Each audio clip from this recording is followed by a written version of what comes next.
Okay, are we live now? People are saying, hi, can you hear me?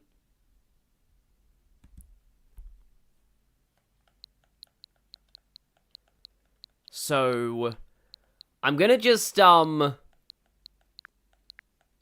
man, do I have any funny, like, games here I can use to... Okay, people can hear me.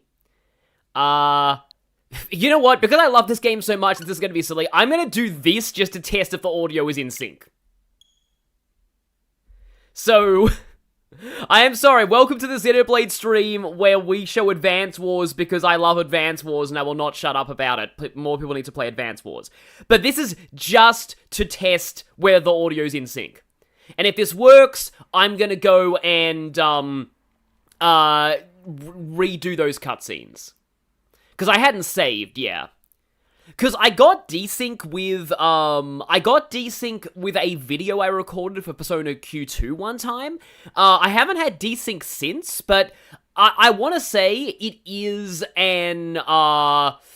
an issue. Also, I love this opening so much. It's an issue with OBS, if anything. Elgato's fine, it's just that OBS is probably the cause. The recording from this, like, the actual stream VOD was desynced. The other thing was desynced.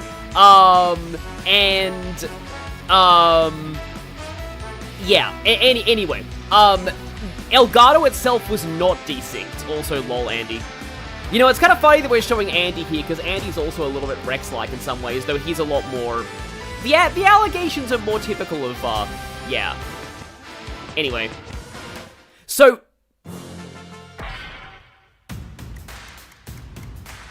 is this all fine? I'm sorry to people who are suddenly coming in live and seeing Advance Wars out of nowhere. But, like, does this all seem fine? So far, I'm getting the impression the audio is normal.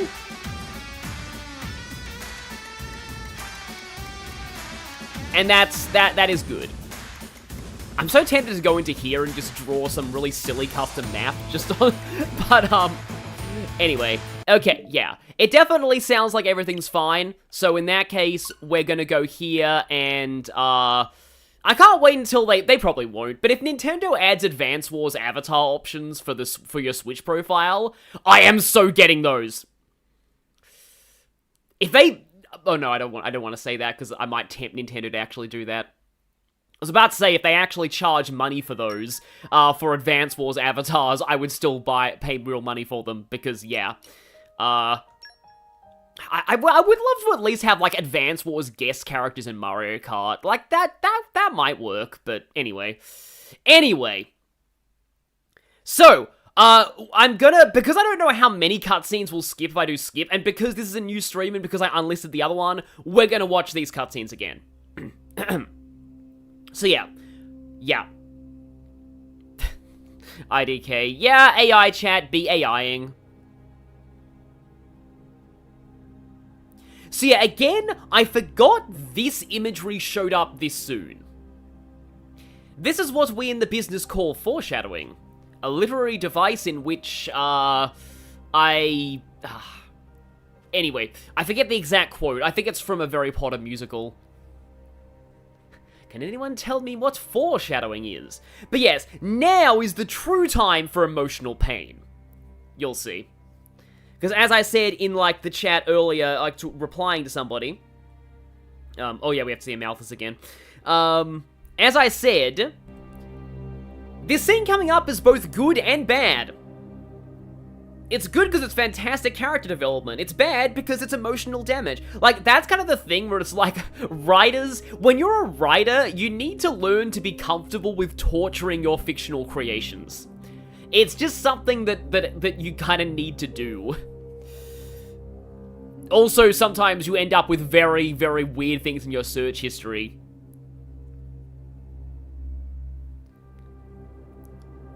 Like, you know, searches about emotional trauma and how it affects people, or things like, how long does it take for somebody to drown? What is it? I have a report to make regarding the situation with the Aegis in Tantal. Please, come inside. Yes, Your Eminence. I was about to say Kevin Triforce, I wouldn't mind being a blade, but actually no.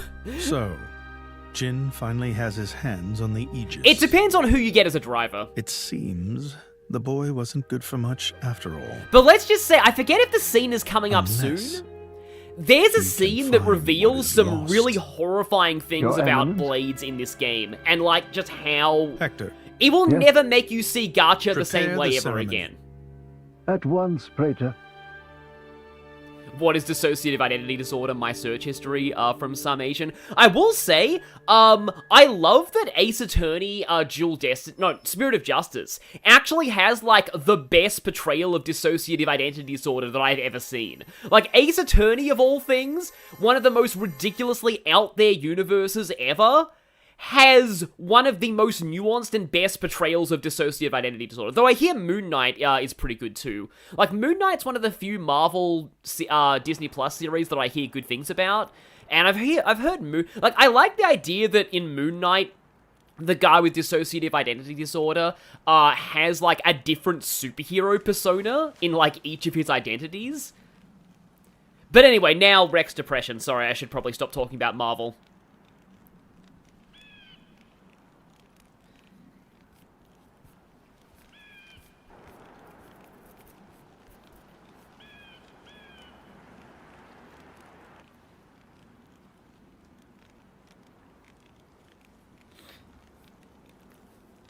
Hi, Destiny Divided. I feel like your avatar image is going to be very relevant soon.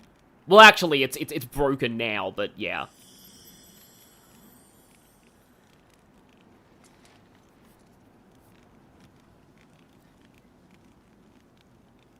It's like, I like how you can see both, like, the anger and the, like, it just fades to sadness as well. Like, it's just, he's just both. How have we all been? Well, yeah, Rex is sad. The stream had hiccups earlier, so I'm hoping that it doesn't have any issues like we had in the first Chapter 4 stream.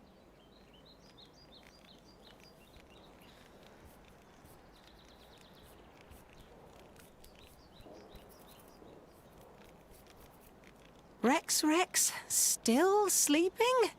It 2 days now. His injuries were quite severe. The worst is over, but his body needs time to recover. He'd better get well soon, or...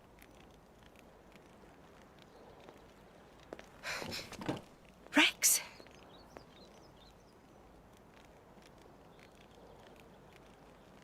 What's that? I'm leaving. But where will you go? Good question. Can't live on Gramps anymore. Maybe I'll head for Argentum. Rex, you... What the hell are you talking about, Argentum? What about Pyra? Do you know how desperate the situation is? Or have you finally lost it, you idiot? I know, okay? It's just... Just what? I'm done. Done?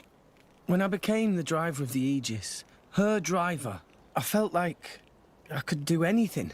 But I was just kidding myself. All I've managed to do is hurt her. Again and again. So, I'm done. Oh, for crying out loud, Rex! She got herself caught to save you! I know. So what? So what? Those guys are way out of my league. I can't beat them. It's hopeless. I understand that now. She'll be safe with them. They're not going to hurt her like I do. So, I'm leaving. I've just been kidding myself all along. Me, a driver, in the end, salvaging is all... You bloody idiot!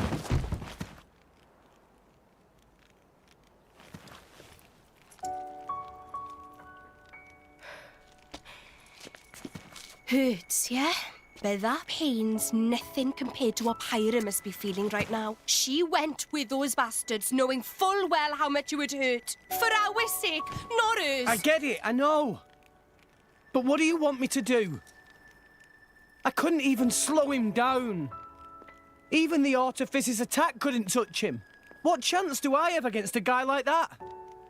The more I fight, The more Pyra gets hurt, she'll be better off without me by her side.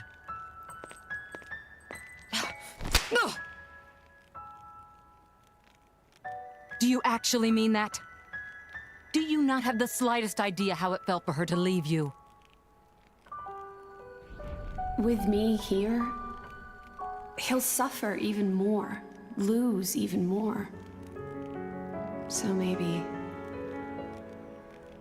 Rex is better off without me. Rex and the whole world, they don't need me. That's just how it feels. Pyra thought you'd be better off if she was dead. Did you know that? She is planning to sacrifice herself to defeat them. Huh? You drove her to this, but here you are, giving up! You said you'd get Pyra to Elysium, didn't you? You'll eat your words just like that? Hey, Mum, Dad, it's been a while. A ton happened, you know? I became a driver. And this girl is Pyra, my new partner. I know you'd love her.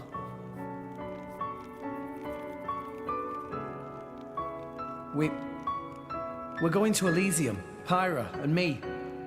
I don't know what's coming next, but you'll be watching over us, right, guys? Forget it. We'll rescue her on our own. This loser, he's not the Rex we joined up with. Let him go wherever the hell he wants. Come now. Let's not start fighting amongst... Let's give them a chance to work this out. Shall we?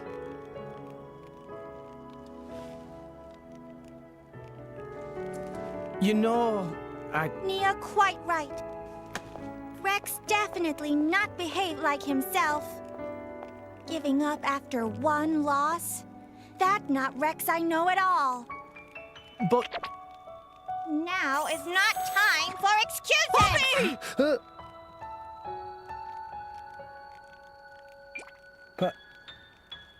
Poppy? Poppy is hurt to see Rex like this. Poppy and Master Pun are not real Blade and Driver. So Poppy and Master Pun looked up to Rex lots. Rex worked very, very hard to get this far. When Rex tries hard, Poppy and Master Pun try hard. Rex like bullseye we aim for. Without Rex, we not know which way to go. So please, Rex cannot give up and stop here. Poppy.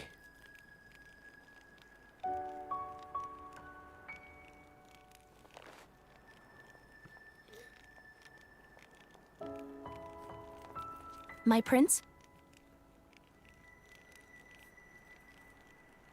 Chum! Huh? My old man wants to see you. Time to go. Oh no, really?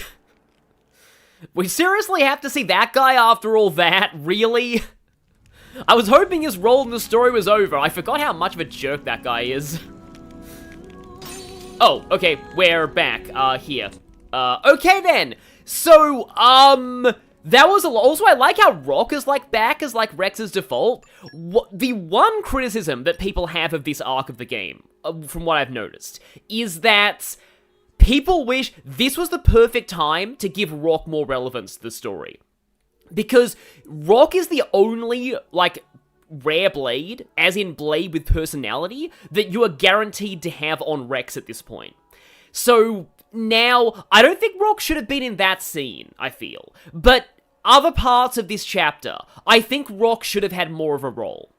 But apart from that, oh boy, there's a lot to unpack about that scene. Oh wow, I can't even begin to talk about how incredible that whole sequence of events is. In my first playthrough, that was where I started to really like Poppy. Now, I hate to drag other characters down just to push other ones up, but this is the moment where I realized that I liked that Poppy was a bajillion times better, in my mind, and people are gonna kill me for this, than Aegis. Look, I like Aegis more now than I used to. I will admit, Reload, I do appreciate Aegis' arc more now than I used to. But I still think Poppy is a better robot character than Aegis is. Yeah, like, that was the moment when I realized just, like, wow, Poppy is incredible there. Also, Al Weaver. Al Weaver in that scene. Any detractors of Al Weaver, and I know that most of them didn't play this far, but anybody who hated this game's voice acting in general, but especially Al Weaver deserves awards for that scene alone. And it's only going to get better from here. Just the way that he portrays Rex's just pure despair in that moment. And just his... As somebody who has been depressed many times in his life. Heck, I was depressed last night before I did this stream. I kind of wanted... In a way, Rex, that whole scene is helping me. I have been feeling some kind of sadness lately about certain things. And considering giving up on certain things. And I'm like, I can't believe this. That scene is giving me a pep talk. Just like this game did in 2017. That's why this game is so important to me. Like, this game legitimately is, like, therapy to me in so many ways. But yeah, like, that whole scene, and, like, you can see Rex's point. The idea that, like, you know, he just gets Pyra hurt. You see that. But also, everyone else brings up that point that Pyra is also herself. It's the thing that I love about, like, the Rex and Pyra dynamic, and I actually think that it's accurate. It's actually pretty good relationship advice, I feel, in a way, is that they both have their own doubts about the relationship. Rex is being like, me being with Pyra is just hurting her, I can't continue this. But meanwhile, he doesn't know Pyra is thinking the exact same thing. She's thinking, me being with Rex is hurting him, I can't continue this. They are both feeling the exact same anxieties about their relationship. And again, this is why it's kind of a good indicator that, like, you need to talk and communicate with your romantic partners. Because sometimes the fears that you have about your relationship, it turns out they're not a big deal because you both think the exact same thing anyway. So, that resonates with me a lot more in terms of, I guess I can, like, I don't want to talk about this too much, I don't want to get too parasocial, I like to keep my IRL, and this is going to be a bit of a lore drop for you guys, separate from things, but I have a girlfriend now, so that resonates with me, particularly at this point, so, yeah, like, I don't want to talk more about it or anything, because again, just, I want to keep real life separate from YouTube, because I've seen examples of why it's terrible when it's not, you know. But, anyway, like, I've been thinking about this stuff a lot.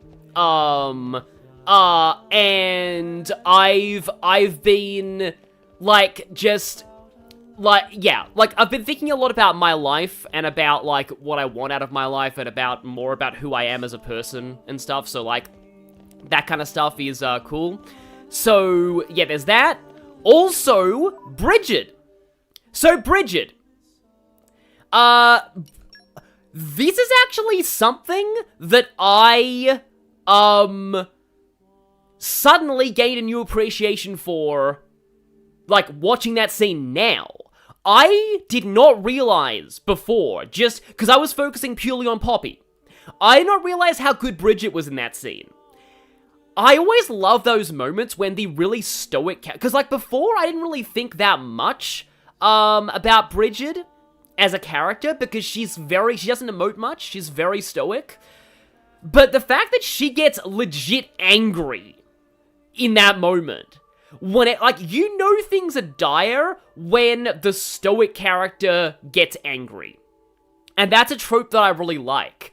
And just seeing that level of emotion out of Bridget that you just don't get at all. Also, I just realized something. That, like, in the last stream, people pointed out to me that Bridget actually opens her eyes for, like, the first time. I didn't comment on that because, like, the scene was already...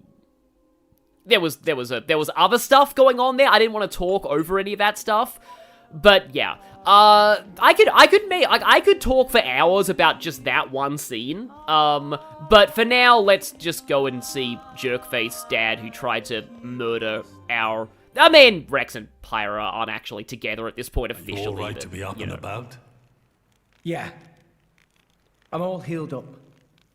Sincere apologies. If I hadn't attempted to destroy the Aegis, they would never have. If you'd done nothing, they'd have come for her anyway. You're not to blame, Your Majesty. It's my fault. Well, I mean, he's not to blame for the Torna thing, but he's kind of to blame for the whole trying to murder Pyra with a railgun thing. 500 years ago, this kingdom was rent in twain. Some followed Adam, who sought to live with blades and titans as equals. Others opposed him, preferring to consider humans as the masters and titans as our tools. When Adam returned to the Ether, his rivals seized power, leveraging the power of the Omega Feta. They declared themselves the Tantalese royal dynasty. Claiming they were the hero Adam's descendants. Precisely. My ancestors merely used the name of the beloved Adam in order to win over the people.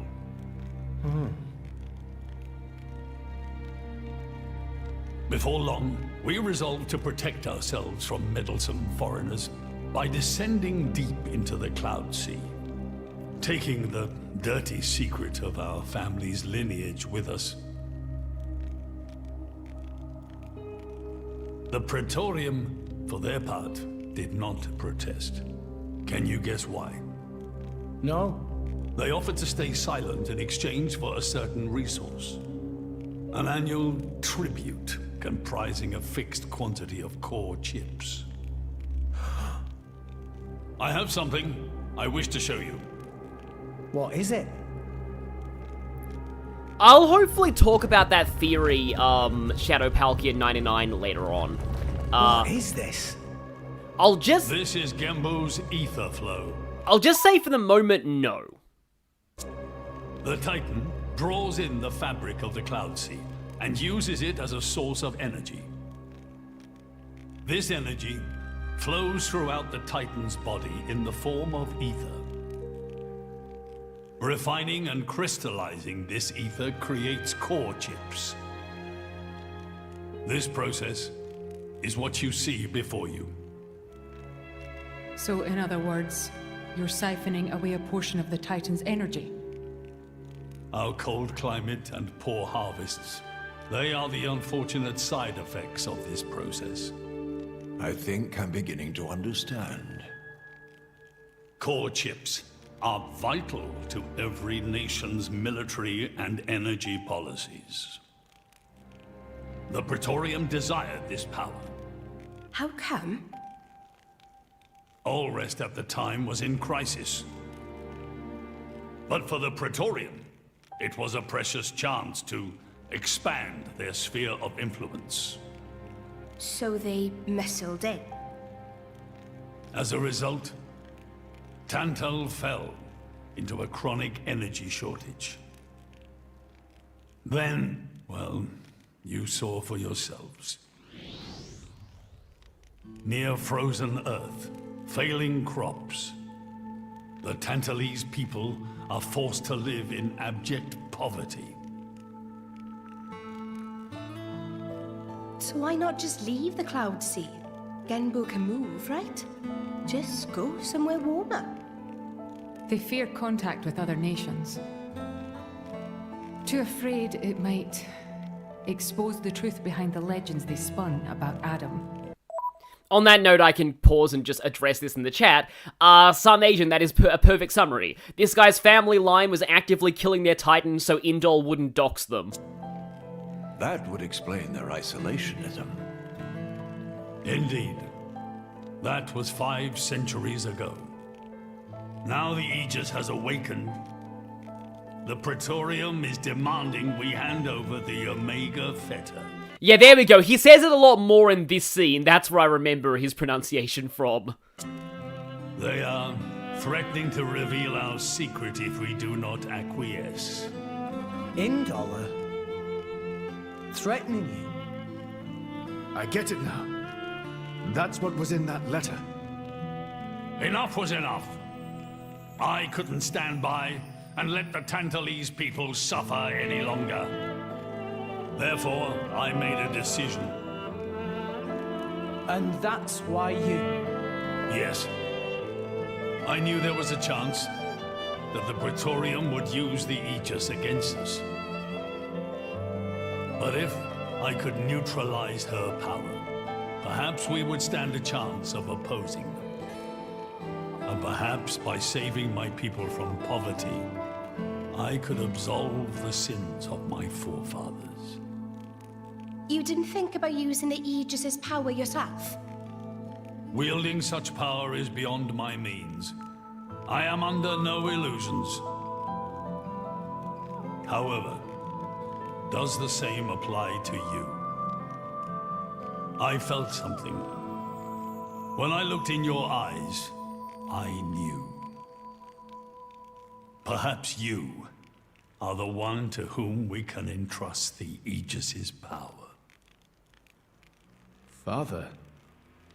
In the end, it seems I only managed to make things worse.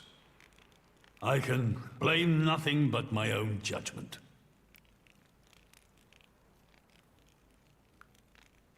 This tome records the deeds of the hero Adam. According to this, he saved the world from destruction using a white sword. Well, I get the sense we're gonna need Mithra to fact-check that. Like, those records. And then disappeared, along with a red sword. White and red? It must mean Mithra and Pyrrha's swords. Whoever wrote this must have had a personal connection to Adam. And, most curiously, after Adam disappeared, the author of this book went looking for something. Something?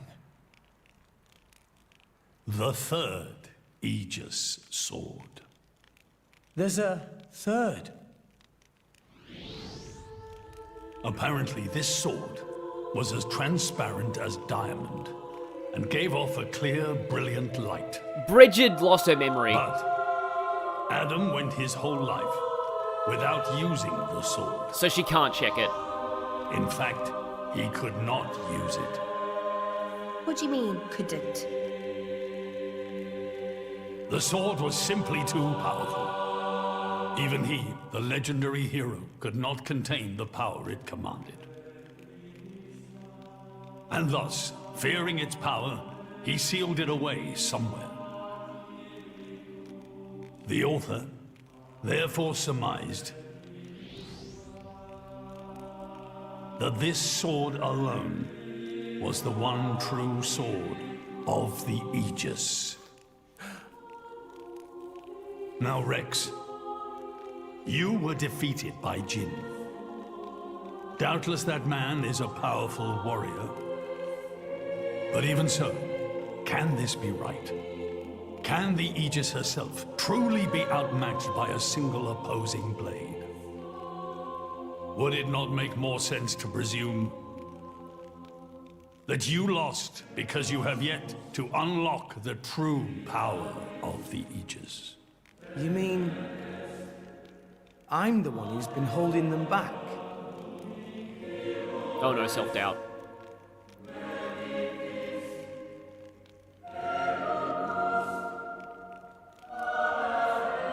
Your Majesty, where is that sword? We have to find it somehow. We have to find that sword and rescue Pyro and Mithra.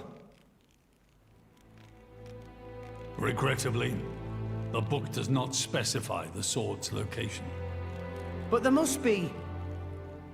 However, reading between the lines, it seems the author suspected that the sword lies somewhere in Leftheria. It's not much, But that's where I would begin the search. In Leftheria. Are you ready? Huh? Are you ready to do what it takes to be their true driver? Gramps? Well, are you, Rex? Yes! Of course! I'm going to be the driver that Pyra and Mithra deserve. And then, I'm gonna take them to Elysium. Then come with me. I'll show you the way.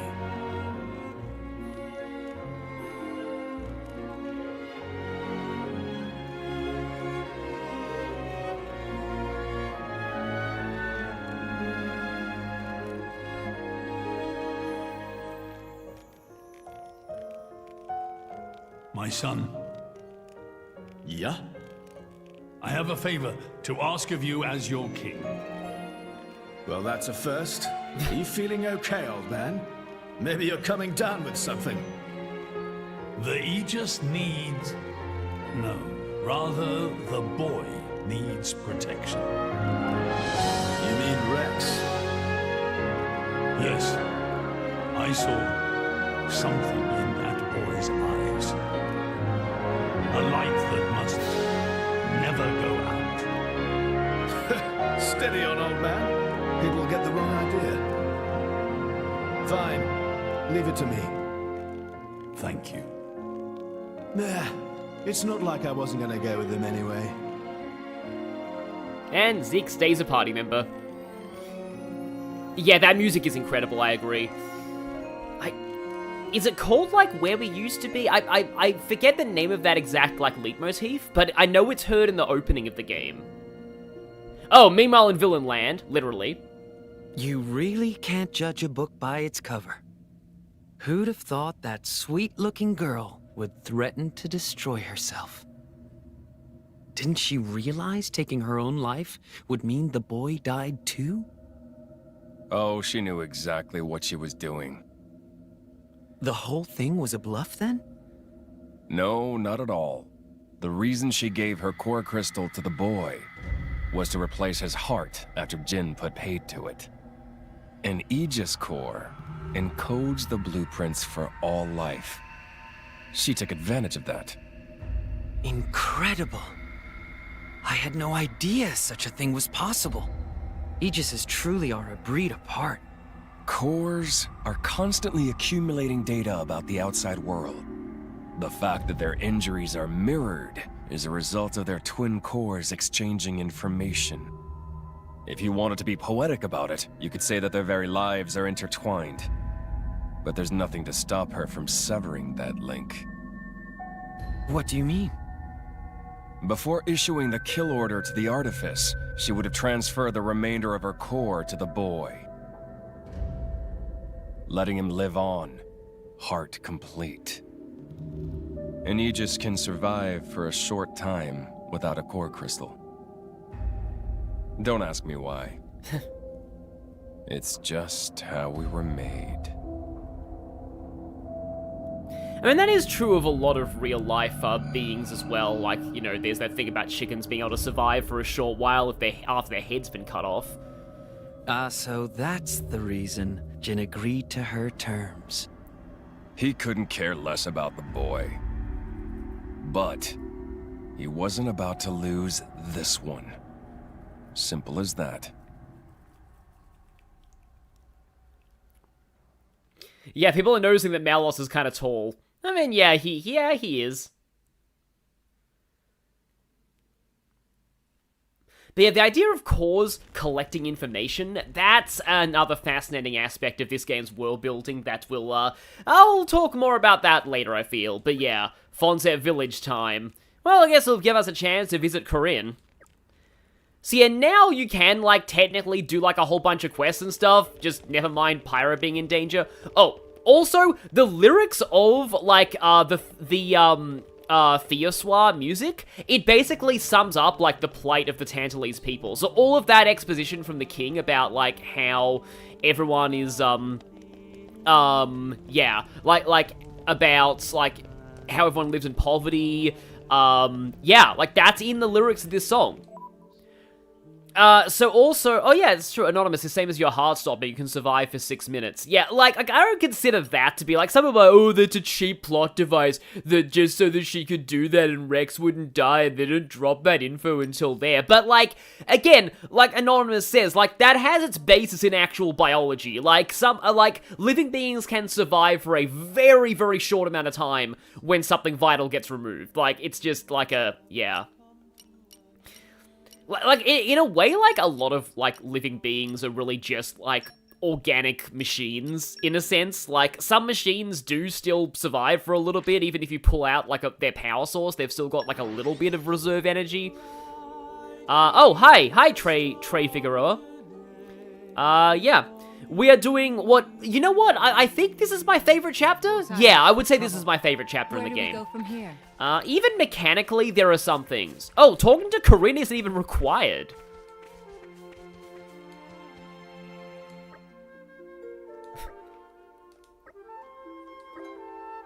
Oh, okay, I guess she does know that something's off. Like, for a moment I thought they weren't going to acknowledge the story with Corinne, but no, she knows that how Rex is feeling. Also, no, it's, this actually hurts, the fact that I have access to this.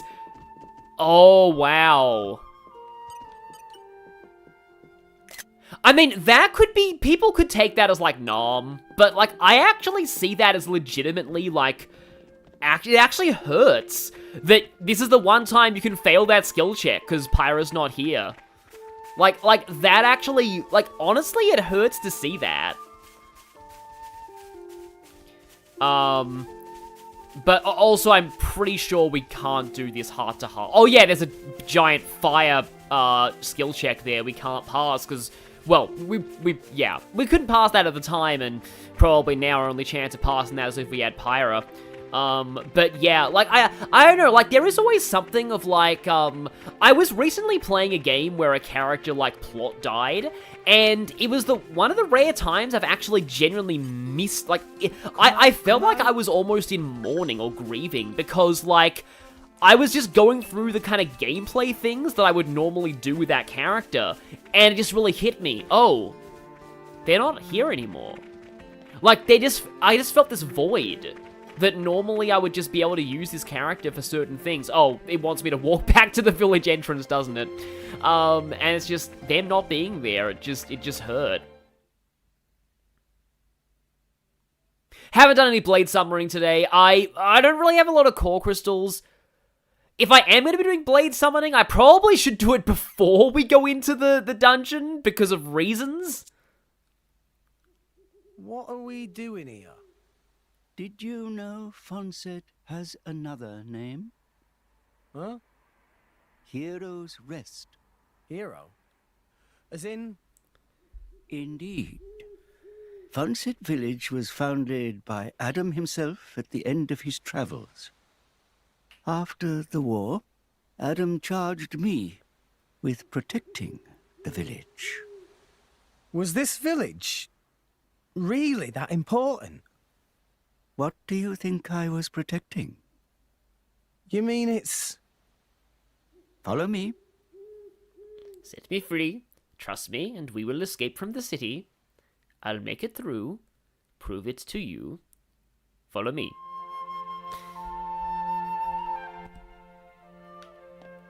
So, okay, I probably should go into these theories later on, because, like, somebody in the chat asked why I think about the theory that Rex is a descendant of Adam, and, my feelings on it are, it's not so much that I want to definitively say that it's not true, but my thoughts are, if it is true, it doesn't matter.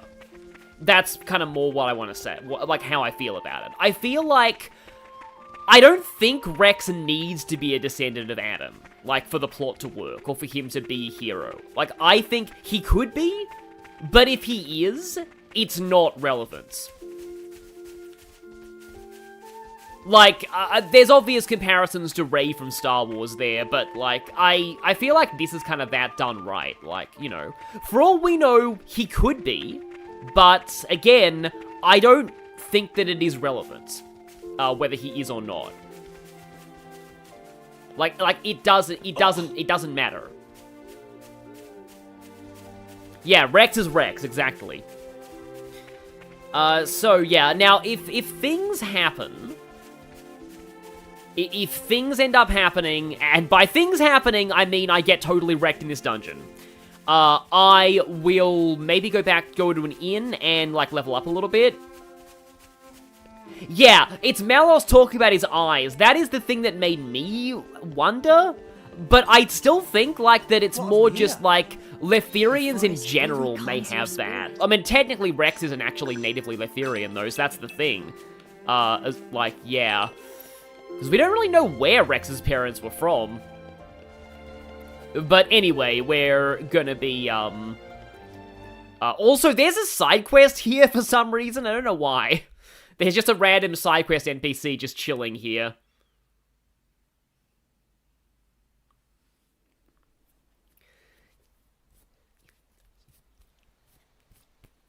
The village guardian? Just looks like a stone pillar to me. They say that the village's guardian spirit dwells within. Gramps, what are we doing here? Rex, try turning the stone tablet clockwise. This? Do you mean nobody's tried to turn this clockwise? Like, the whole history of this village, no one's ever tried to do that? Oh. Huh? This crest? Well, I guess it's a second layer of security. I've seen it before. Place your hand on it. Here goes. Like, yeah, it is true, Rex is Letherian, just wasn't born in Fonsett. Like, everyone in this region does have similar accents. Like, Rex has the same northern UK accent, to everyone else who lives here. What's this? This passage leads into the very center of the archipelago. There lies the cavern known as Spirit Crucible Elpys. That's quite a name. Oh boy. This entrance and the gate of the Spirit Crucible are sealed in such a way that only a Letherian can open them. Ah, so that's why Jin needed me back then. Yeah. When Adam founded this village, he hid something deep within the body of the Titan that forms the archipelago's center. You mean the missing sword? I don't know how word of it got out, but many were led here by rumors of the legendary sword. So we aren't the first. More than a few have entered the Spirit Crucible, but none have ever returned. Is it really that dangerous? Adam wanted to ensure that the sword was securely sealed away. He put many measures in place to stop it falling into the wrong hands. Only the hands of someone worthy. Adam said that taking this sword would be the mark of the Aegis's true driver. The true driver? What do you say, Rex? I'll do it. No. I have to do it. Every moment we waste, Pyra and Mithra could be... Then you're ready for what lies ahead?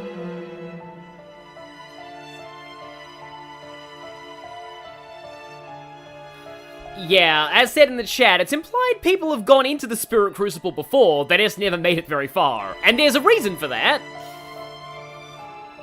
A big reason.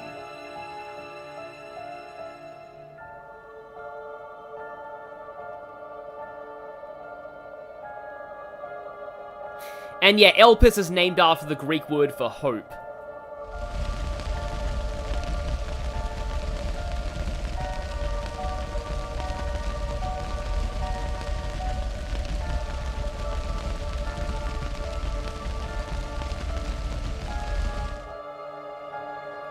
If you hadn't interfered back then, neither of us would have had to go through all this.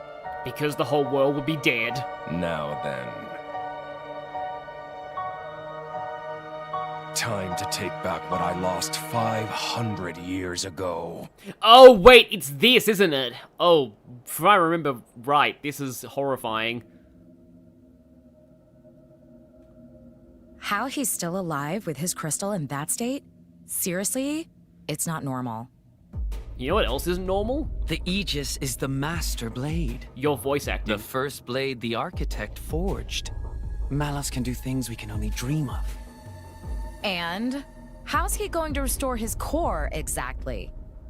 He'll extract the data he's missing from the core of the other Aegis. Then all his power will be restored. Mm-hmm. Okay, so what will that do to her? Well, if she's lucky, she'll live. As an empty husk, that is. Rough deal. Malus doesn't hold back, huh? Don't blame me for this. It's our father who made us this way. But don't worry. Once I meet him, I'll get the answers we're after. I need to know why we're like this. In any case, this world only needs one Aegis. Don't you agree, Pyra? I mean, she probably agrees, but I mean, she has different ideas of who should be the one remaining. Let's just say...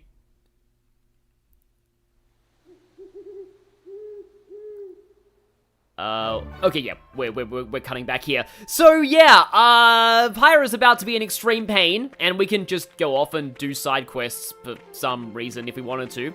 I like the flowers all around here. So, what's about to happen is a dungeon that has a very particular gimmick, and because of that, I think I might want to try and, like, awaken some core crystals here, though the thing is, I don't really have many legendaries anymore, and I'm not gonna do any of them on Rex. I feel like, how many rare blades does Zeke have at this point? Let me just check how many everyone has. So Rex has 1, 2, 3, 4. He's got 6 of them. Morag has 1, 2, 3, 4, 5. Nia has 5, and Zeke. Okay, Zeke only has 3. So it probably should be on Zeke, but before I do this, I'm gonna finally remember to actually do something. Luck. Where is that luck boosting thingy? I know that there is, like, a luck-raising item. Improves, See, I like how there's a lot of different things you can sort by, but I want improves luck. Here we go, Bunnet Choker. I guess we can do that. You basically want to stack, like, as many luck on the one who's awakening crystals as possible if you're doing this. I probably should have done that earlier when I did this. Now, I don't have a lot of legendaries, so I feel like... Oh, and you're only allowed to have one of the right... of, like, a certain thing.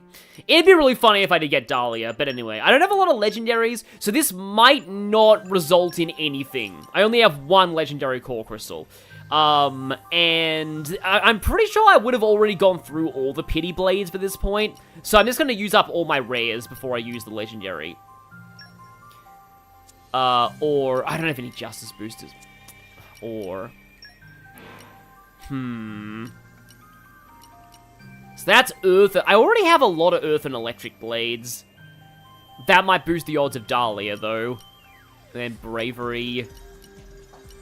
I wish I had justice, because I would appreciate Percival right now.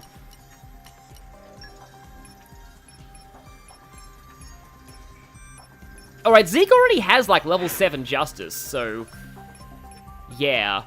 I think it only takes into account your highest one, unless, like, if you use one of these, it will only take into account that particular stat. So I think I'm actually not going to use any of them, and just go for a bunch of, rares and see. Yeah, I definitely have every pity blade. Oh yeah, I might have to get rid of some commons if I reach the cap too. Yeah, Percival will be funny right now. We're not really gonna fight a lot of humanoids for a bit. That was probably an animal or a girl. It probably wasn't anything. It'd be really funny if I got something first try. Nope. Okay. And yep. I mean, Fire Knuckles is fine. I don't think there are any, like legendary blades who are Fire Knuckles. Okay, I'm glad that turned out to be a generic. If that was like, if I'd done the Skip Awakening and it turned out to be a rare blade, that would have been sad. You can review the Blade Awakening cutscenes whenever you want from the Blade Library. The Blade Library, I believe, still has spoilers in it though, so I wouldn't recommend looking at it. That's probably generic. I mean, I would take Perun at this point. Perun wouldn't be that bad. For some reason, I got the sense that I already had Perun, but I don't think I do. Oh yeah, Nim. Nim is definitely one who exists. It's funny how I always get Nim on Morag. Like, every single time, even like in Chugga's Let's Play, I've always seen Nim on Morag. And, yeah, Nim's whole thing is she hates Moradanians. And she does have unique dialogue if you get her on Morag, so that's pretty fun. There were definitely 2 rare blades there, but I'm pretty sure the first 2 silhouettes don't even matter. They're just there to tease you.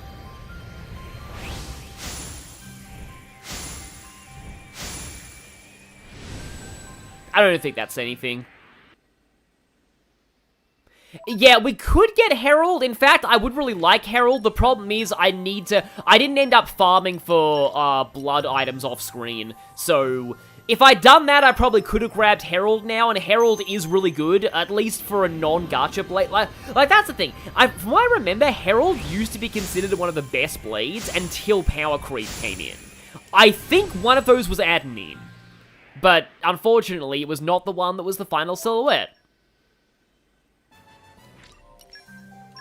But yeah, like, I want to say that, that is true about Herald. That she used to be considered one of the best, and then DLC Power Creep happened. Oh yeah, the villain of Perun's quest is the only character in this game listed as a complete monster. Yeah, Xenoblade 2 is quite interesting in terms of, like, that's definitely generic, in terms of, like, morality, because, like, there aren't a lot of, like, purely evil characters in this game. Well, I mean, yeah, there are a lot of people who do very bad things, but, like, yeah, we've reached the cap. But, like, let's just say that, like, apart from Banner, who is just a joke villain, almost everyone has, like, at the very least, reasons for why they became the way they did. Now, I don't really want to remove too many people of, like, one element. Yes, just say, and that's all. Suddenly, music jump scare. Okay, let me just see if I can get rid of some more. I have way too many wind blades. Let's just get rid of some of those on Zeke. Yeah, they do give you boosters. And if you release one that has a bigger affinity... Oh, wait, I should probably sort by chronological or maybe rarity. Just so I'm not getting rid of any ones that have... Or, Oh, okay, no. Sort by, highest trust. There we go. Oh, Boreas has the highest trust. That's cool. But yeah, if I sort by highest trust, that should ensure that I don't get rid of any blades that I've actually, like, got the affinity charts up on.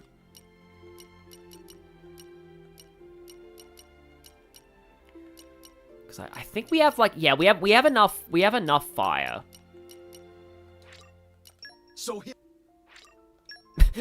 is a crappy last thing to say, exactly. Yeah, I like how it says you may never see this blade again, because, like, it's not, like, totally guaranteed, because, like, if they're a common, then there is always the chance they'll show up again in the pool. They might have a different design. Like I think that the pool just reuses names. I want to leave, like, at least some, like, fire on, like elements on everyone, because we are soon approaching a point where you do need a lot of field skills. But, like, electric on Zeke, you can probably afford to get rid of, because he has Pandoria.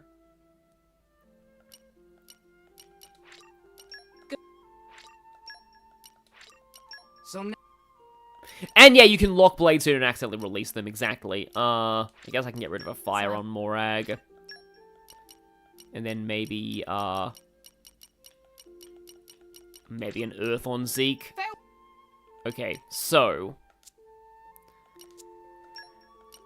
I probably have some more space now. Oh. I only have 2 Justice Boosters. You know what? Screw it. 2 Justice Boosters, Legendary Core Crystal, a couple of luck boosts on Zeke. The odds are ridiculously low, but I guess come on, Cosmos. Let's go. Come home, Cosmos. Let's do this. It's probably not gonna happen, but I can dream. Ah, that's definitely not Cosmos. I know for a fact that is not Cosmos. Oh well. And you weren't even Light Element. Well, I mean, you can't get Light Element Common Blades, but still. Well, that was a shame.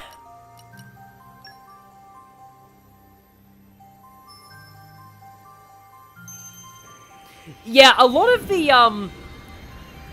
like the let's just say that releasing like rare blades, that was definitely Finch, that first one. Releasing rare blades does have, not rare, but releasing any blades does have some pretty disturbing lore implications. Oh boy. Also, wait, Floofy Sune,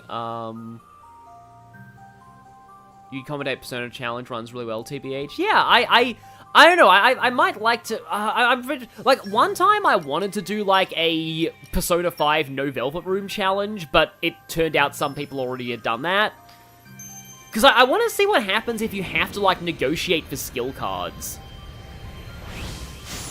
I really want, that was Adenine.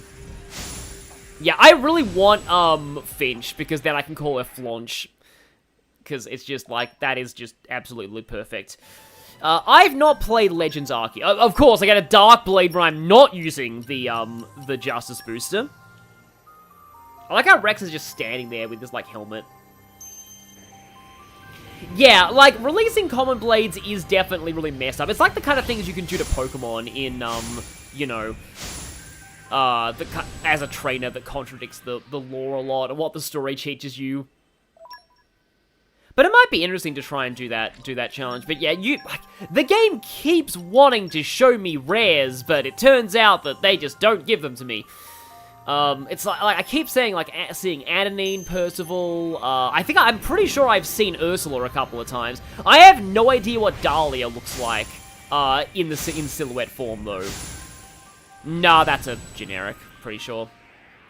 Yeah, because the thing is, like, the more rare blades that you have, the less likely you are to get more of them, because, like, the slice of the pie gets smaller and smaller.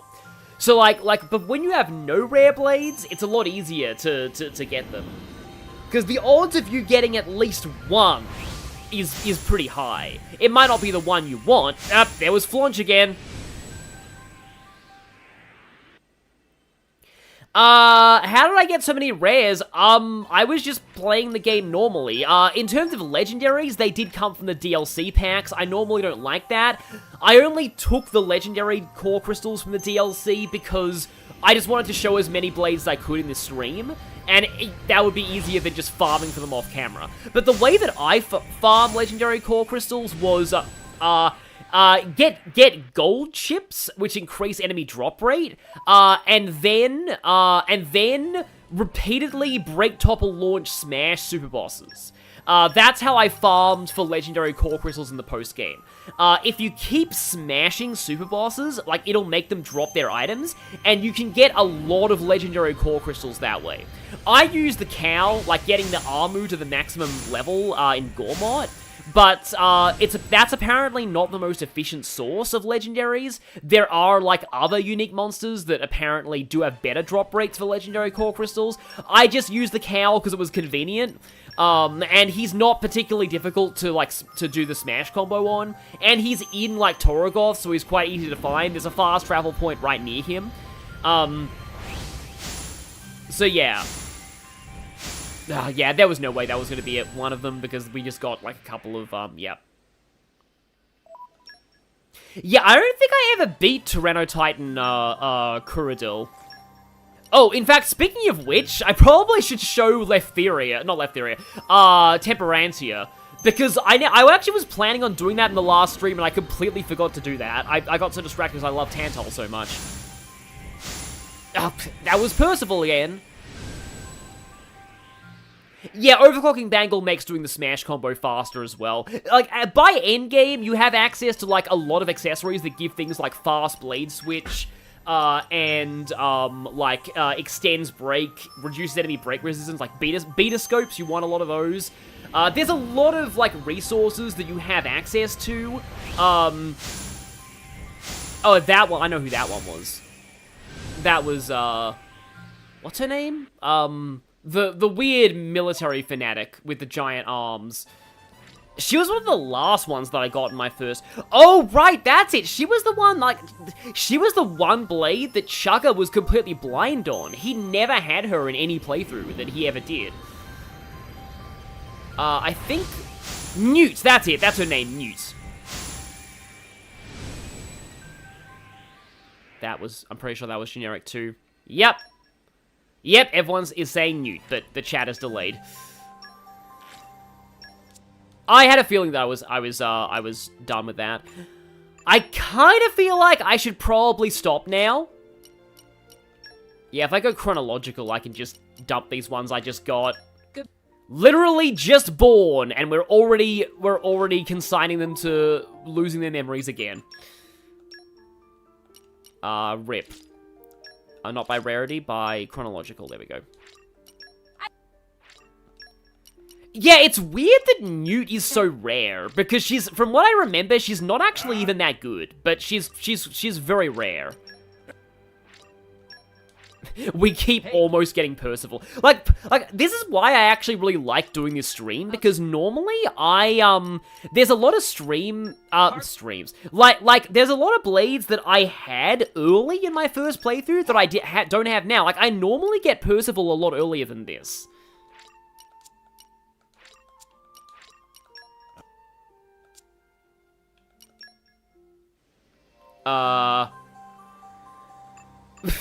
Everyone always stops before they hit big. Yep, that's the gacha addiction. Okay, I have 5 Justice Boosters. So as Rex would say, why not? 5 Justice Boosters! Cosmos on Common Core Crystal, let's do this! I feel like the odds are like still like less than 1% at this point, because the base odds of Cosmos are 1 in 1,000. It's a lot like getting Kecleon in Pokemon Mystery Dungeon. That was probably just a girl. Yeah, thought so. And of course, it wasn't even a... It wasn't even a Dark Blade. But it's kind of like recruiting Kecleon in Mystery Dungeon, where, like, the base odds of recruiting Kecleon are so low that to have any, like, even, like, 10% chance of getting Kecleon, you need to stack as many recruitment boosters as possible. That's what Cosmos is. So Cosmos's base odds are like 1 in 1,000, but with your luck stat, legendary core crystals, and justice boosters, you can raise them slightly higher, to about like, I think you can maybe get Cosmos to like 5% possibly, like, or something. That was a little wider than usual. Is that Ursula? Nope, it's a dog. Yeah, wide often means dog. Yeah, well, like, the odds of us getting something at this point, pretty unlikely, but we'll see. So I'm just, if my audio sounded a little bit weird. Yeah, luck actually does affect things, apparently. Like, at least from what I've heard. Nope, that's a generic. Sorry, just my phone buzzed. I was just checking that. I do like the ones that have, like, the big horns. Like, from what I can tell, like, I should probably look up if somebody could look up the formula for, like, the blade pull rate and post it in the chat. I know that the luck stat does influence it slightly. It's not a massive influence, but it is there. Like, it does do something. So whenever you actually do, like open core crystals, you probably should, like, give your character, like, give them your best luck accessory. Why does he have the X8 Sigma head? Yeah, X8 Sigma had an interesting design. you know what? I want to say that silhouette that pops up, I want to say that actually is Cosmos. That one that looks like it has, like, a ponytail. I think, like, there's nobody else that could really be. I'm pretty sure that's... Oh, it's either Cosmos or Dahlia. Again, I don't know what Dahlia's silhouette looks like, but yeah.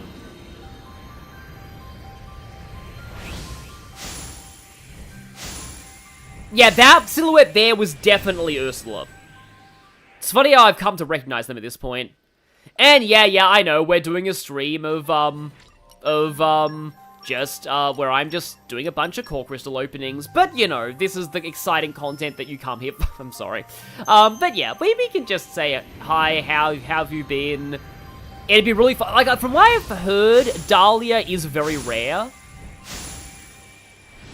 That was probably just a girl or a dog. Yep, it was girl. It was girl. You thought it was Ursula, but it was me, girl. I'm pretty sure there's a Sonic 06 NPC literally called Girl, and people are saying the ponytail one is Perun. Yeah. We don't have Veil yet either. I'm not really sure what Veil's silhouette looks like. No, I'm pretty sure that's just another girl. Which, you know, could be Cosmos. Yep.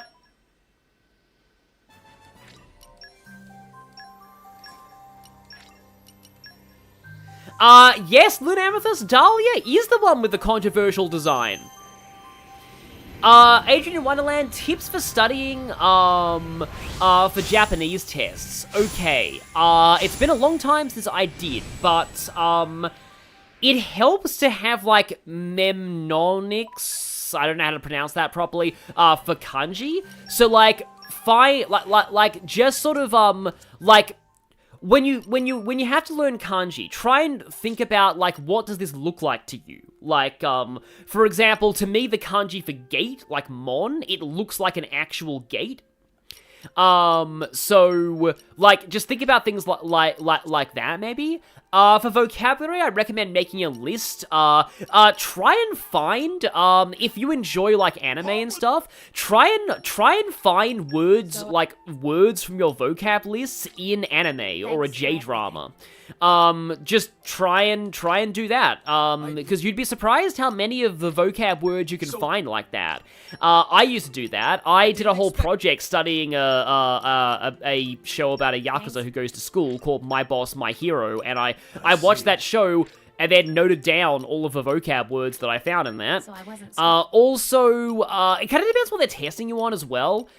Sometimes for listening exams, you can get like, past, like, they will give you, like, past answers, so you can listen to some people, you can listen to, I remember, like, back in the day, for my high school certificate, like, final exams for high school, there were, like, examples of, like, all the different gradings of, like, everything, so, like, this must have been so embarrassing to all the people who we use as, like, examples for, like, the lowest grade, but, like, you could, for example, look up what a worst grade presentation sounds like for a Japanese speaking test, and it's usually like just hi, yes, I mean hi. You often don't really need to worry that much, but anyway, it's like in general, anything you can do with past exam papers as well, if you can find those help a lot. Yeah, I also tried to use, Fire Emblem, I looked at some Japanese supports, in Fire Emblem Three Houses. Not Three Houses wasn't out yet. Why did I say Three Houses? I guess because the internet says that game. Awakening! The previous Fire Emblem Three Houses. Was that something? Was that something? It was a dog! I thought that was something. Oh well. At least it was dark. But, yeah. Anyway. You can find, oh, by the way, yeah, Oof just put the probability here. I'm gonna pin that. There we go. Although, now it's gonna make it really hard to read the chat, because that's a very long message and it's pinned, so I'm kind of sorry about that, but, yeah. Anyway, I should probably stop this soon. Some people, so I found, like, there is a website that has all of the Japanese supports for Fire Emblem Awakening. I found some supports there, looked at them, and tried to find some vocabulary terms in there. Just tying your, tying your hobbies to your study can help sometimes. So yeah, anyway, I'll probably stop this once I get to maybe 50 commons. I think I'll stop. Brain just broke looking at that formula, yeah. JRPGs love square roots. Persona damage formulas have a lot of square roots in them too. Speaking of Persona, somebody in the chat earlier asked me what my thoughts are on Persona Trinity Soul. I don't have much experience with Trinity Soul. Apparently Akihiko is in it as an adult. That's like the one thing. Oh, also it has that I'm in the house like carpet sample, which Anton Blast makes far better use of. I recently found out that Toby Fox also used I'm in the house like carpet, and I think he's the one most known for it. But yeah, that comes from a generic rap sample CD. And there's a song in Trinity Soul that uses the I'm in the house like carpet sample, and it's really bad. Like, it's a meme for a reason. It also has some dumb lore stuff, like it implies that adults can't, like once you become an adult you lose your persona, which is obviously not true with Persona 2 existing. So yeah, I don't know much about Trinity Soul, and I probably would say that, I probably wouldn't like it. Doesn't Akihiko become a cop in Trinity Soul? To be fair, that is his intended career path in Arena as well. But Trinity Soul predated Arena, so maybe that was a reference to Arena. And he always did have that mentor relationship with Kurosawa, which is really funny in Reload, because Kurosawa is voiced by Liam O'Brien, Akihiko's old VA. But yeah. Yeah, from what I've heard, Trinity Soul is not, like, as terrible as people think it is, but at the same time, it's still, like, I'll just do one more over 50. It's still not great. Like, personally, I would have greater beef with, Persona X Detective Naoto, like, because that one actually character assassinates Naoto. Like, that's way worse than Trinity Soul in my mind. Like, it makes Naoto this super submissive to the point where she gets a navigator persona instead of a battle persona, and that's meant to be indicative of character development. But anyway, yeah, so, sorry about that, but we didn't end up getting any rare blades, but oh well. So what I'm going to be doing here, first thing is, I'm going to be putting Tora. I wanted to control Morag, but I feel like I'm going to need to control Tora for this, for reasons. And I think I'll actually put Zeke here. However, if I am using Zeke, Zeke needs to be defaulting to Pandoria, not Zenobia. And there are more reasons why I want it defaulting to Pandoria. So hey, Chancellor Ellis, it's probably okay if I unpin that formula at this point so that I can actually better see the chat, but anyway. So, you swap places with Been you. a long time coming. Always cute and fierce, though. I mistook Pandoria for Korra. Whoops, okay. Please be good to me. Well, we will, because we're actually going to be getting some more Pandoria lore soon. The Pandy lore drop is coming. Also, Tora can't get over the thing. Anyway, now it is time for us to venture forth into our doom. Never controlled anyone till this point because you never realized you could. Yeah, I believe I spent most of my first playthrough of Final Fantasy 12 not knowing that you could change who were controlling mid-battle. And I think I did the same for, like, Xenoblade 1. I don't think I realized that you could do something similar to that in Xenoblade 1 as well. Also, the music in the Spirit Crucible Elpys is great. Unfortunately, it's the only thing not painful about this place. Because here we go. It wasn't an hour of blade openings. It was like 20, 30 minutes at most. What are you stumbling for? Sorry, my lady. I've been feeling a little dizzy. Yeah, we are literally entering the jellyfish's bowels, basically, at this point. You too? You too, Lady Bridget? Yes, for a little while now. Though I'm still capable of standing. Hey, same here. What's up with this place? It's kind of creepy. What is going on here? I feared as much. Gramps, You knew this would happen? The tales say that Spirit Crucible Elpys saps the strength of blades. It's one of the reasons why none have ever returned from its depths. I say. Ether flows scarce in this area. That may be cause of problems. Like that time in the Tantalese palace? That not only thing. Glowing particles in air. They absorb ether. That is source of light. So not only do you have less power, the power you do have is being absorbed. Well, that's jolly tragic. You all right, Poppy? Poppy just fine. Poppy never better. Of course. You're an artificial blade, ain't you? The blade equivalent of heat stroke, some people are saying. So, the gimmick of this dungeon, I forget if we actually get a tutorial on it, but the gimmick of this dungeon is that any blade that is not Poppy can only go up to level 2 specials. And that severely nerfs your damage output, because you won't be able to, like, get your blade combos up to higher levels at all. There's going to be another cutscene, like, right here, so I'll stop mentioning, but, oh, I really like the way that this area looks, though. This looks always look really nice to me. Except I kind of hate those fish flying around.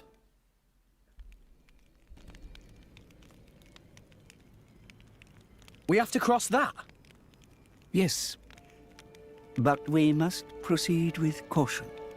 Once we enter, the blades will be sapped of most of their power. If they run out of energy, they might be forced to return to their core state. And there's a chance they could never be reawakened. Don't worry, that is not going to come into play in gameplay at all. Pandy, you'd better just stay here and guard the fort. Why just me? Don't you want me? Don't ask dumb questions. You know very well why, don't you? If I'm staying, you ought to stay. I'll be fine. When am I ever not? If you're going, I'm ordering you to stay here. Is there something wrong? Pandoria was just agreeing to stay behind. Nuh-uh! I'm going with you! We made a promise, didn't we? Don't you dare say you've forgotten! I go where you go. End of story. Fine. My lady. I'm fine. We can't give up now we've come this far. Don't. I know what you're gonna say. I understood. I don't know what's in there, but apart from Tora and Poppy, we're all going to find our abilities severely weakened. Be careful, Rex. Yes. Healing arts are going to be less effective too. Oh, they... One nasty wound and that'll be the end of you. Strap, say that. Okay. Yeah, I get that. Tora, Poppy, we'll need you on the front line.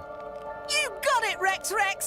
Poppy is artificial blade, so request is very extremely not a problem. Technology saved the day. 3 cheers for Nopon know-how.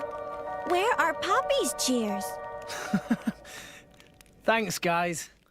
So yeah, in other words, play as Tora a lot here. I'll probably turn the volume down a bit because we're going to be getting in fights. Yeah, I do like that this dungeon has a unique gimmick, like that, and it does really add to the feel that this place is like a trial. Like, awakening the true power of the Aegis is not going to be easy, and especially not when this happens. Hi there, I'm not even attacking you, am I? Like, I feel like fighting you on this bridge is a terrible idea. I kind of want to go somewhere else. But yeah, we're having the dungeon music here, which I think is like called like Exploring or Expedition or something. Okay, now I can actually damage you.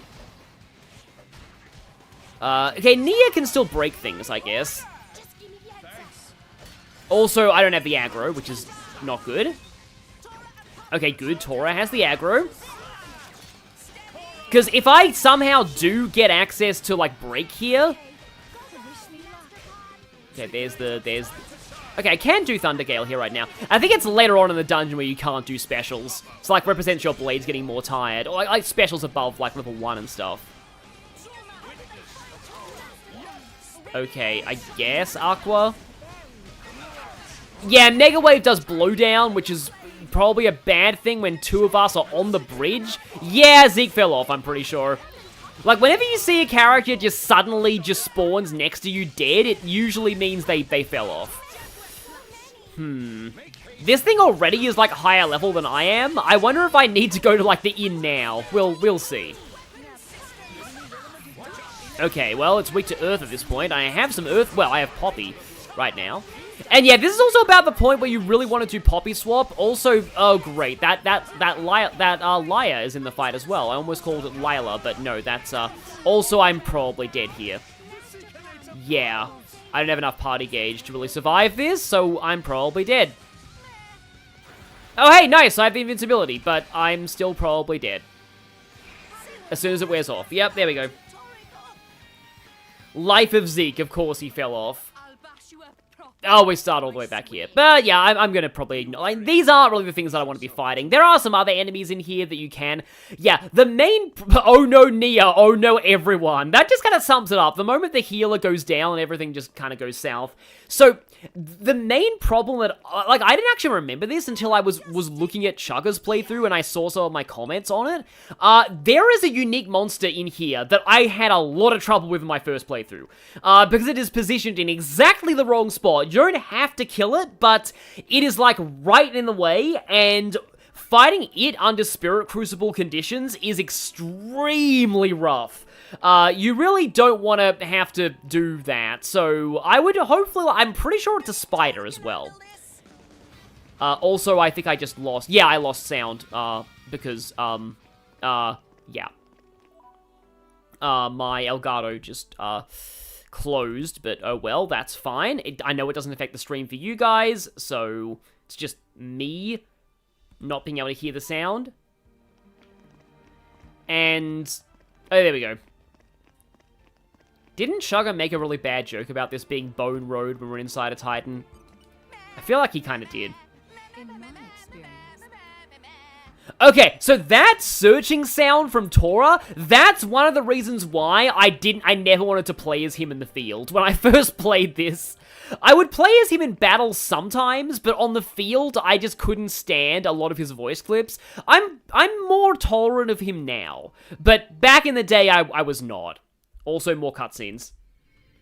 We will eventually get a good opportunity to explore this dungeon without being hijacked by cutscenes every 5 minutes, but now, there's a lot of cutscenes.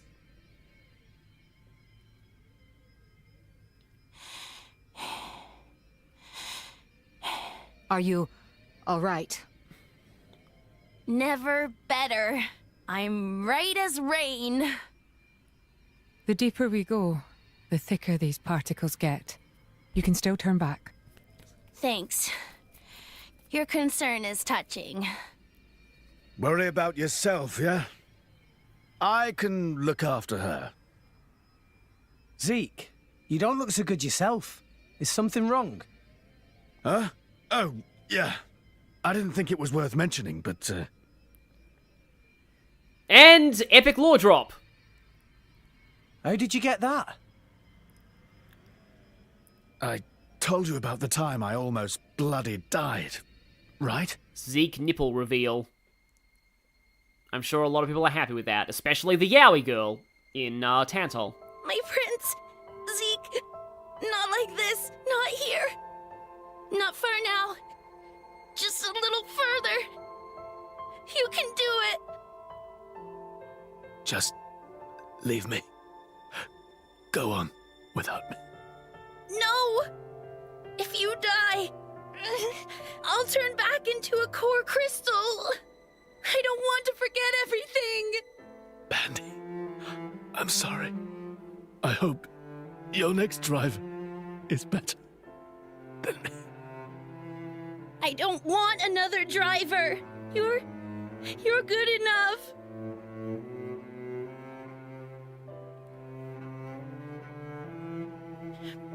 Prince...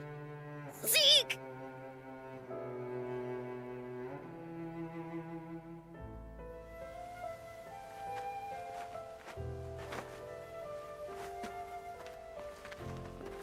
I refuse to forget our 10 years together. It's not going to happen. I'm not letting you die. Here.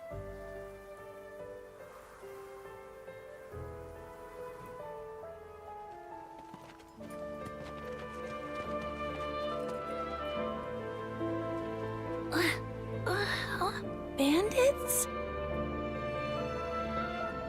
Sucks. I don't want to be a bandit's blade. But I guess I won't remember. Anyway. Prince? Prince?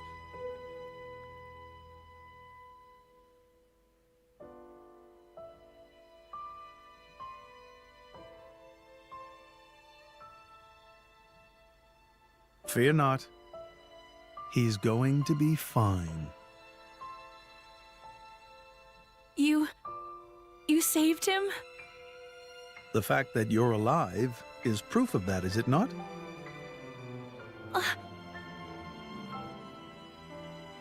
I had to transplant part of your core crystal into his heart.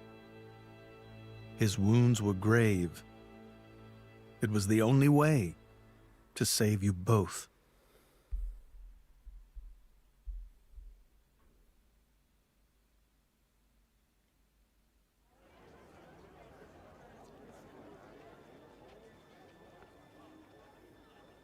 I'm sorry.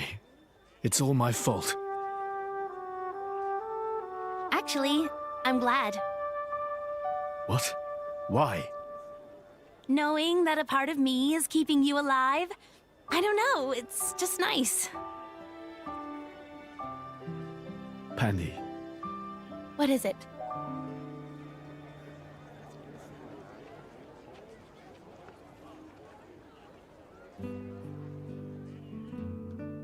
Wait, what was that? That was literally like a Sonic X episode 52 moment there. They do that? In Indol? I guess you and I are more alike than you thought, chum. Though mine was just a surgical procedure. And, yeah, now suddenly the fog in her glasses is gone. I'm still trying to wrap my head around it. You know, the people of Indol can trace their roots back to Judicium. Judicium? The creators of that Titan weapon thing from Temperantia? Yeah, them. They carried out experiments, fusing blade and human cells, creating flesh eaters. So, those practices persist in Indol? Hey, so they took advantage of blade regeneration and patched me up with Pandy's core crystal, right? Since I have part of her core in me, I'm a blade eater or something. A blade eater. That's right. That's gotta be why this place is getting to you, too. It's all good. Let's just push on.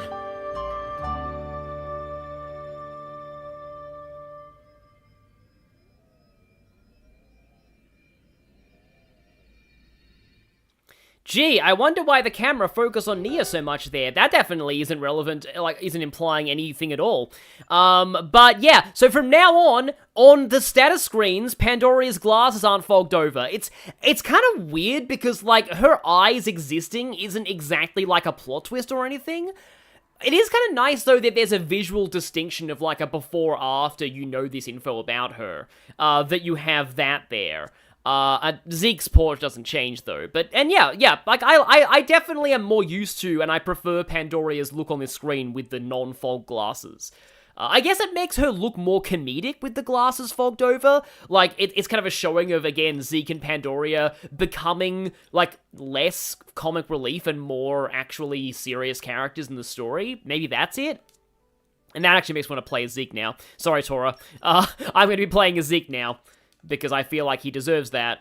Yeah, so I cannot believe this. Like, John Salter, I still didn't ship Zeke and Pandoria after seeing that scene. I don't know why, to be honest. Like, I've shipped things for less than that.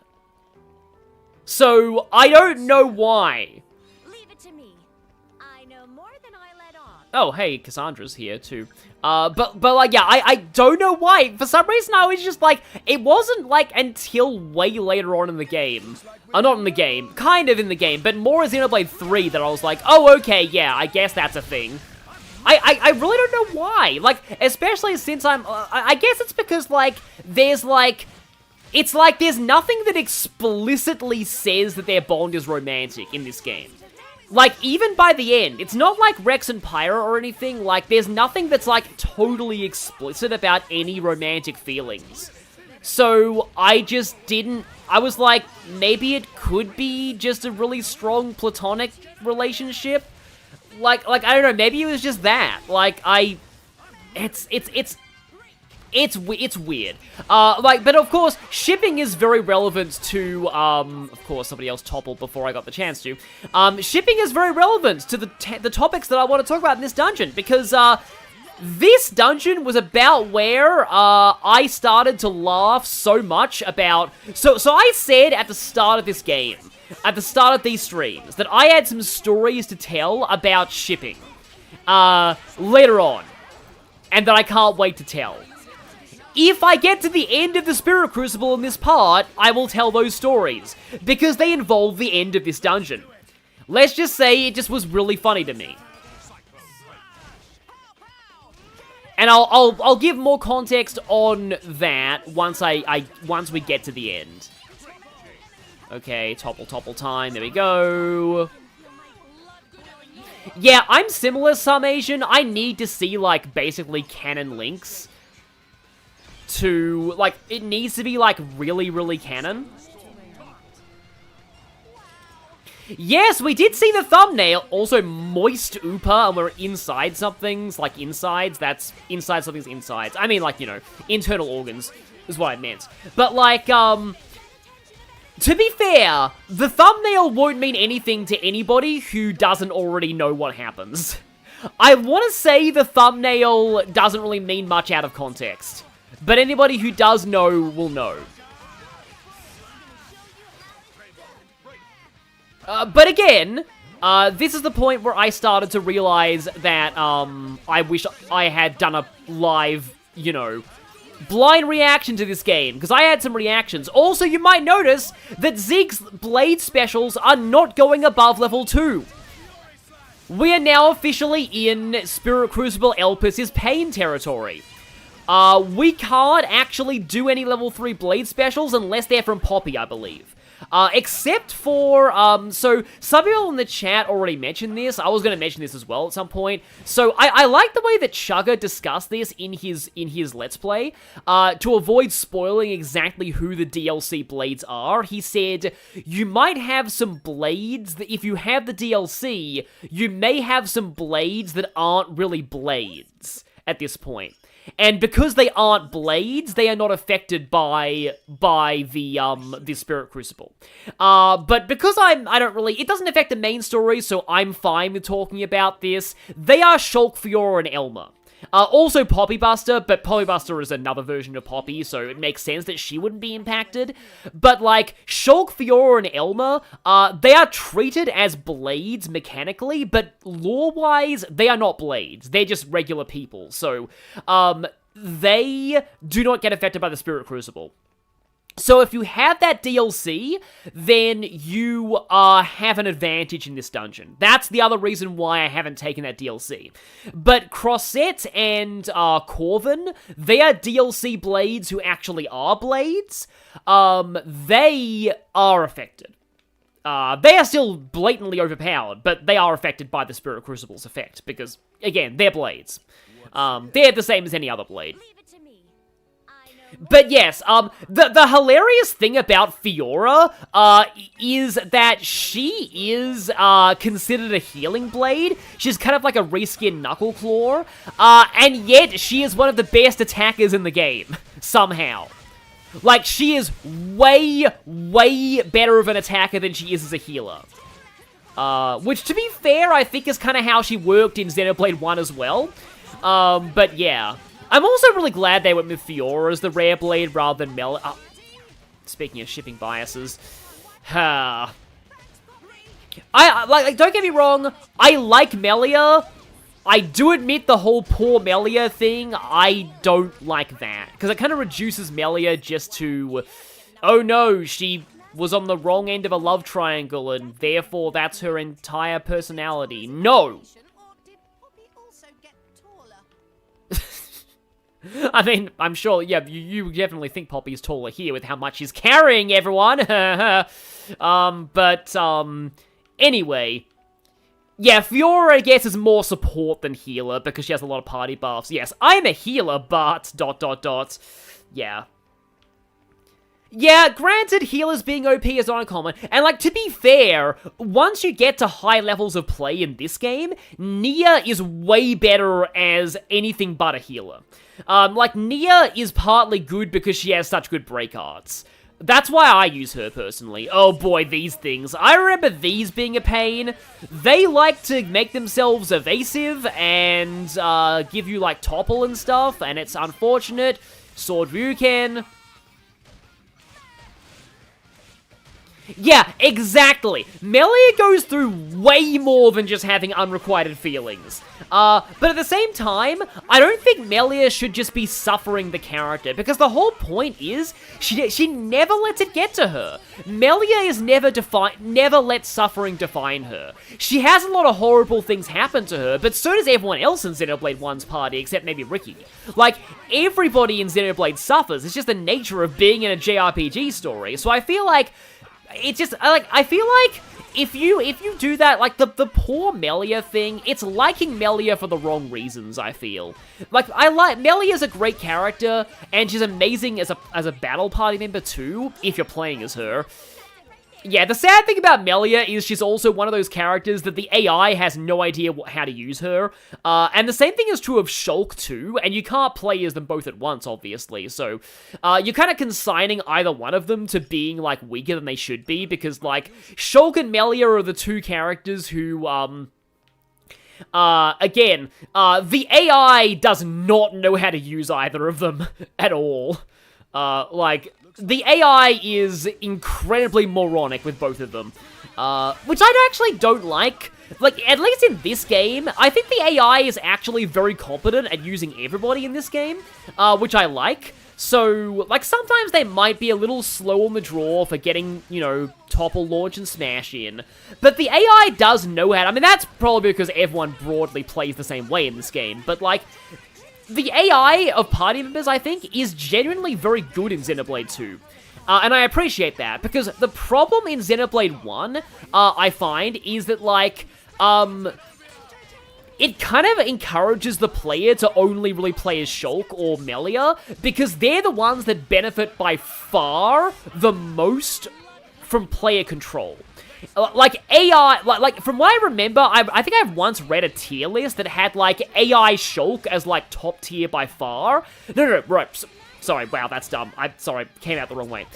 Player-controlled Shulk as top tier by far, and and AI-controlled Shulk as bottom tier. Maybe Sharla's worse, but, like, AI-controlled Shulk was very low in the tier list. But, like, player-controlled Shulk is, like, unquestionably top tier. Because the AI just doesn't understand how to use the Monado. Like, that's the thing. And the AI doesn't understand how to use Melia's gameplay gimmicks too. So, like, that's just unfortunate because, like, I like to play as everybody in these games, and I hate the fact that the Xenoblade 1's just terrible AI makes it so that it's, like, you're kind of forced to play as Shulk and Melia if you want to be optimal, because, again, if they're out of your hands, they are awful. Whereas, if you're playing as them, they're ridiculously OP. Anyway, somehow this was a talk about poor Melia, and it turned into be a discussion of her AI. Is this Hurdy Water? Is this Hurdy Water, Big Clinky 2025? This doesn't look like Hurdy Water. No, I think it is Hurdy Water. I can see the numbers. It is Hurdy Water. And so, this isn't exactly, like, the worst of the Hurdy Water. There is a unique monster that is low. I'm going to continue to call it Hurdy Water, because that is hilarious to me. There is an AI, I'm sorry, I'm talking about how bad the AI is at Shulk and Melia, and I keep talking about, I have AI on the brain. Oh, that's climbable, yeah. Yeah, I love, like, this is a consistent, I guess, across every Xenoblade game. The moment you even touch a ladder, everything instantly de-aggroes from you. It's so silly, but it helps in a lot of situations. Okay, given that I have a landmark back there, it probably means that this is the correct path to take going forward. But yes, it's Hurdy Water. But exactly, Howard. Vile Howard is a unique monster in this game. He is located inside Hurdy Water. So if you fight him, can I launch you from up here? Oh, well, I can't hit now because the topple wore off, but yeah. I'm pretty sure Howard is here. But, like, I know that there is a Blance unique monster that is in Hurdy Water, which means that, like, if you fight it, you're constantly taking damage, and it sucks a lot. Yeah, I think Howard is pretty soon. But it's not, because, like, Howard is very obviously off the beaten path, as you'll probably see soon. It's a later unique monster that is really rough, because it's right in your way. I guess I'll jump down. I guess Zeke von Genbu, Bringer of Chaos, can help you out. See, so far things aren't that bad, because, like, these enemies are kind of doable without level 3 blade specials. But it's like, with how much, like, the gameplay is reliant on you getting, like, high-level blade specials, I knew you'd die before I could topple you, to, like, do good damage. You can say, like, I dread to think how bad this place would be on Bringer. Granted, on Bringer of Chaos difficulty, enemies have ridiculous amounts of, like, topple resistance, or, like, break resistance, so maybe you're doing terrible damage anyway, even without this whole thing of neutering your blade combos, but still. Wait, Lapis just got another ult? I'm sorry, but I'm already satisfied with the fact that Alcris and Lapis got wedding ults in the same banner. I'm sorry, but, like, speaking of ships that I like, yeah, like, I shipped Alcris and Lapis the moment I got their C support. Oh. If this requires that much Dark Mastery, I'm pretty sure this path is not required. But I might be able to actually pull this off if I put... Do you have Dark Mastery, or do you just have bad luck? Nope, you have no Dark Mastery. Okay, then. Do I have... Because I pulled a whole bunch of common blades, I didn't release the last batch. So, let's see if I can stack enough Dark Mastery. But yeah, like, what is her ult exactly? I am wondering about that. Because again, like, like what I said, I've shipped characters for less. Like, probably Alcris and Lapis have, like, less, you know, going for them. And, like, I ship them, like, the moment. Yeah. There are some blue and pink pairings I don't like, but, like, I do like quite a few of them for some reason. So, okay. Zeke boy. Let's see. Oh, Segai. I thought we were called Segiri for a second. Side attack. Okay, here we go. So we got Dark Mastery. Yeah, so I can put 2 Dark Masteries on Zeke. Hey. Hey. Okay, you have Dark Mastery. Don't get used to it, Dahlia. Yeah, I've got this. I've definitely got this. Sorry, Aegean, by the way. Oh, wait, no, Morak doesn't have a Dark Blade. Oh, are you... No, wait, are you telling me that I don't got this? Hang on. Oh, no. Did I release too many Dark Blades on Morag? I don't want to have to overdrive somebody just for this. But granted, I am doing, like, a streamed playthrough, so I'm probably not going to do a lot of post-game for those overdrive protocols, and... I cannot believe I'm actually doing this. So, hang on. This is so dumb. I need to find a Dark Blade that's, like, on Zeke or something. There we go. Yeah, I've got a lot of Dark Blades on Zeke, so, I cannot believe I'm doing this. This is so dumb. I cannot believe I'm doing this. I mean, yeah, okay, to be fair, it would have been... Now that you mention it, Sanji's #1 fan, I saw that too late. It would be better to just pull Gacha, but... You can count on me. But, yeah. This is funny. using an overdrive protocol entirely to do this.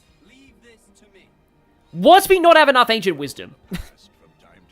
I'm sure I've got one more level of ancient wisdom somewhere. Hang on. I gotta have one more level of ancient wisdom, like somewhere in my blade list. Okay, let's see what I got. Ancient wisdom, field skills. Here we go. Info collector, forestry, production mastery, salvaging mastery, botany, theology, wild industry mastery, mineralogy, transport mastery, dark mastery, wind mastery. Rex, do you have any ancient wisdom? Mineralogy, blah, blah, wind mastery, expeditioners, transport mastery, production mastery, wind mastery, electric Nia, do you have any of these? Come on, somebody's got to have ancient wisdom in here, somewhere. Somebody somewhere has to have ancient wisdom. Production, fire, nope, okay. Because I got, okay, or can I get Dromark to level 3 ancient wisdom somehow? Info collector, production, salvaging, info industry, transport, production, electric, fire, earth. Etymology. Oh, wait. Aegean! Apparently Aegean has it! He does! There we go. Okay, we're not screwed. Aegean is... I can't believe that of all the blades, it was Aegean who had it. Aegean being forgotten strikes again. Yep, this is going in highlights. Thank you, everybody, for pointing that out. And all that was for this little cliff. Oh, it's got a chest at least.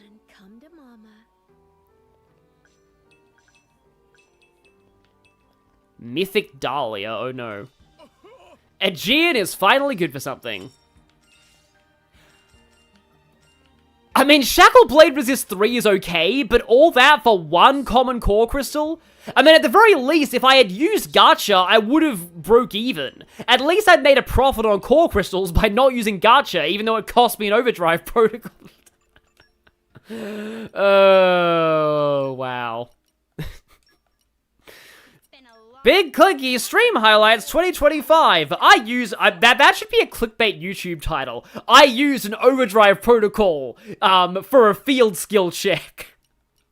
I'm gonna keep Dahlia for now. Just because it's funny. I wish I could share my luck with everyone. Anyway, yes, truly big brain moment. Exactly. That is one of the funniest ways to use an overdrive protocol, though. If I hadn't been releasing a bunch of dark blades on Morag, that would have been fine, but instead it's just like, well, I guess that happened. It's just like I regret nothing. I regret nothing. I got them from the DLC anyway, so technically I shouldn't even have those overdrive protocols. Looks like we've been rumbled. Yes, we have been rumbled, and I don't care. That's a dead end. I guess I do care now, a little bit. Yes, indeed, that hurt Tora. Is this... Hang on. I get the sense this is... Oh, wait, no, this is progress. I probably should have jumped off there. Oh, no, that's fine. Okay. Right, we actually did have to go down the water slide. Huh. Or we could have just walked the other way. And oh, there's a little alcove back there. I think I will explore that, but the water slide's more fun. See, even in this dungeon, yeah, I used an overdrive protocol, and all I got was this lousy common core crystal. That's what the t-shirt should be. But yeah, there'll be another cutscene over here though, so I'll probably have to talk about that. But this dungeon is the most... Oh no. I remember you! You are a pain! Excavator Darius, that guy! Because my first time going through this dungeon, I was like, oh, he's only level 46, I can take that. I was horribly wrong. I had so much, and I was like, okay, I refuse to proceed further until I have beaten that unique monster. Because that unique monster is a pain. And because, you know, principle.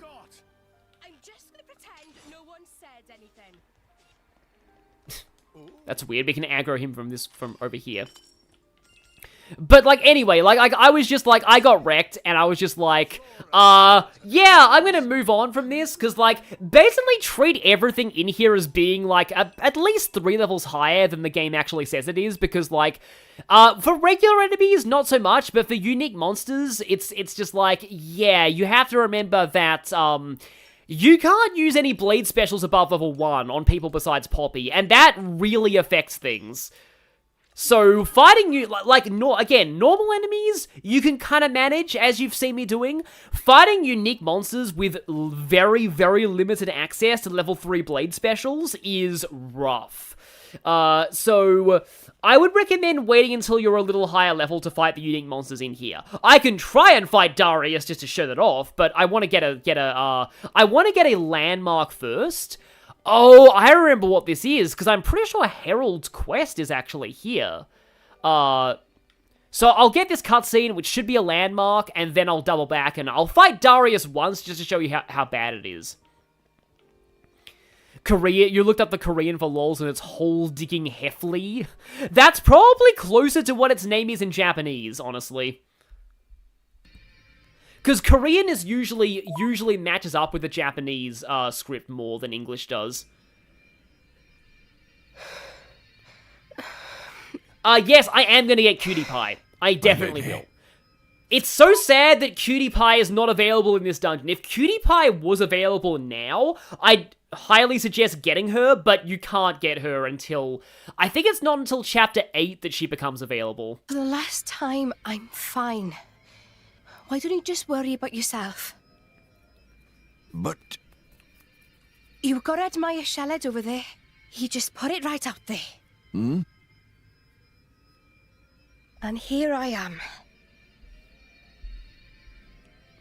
Dromark. I'm gonna put myself to the test. Right here. I've decided. My lady... Very well.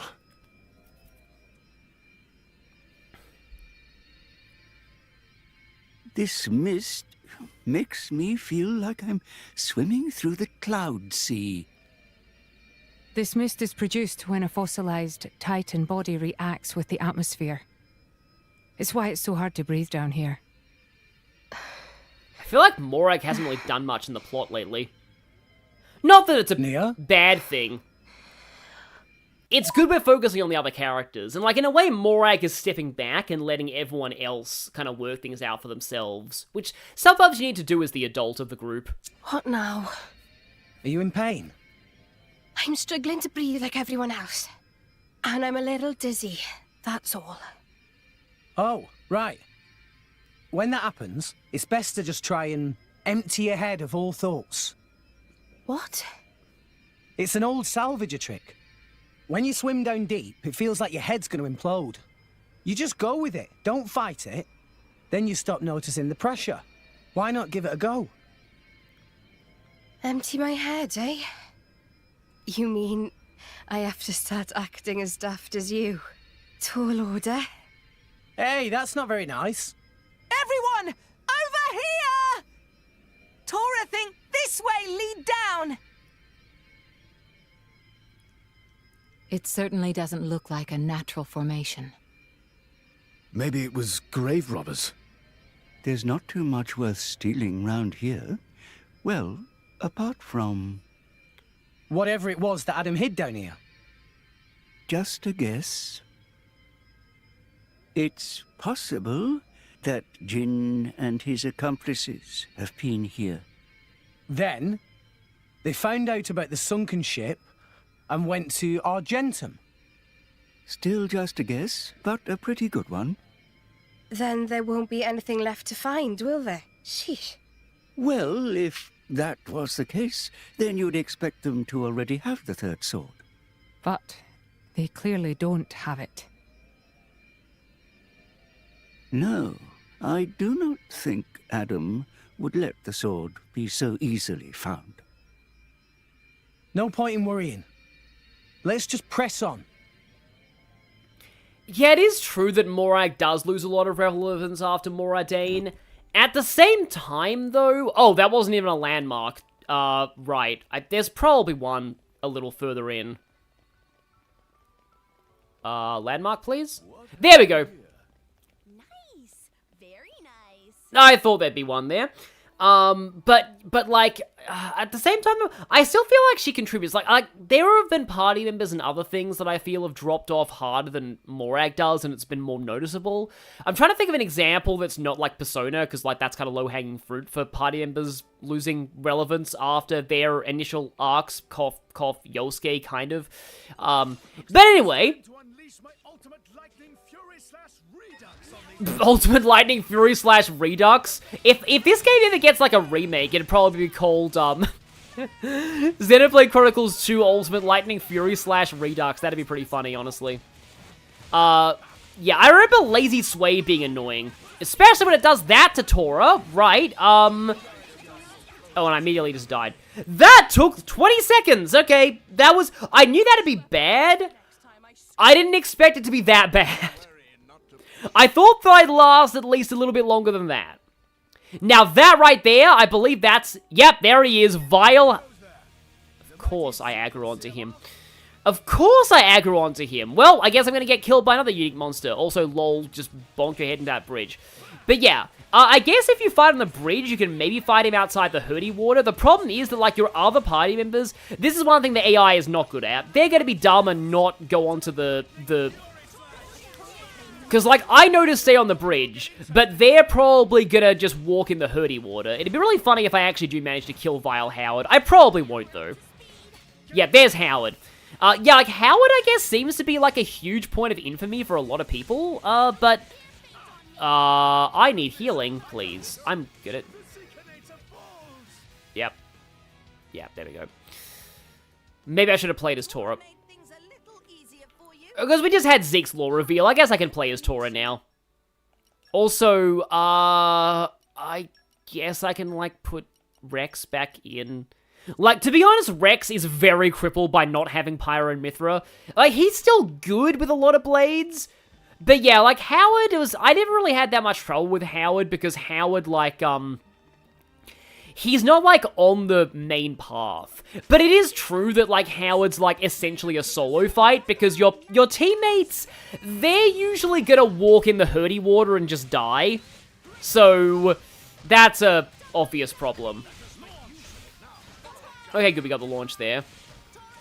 Lun Scorpox. Yeah, okay, here's a weird thing. For some reason, I remember this area because, like, I don't want to be, like, referencing this constantly because part of why that I wanted to do this stream is because I wanted to prove that people other than Chugga Conroy are allowed to make content on Xenoblade games. Just saying.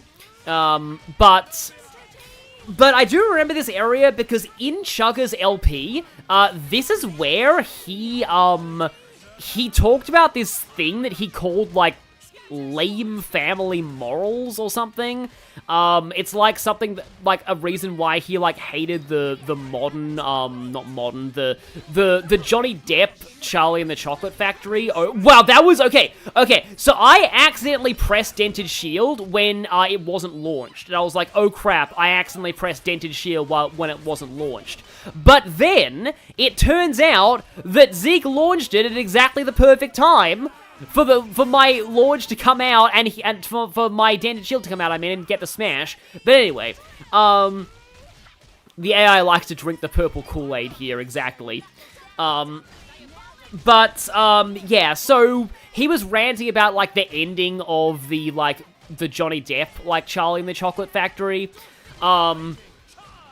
and about, like, that kind of thing, and he had, like, his own term for it and all that, and I'm just like, yeah, I understand it, but one of the weird things is, like, I always found that if Chugga hates, like, quote-unquote lame force morals so much, I'm surprised that he ever became a brony. And I'm saying this as somebody who likes Friendship as Magic a lot, somebody who was, like, a brony, like, a former brony, but, like, I am very, like, because, like, that show is, like, the undisputed queen of, like, it literally had, like, a moral every episode, at least early on, and then it kind of stopped when they realized that it was a little bit too restrictive of a format. I'm glad they did that, by the way. But like, again, I'm not saying that, like, My Little Pony's morals are bad or anything, but I'm just saying, I am very surprised that Chugga actually got into Friendship is Magic.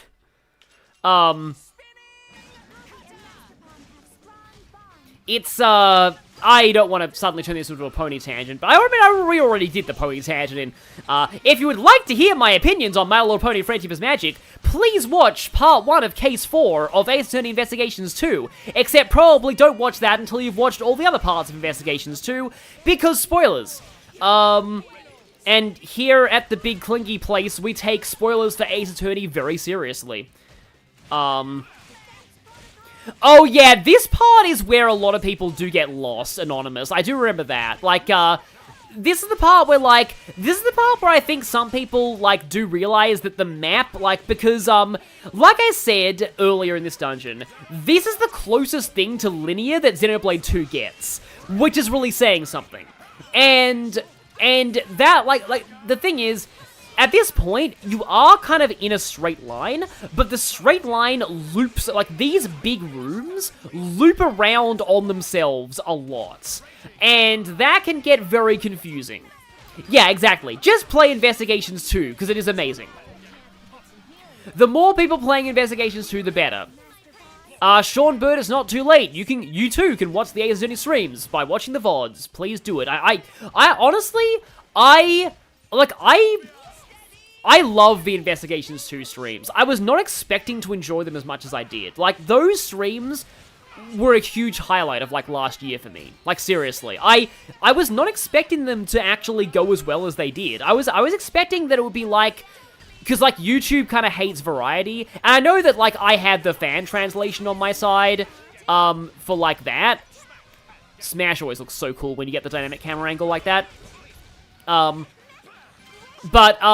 yeah, like, I was expecting YouTube to just kill those streams, like, the algorithm to just demolish them, because they're like, oh, you're a Fire Emblem Persona channel, why are you doing Ace Attorney? You shouldn't be doing that, ha ha ha, we're gonna bury your videos and make sure that, that people don't watch them. But, like, and don't worry, it's not just because a lot of people were watching them or anything. It's that, like, I had so much fun in those streams. Because, like, I had a lot to say about the translation trivia. I also just genuinely love Ace Attorney Investigations 2 as a video game. Like, legitimately, it is one of my favorite. It might actually be my favorite Ace Attorney game now. Trials and Tribulations is very good. And, Great Ace Attorney 2 is also very good. But Investigations 2... it might be my favorite Ace Attorney. And it's the thing that I tell people when, like, it's the thing that I tell people when, they're like, oh, Yamazaki is not as good of a writer as Shu Takumi. And broadly, I agree. I think the original well, actually, no. That's the thing. Takumi has written some stinkers. He wrote Turnabout Big Top and Turnabout Serenade. The two undisputed worst cases in all Ace Attorney. So, Shu Takumi is not perfect. I think broadly his writing is better than Yamazaki's. Like, when Takumi is good, he is amazing. Like, his good points in Great Ace Attorney are phenomenal. His good points in Trials and Tribulations are phenomenal. But he doesn't always hit. He has some misses, and, when he misses, he misses very hard. Poppy definitely feel great. Is it Tora's imagination, or did Poppy also get taller? Oh, that's the same conversation. Anyway, I'm suddenly just yelling about stuff. A professional human being, I like 3-3. That opinion is not common. I actually like Recipe for Turnabout. I do agree. Oh, freaking hell, I hate this guy. He loves to jump scare you right in front of a treasure chest. Is he a unique or is he just a regular? No, he's just a regular, but he's still really bad. I remember this guy giving me some trouble when I first played. But anyway, so, I fully admit, Jord Armstrong is terrible. Like, he is awful. Victor Kudo is not great either, because his whole thing is that he's like a perv. But at the very least, like, the way that I always saw Victor Kudo is he's kind of like a crash course in why witness testimony is not always reliable. Because that's something that defense attorneys do have to do in defending sometimes. They have to show that, like, a witness could be biased or could have not actually remembered things correctly.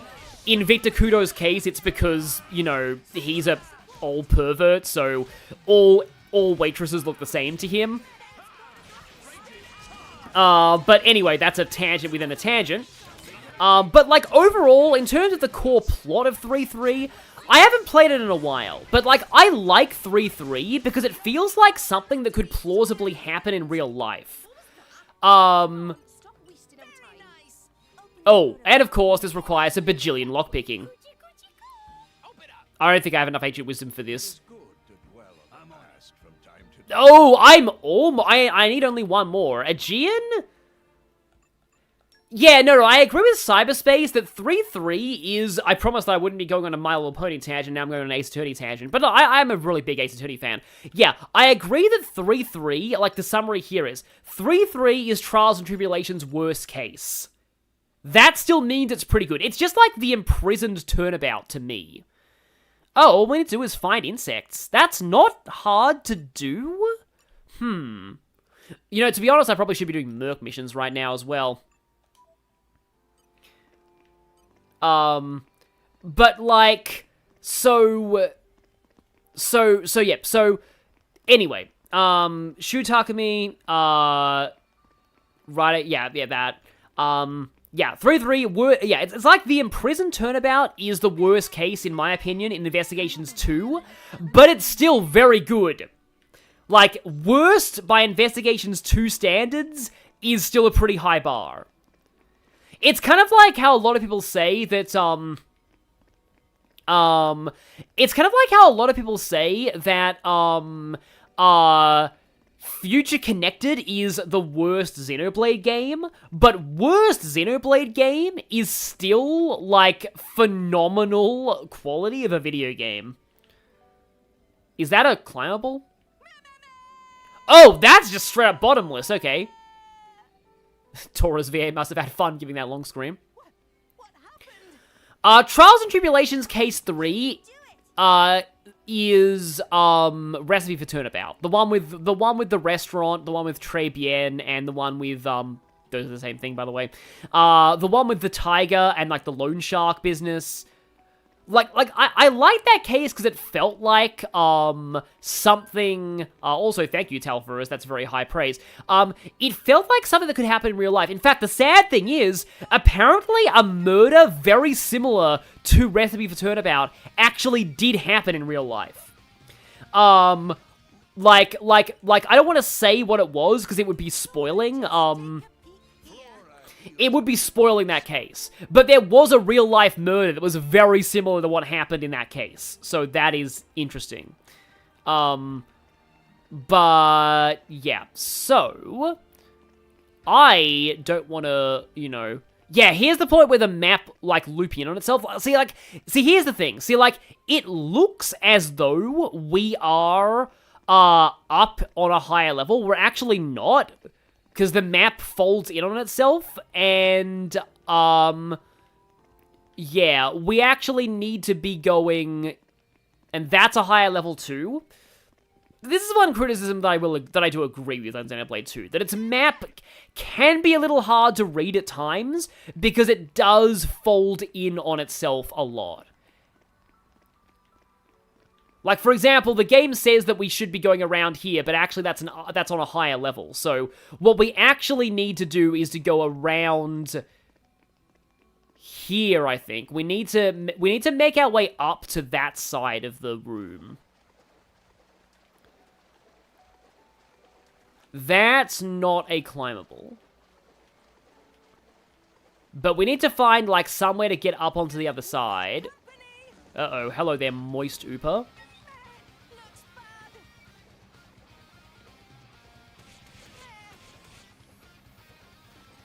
Okay, that's not like a ramp.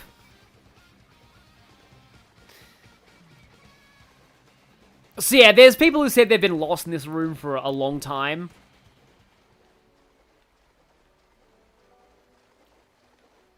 I'm pretty sure that Vile Howard is in a dead end. I'm gonna just try and go past him just because, but I'm pretty sure that's a dead end and we're not actually required to go there.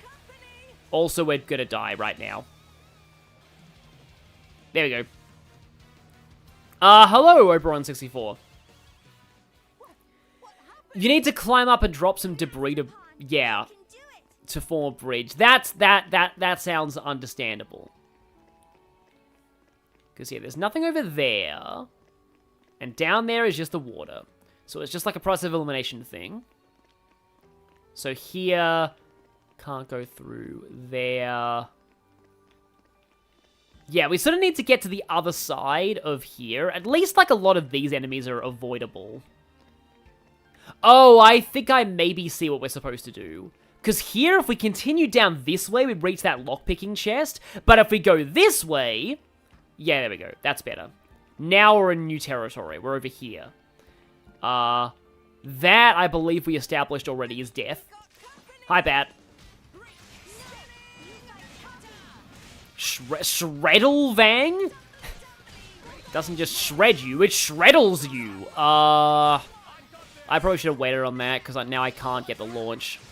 And, oh, hi, Taby. I am seeing some unfamiliar faces here sometimes. Well, not unfamiliar, but, like, people that I don't see, like, all that often. Zeke, launch. Nope, okay. I was hoping for Smash there, but oh well. Esoteric Sonic Blow. It's hitting us with... Okay, what's the most esoteric Sonic game I can think of? Sonic Waku Waku Patrol Car. Maybe.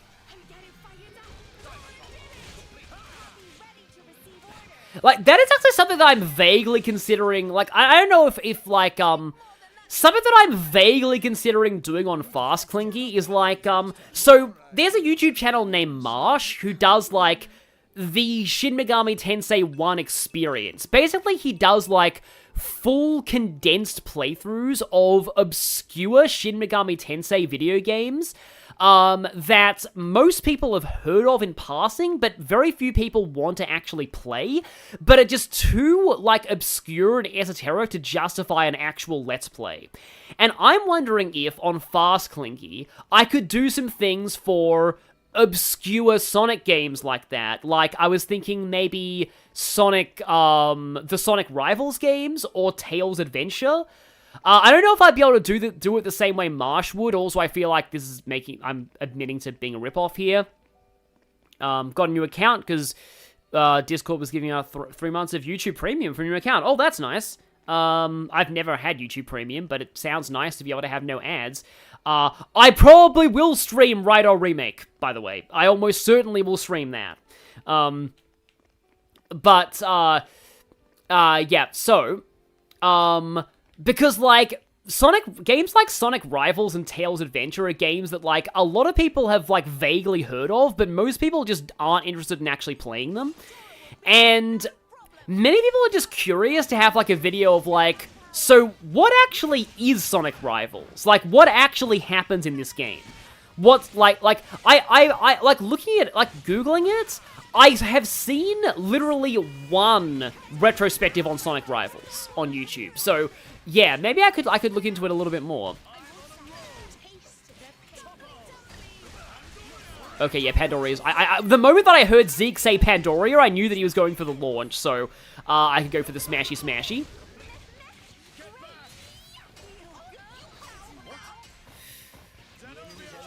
But yeah, like the main thing about Tails Adventure is I have an interesting idea for a clickbait title, but I feel like YouTube probably wouldn't like it. So my idea for the clickbait title is, that time Tails fought an army of bird, N-A-Z-I-S. Because that's literally the plot. The Battle Cuckoo army are canonically, a militarized force who are radical speciesists who believe that only birds should be allowed to fly. And that would honestly be, like, just such a weird thing to have people, like, see, like, just, like, in a feed, like, what? And, like, canonically, Tails was still, like, a kid when he did that. It's ambiguous whether or not that game takes place before Tails met Sonic, but, like, either way, Tails was extremely young. Yeah, exactly, Sanji's M1 fan. Excuse me, what?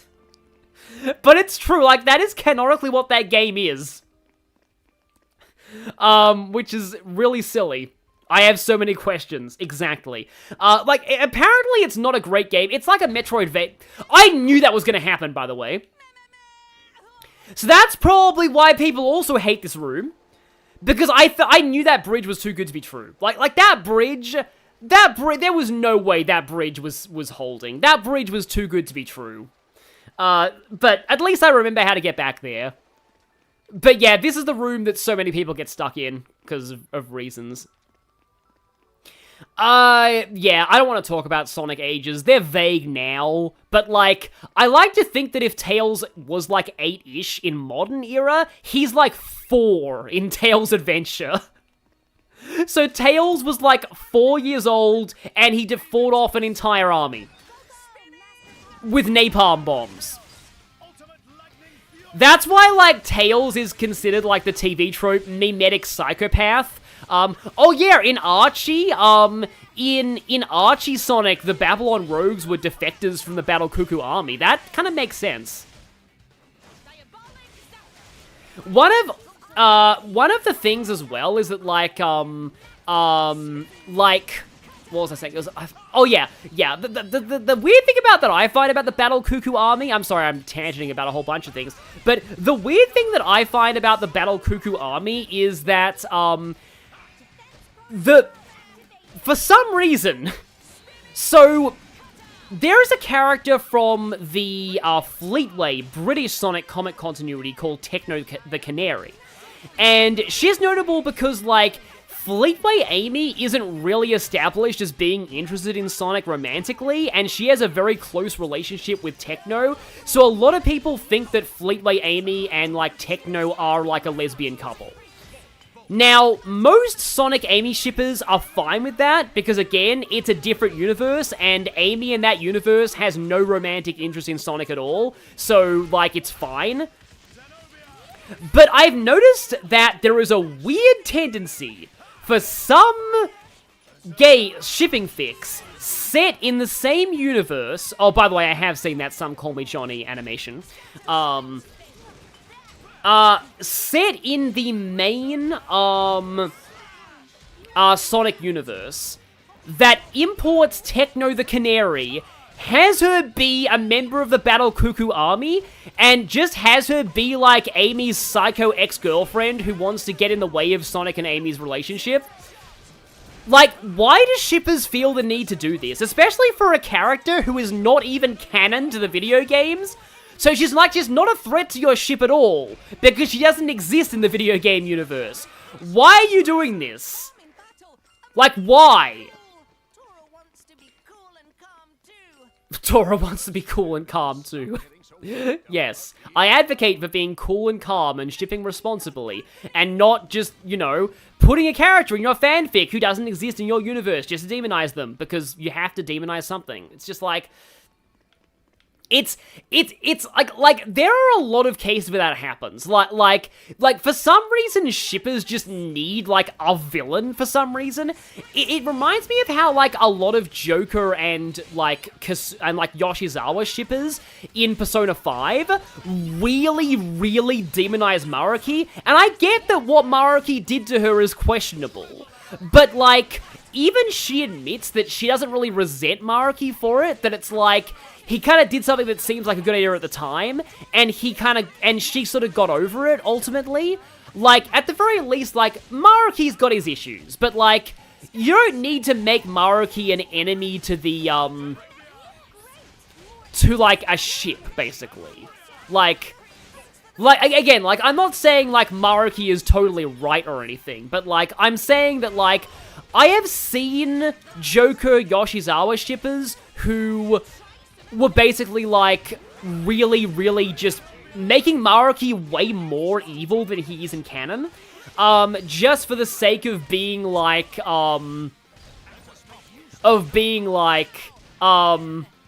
know, because they just, that missile is doing stuff, wow. Because they basically just want to be like, they want to like demonize him for hurting their waifu. That's entirely why they do it.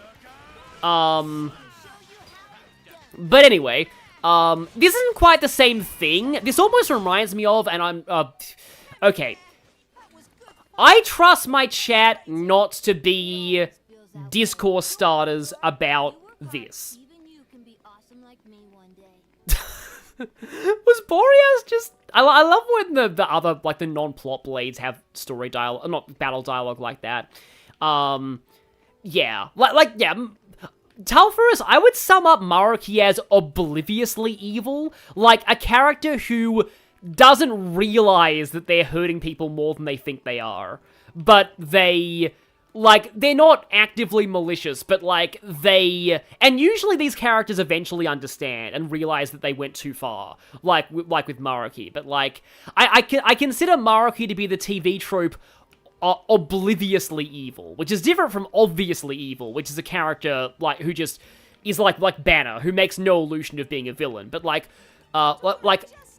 anyway. But, like, so, okay... To my other tangent, and it really says something. I trust my chat not to go crazy and start discourse about this. But, like, here's the thing. So, I once found out about a fanfic that I thought was a really cool premise. It was like, what if... And this is like Three Houses spoilers, but okay. It was like, what if Dimitri was the Flame Emperor? What if there was another universe where Dimitri became the Flame Emperor? I've even heard alternate universes where Claude becomes the Flame Emperor equivalent. I think they call him the Stormcaller or something. But, like, it was like, what if in an alternate universe, Dimitri was essentially the Flame Emperor and Mercedes was the Death Knight? Like... That's a cool idea. I like how some Asian already knows exactly where this is going. Some Asian and Nocturnal Decay are like, oh no, you all know where this is going already. Which is hilarious. I like that the chat knows of this. So, I'm like, this is cool. Like, this is a decent premise. Okay, then. And again, I trust chat not to do Three Houses discourse. But, I'm like... Okay, yeah, this sounds fine. This is a decent premise. I might check this out. And then I find out what the fanfic actually is. And it turns out the fanfic is actually about Edelgard from Crimson Flower going back in time with all her memories of Crimson Flower, while the narrative completely neglects any of the nuance and moral ambiguity of the Crimson Flower roots, and has her be perfectly heroic.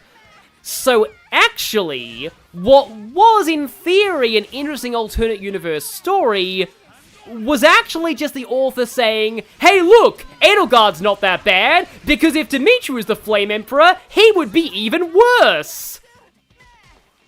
And at that point I was just like,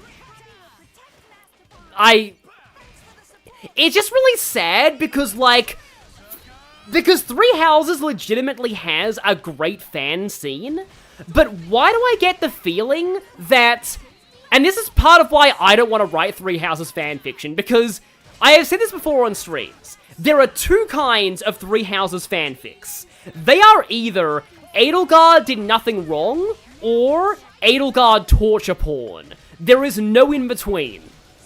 There are only two kinds of Three Houses fanfictions. So, yeah. That's, like, there's another fanfic I know of that is just, like... It is anti-Edelgard to an extent that unnerves me, to an extent that I find disturbing. And that should tell you something. And that is as far as I will say there, as a Byleth cosplayer, damn. Yeah. That's just like, on the one hand, a story creating legitimate political discourse is a sign that its viewpoints are written well, but on the other hand, I would rather have stories like Fire Emblem Engage than have a fan base that just does that. And I know there's probably a lot of good Three Houses fanfiction out there, but like... it's hard to separate the really good stuff from the stuff that's just trying to just push their own agenda.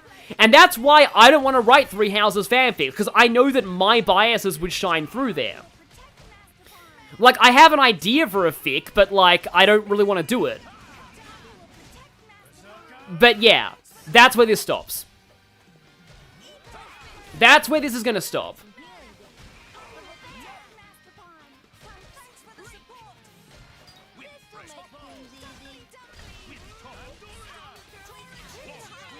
Oh, there you go, got the smash timing. But anyway, this is gonna stop now. Purple Star, what's the Fire Emblem Engage fandom like? The thing is that, like, the majority of people who actually do like Engage are pretty civil about it and are, like, fine. But, the majority of the overall, like, YouTube Fire Emblem fandom, most of the discourse is just, like...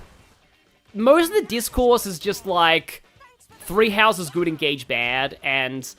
It was part of why I started to just like Three Houses less, because, like, I was just sick of it being weaponized against Engage. And, like, I know that if Engage did not follow Three Houses, it probably would have been better received. Like, if Engage came out after Fates, I think it would have probably been very well received broadly. Like, people might have made fun of aspects of the story, but, like, I feel like if Engage had come out right after Fates, people wouldn't have been so hard on it. It's just that Three Houses gave unrealistic expectations for Fire Emblem stories, because, like, it's... Yeah. It was not written by Fire Emblem writers. It was written by Dynasty Warriors writers. Did that special do anything? I don't think I noticed its HP go down at all. But it's just a shame that it's like it's very hard to find people who genuinely do like Engage. Like to be honest,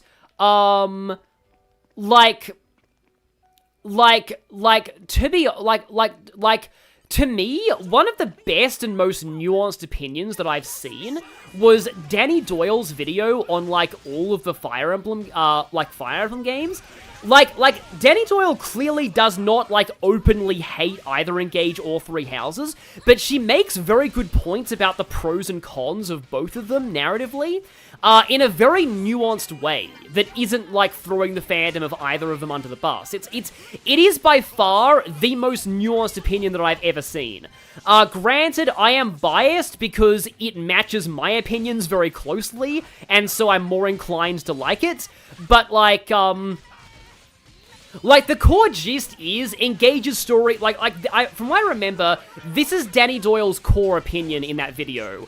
The TLDR is, Engage's story doesn't get bad until chapter 23, and Three Houses' story has more flaws than many people think.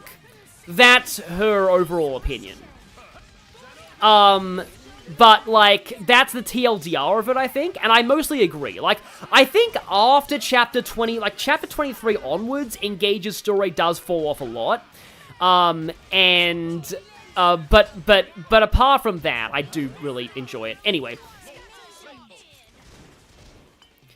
Asian in Wonderland says Fate's story, Engage's story is Fate's but coherent. Yeah, actually, that's kind of true.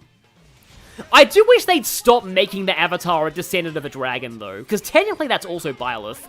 So, like, I do kind of wish that they would do more, like, not have the Avatar's parentage be a big plot spoiler again. I guess it's become an archetype at this point, but still. Yeah, I probably should get off of the... Yeah. I guess I will just say this one thing, though. Like, Talfura says, ironically, Three Houses plot keeps me engaged more than the game called Engaged. The thing with me, and is what makes it so hard for me in the Fire Emblem broader fandom, is I am literally the exact opposite. Three Houses plot kept me engaged for one playthrough. The first time I played Three Houses, I had a complete blast. Like, love that game so much. You can hear it in my excitement in my Blue Lions blind playthrough. But what actually keeps me engaged is gameplay, ultimately. Like Xenoblade 2, I do come back for its story. I love its story. But ultimately, the fact that it is also a very fun game is what keeps me coming back to. If it didn't have its gameplay, I wouldn't really come back to it. And the fact that I just simply do not enjoy Three Houses gameplay at all, like, the whole, not just the monastery, but even, like, the way you build characters, the map design, I do not have fun playing Three Houses as a video game. And because of that, I have replayed Engage at least 5 times now. But I have never replayed Three Houses since 2019. And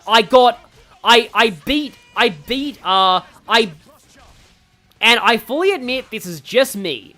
I beat Blue Lions, I beat Azure Moon, Crimson Flower, Silver Snow, I beat all those. I got halfway into Verdant Wind on Maddening, which didn't help, and I stopped, and I haven't touched the game since.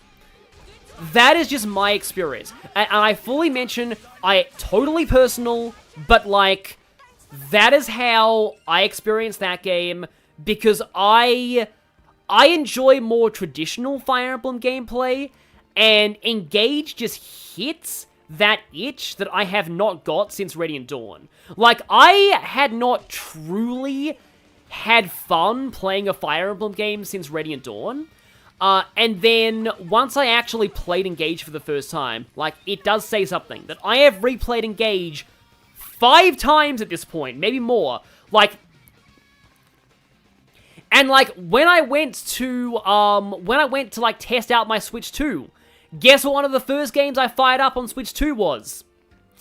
Yeah. So, yeah, like, anyway. The burnout is also why Nico B hasn't played 3H since 2019. Yeah, I guess that. Oh, right, I did play Cindered Shadows, obviously. I played Cindered Shadows blind on the channel, actually. I'm still really bummed about the fact that, I'm still really bummed about the fact that Cindered Shadows isn't canon, but somehow the DLC of Engage is. Like, of all things, it should be the other way around. And yet, Three Houses, the DLC that's bonuses always carry over if you beat it once, whereas you have to beat Engage separately on every save file.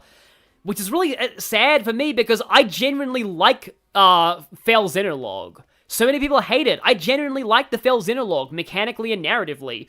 But I do admit the way that it's implemented as DLC has a lot to be desired. Like, I wish that if it worked like Cindered Shadows, and there are more logical reasons for it to work like Cindered Shadows, more people would like it. Oh, they probably wouldn't. Yeah. Balthus is pretty close to my favorite fictional man. Yeah, I kind of wish that I had, like, I never got around to seeing the supports of the Cindered Shadows characters in the main game, just because, again, I was just burned out by that point. But, like, yeah, I am probably one of the biggest Fel Xenologue defenders out there, and I'm not going to defend the fact that you have to replay it on every playthrough. Because, like, I want to use Nell, I want to use the 4 Winds on other playthroughs of Engage. I wish I could do that to spice things up, and I just can't.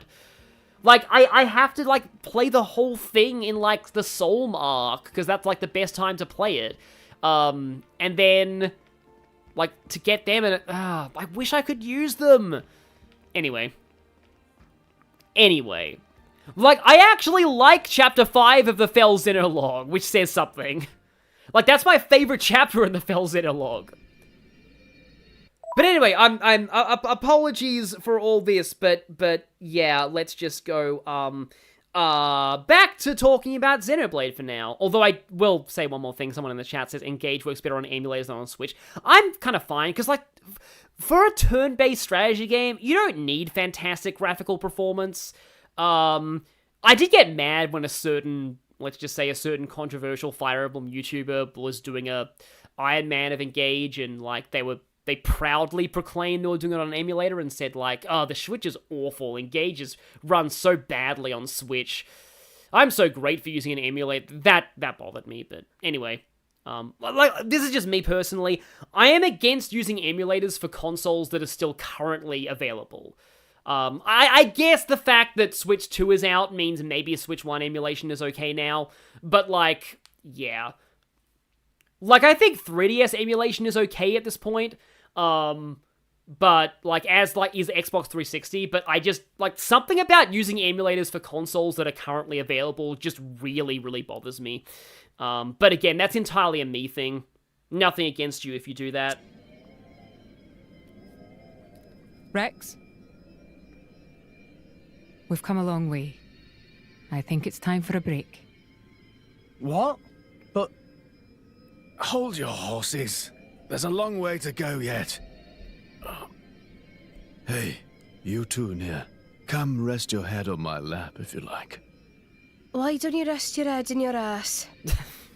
I'm sorry, everyone. I had no idea. There's no need to apologize. I understand. Poppy, now is good time to cool drive furnace. Aye aye, Master Pawn.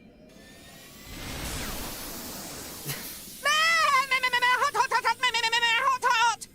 Master Pawn, Poppy is sorry.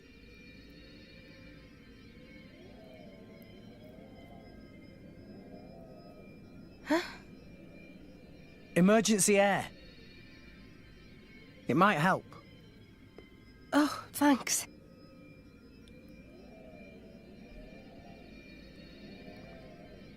Oh, not like that. You have to hold your nose and then inhale really deeply. Now stretch out and puff out your chest. Is this another of your salvager tricks? Go on, just try it.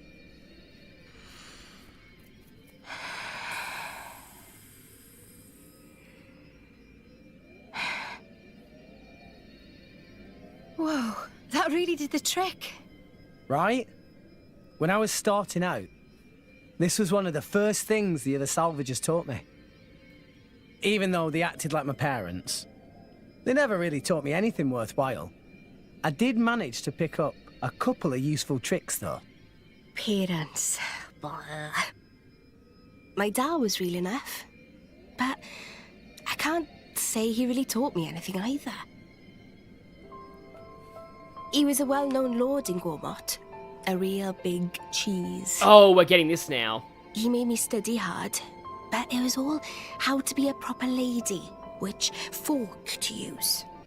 So, before Nia fully gets into this, I can say this. This, like, remember when I was saying earlier in Torgoth that if you're playing this game on your own time, you want to talk to the NPCs there, because there is, like, some important foreshadowing? This is why. So people in Torgoth do mention Nia's dad. They don't really refer to him by name or anything, but it becomes obvious this is who they were referring to. Nothing that's doing me any good now. Just useless shite. You were some kind of high society princess. I can't picture it. Shut it, you. I hated studying. But, looking back, those were the happiest times of my life. There was my dad, and my big sis, the three of us. You had a sister? Yeah. She was very frail. I spent a lot of time at her bedside. My dad brought doctors from all over to try and help her. He tried so hard. It was all he thought about. After that point, my memories aren't so happy. Nia. Dad spent all his money on chasing a cure, and lost his position as a lord. From then on, we became drifters. It was a tough life. It took its toll on my sister. She died not long after. Anyway, I'm sorry for talking your ear off.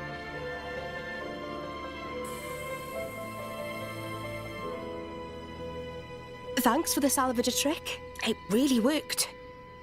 Sneaky git. If you had this all along, why did you hold out on me?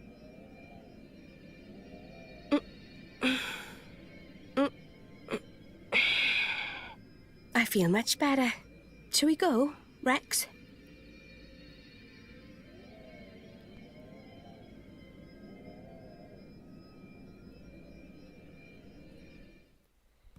And now I want to play as Nia. So let's go and put Nia at the front of the party now. And see, if I put Morag in, we have 2 tanks. I guess you can kind of make Poppy more of an attacker here if you want to. You might have access to more like roll stuff. I think this is kind of why they give you like the ability to change stuff with Poppy swap. But yeah, let's put Rex back in. Gotta remember that I'm in charge of break now.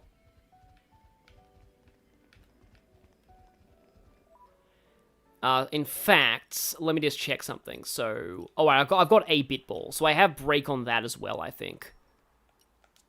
Also, do I have any, like, weapon stuff I can spend? Oh, right, I have break on the cannon, too. Let's level up Healing Halo, finally. Okay, yeah, you've got a lot of stuff on bit ball. Go, oh, let's level up the break on that. Yeah, made Poppy an attacker at this point. You can do that. Oh, we can level up the Aegis sword skills. Oh, wait. Yeah, probably better to do this. Can't level up Smash, though. That's kind of like the main thing you want with Rock. But with this, also, I mean, I guess I can do Bold Tackle.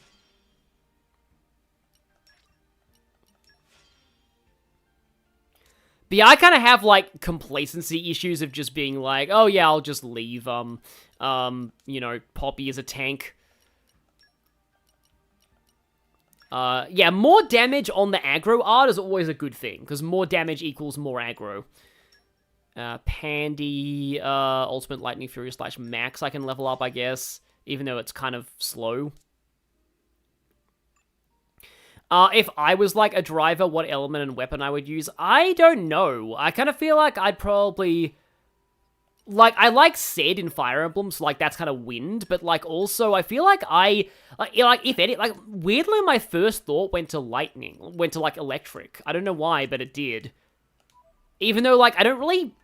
Like, electric is not one of my favorite types in Pokemon, but that's a totally different issue. Like, because I feel like a lot of electric types just don't really hit that hard. Except for, you know... Regulate, like, they introduced some ones that hit hard later, but, like, for a while, a lot of electric-type Pokemon just had issues with, like Electivire and, Jolteon and stuff were just, like, we've got, like, they look like they'd be good attackers on paper, but they turn out to be kind of weakish, so that's a totally different tangent, but, like, I don't know why I thought, like, electric off the top of my head. Also, somebody just fell off. Frozen Sapphire sounds kind of cool, honestly. But, like, because, like, you'd think that with my whole Armor Knight thing, I'd be more like Earth or something, but no, I don't know why, but just my first thought went to electric. Oh, great, there's more of that Dark Miasma. I guess we've established that we can clear that now. Oh, yeah, Magdalen's pretty good. Yeah, Luxray's a big problem. Do I expect any Fire Emblem games to get Switch editions? See, here's the problem. I kind of know deep down that Three Houses is more likely to get a Nintendo Switch edition than Engage is, because it sold more, and I hate that, because I like Engage way more, but that's all I'll say. Yeah. But, like, to be honest, I don't think, like I said, Fire Emblem games aren't, like, really, like, they don't need to have, like, really intense graphics, so I feel like they don't necessarily need Nintendo Switch editions. Like, to be honest, even most people who like Three Houses say it looks pretty bad graphically. Like, I'd rather have some kind of free update, like with, like Pokemon. Okay, so here's something. So last stream, people asked me what my thoughts were on, like, Pokemon Scarlet and Violet. I got interrupted by another tangent before I could say it. And my thoughts are, seeing how Scarlet and Violet run on Switch 2, I wish they never came out on Switch 1. I know that they kind of needed to, because they don't really like to delay Pokemon games, but I feel like all of the drama surrounding those games, or at least a lot of the drama surrounding those games, might have been gone if they had just released it as a Switch 2 exclusive. Because look, I have watched people stream Scarlet and Violet on Switch 2, and I'm just like, that right there, that is how the game always should have been. That is clearly how the game was supposed to run. And the fact that it even released on Switch 1 at all, like, now we know the problems with Scarlet and Violet were not Scarlet and Violet bad. They were, Scarlet and Violet were not meant to be played on Switch 1. So, yeah. Like, out of like, all of the, Aspars are a pain, by the way. Out of, like, all of the games that I have seen running on Switch 2, like, to be honest, I don't even think Breath of the Wild and Tears of the Kingdom needed Switch 2 upgrades that much. Like, of all of the games that I have seen on Switch 2, I got shackled right before I could get healing in. That's actually really bad. But, like, of all of the games that I have seen, all of the Switch 1 games that I have seen on Switch 2...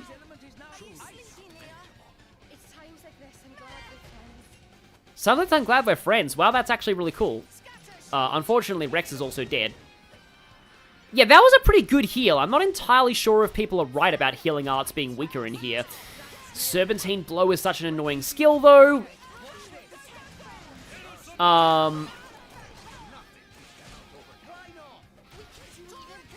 Wait, everyone's jaws dropped at the new non-Pokemon game Game Freak is working on? What is that? Is that real?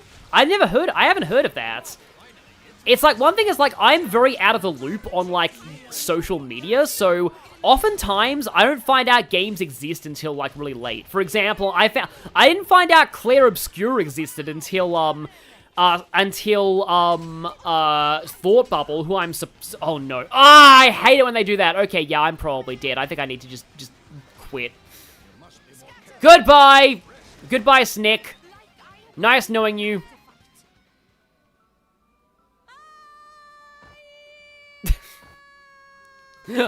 Forgot how silly Nia's scream was. But anyway, yeah, that's the reason why Aspars are annoying, because if you let them, they will shed skin and fully heal themselves and level up, so they're...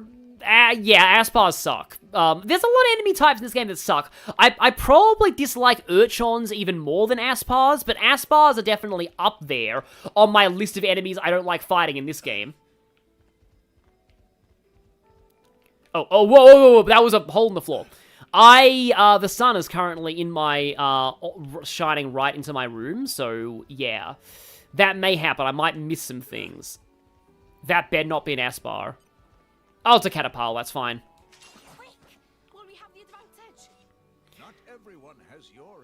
Beast of Reincarnation. Okay. How am I only hearing about this now? Like, that is just kind of a weird thing. Like, I sometimes just miss things. I have legitimately never heard of Game Freak working on a non-Pokemon game. But, like, yeah, so, like, I guess I've already said it, but, like, of all of the Switch 1 games I have seen running on Switch 2, Pokemon Scarlet and Violet are by far the ones that I think benefit the most from Switch 2. Like, I see them running on Switch 2, and I'm like, wow, this is how it always should have been. Okay, I just realized, oh no, Rex has launch, I think. But yeah, like, that's my 2 cents on that issue. Because it's like, I actually liked, I enjoyed, Pokemon Sword and Shield, but Scarlet and Violet was the breaking point for me. Like, that was one where I'm like, yeah, these are, like, objective, like, mechanical problems with, like, the way the game runs. So I'm more inclined to believe the anti-hype here than I am with Sword and Shield when it was just like, oh, why can't we have all the Pokemon in the Pokedex? Why can't we? Oh, right, this. Oh, only fire. I thought it'd be light, but no. They wouldn't give you a light check because the only light, like, blades besides Mithra are, like, Cosmos and DLC. But I think I can do this if I put some more fire blades on me. Let me see. Okay, Nia's got a couple of fires. I believe all this does is light up the area, but sometimes that's useful. Use my power. Let me help you. Fire, guide me. The Switch 2 itself seems to have been delayed, so maybe it was always meant to be a Switch 2 game. That's possible, yeah. Again, like I said, this is entirely just to light up the room. It's like Flash in... Speaking of Pokemon tangents, as a kid, I couldn't find Flash, so I had to beat Rock Tunnel without Flash. And I did it. It took me an entire month. I spent an entire month in Rock Tunnel. Just kind of like the length of time some people spend in the Spirit Crucible. Just leave it together at last. Thankfully, I didn't have to use an overdrive protocol for that field check. But yeah, like Sword and Shield, the thing is that it's like, a lot of the problems people have with them were very subjective. Because, like, I don't mind, because I never cared about Pokedex completion. I didn't mind not all the Pokemon being in it. I didn't mind it being linear. There are some problems that I do have with Sword and Shield, but like, there are things about the story. Like, I hate the fact that, like, Chairman Rose is a terrible villain. Like seriously, Chairman Rose is, it's sad that the only reason why Chairman Rose is not the worst villain in Pokemon is because in the exact same game he is in, there is also Swordard and Shieldbird. And the sad thing is, the first time I played, I liked them more than Chairman Rose. I actually wish that Swordard and Shieldbird were the actual villains of the game. I wish they'd been better developed if that was the case. But like, yeah, I honestly thought that Swordard and Shieldbird were more interesting ideas because they're basically the king of Tantal. They're so obsessed with like their weird, distorted view of history, and I thought that that would be a very interesting idea as for Pokemon villains. That like, especially these days where there's so much misinformation and people like kind of, especially about the past, and people like overly idealizing past eras, I thought that like Swordard and Shieldbird, if they were more developed, could potentially be very interesting villains. Like, and they could have fit with the themes because, because the legendaries were legitimately the heroes of the past, and they could be people who, like, excessively idealized Zacian and Zamazenta and want to abuse them for their own gain, and think that Zacian and Zamazenta stand for things they don't actually stand for.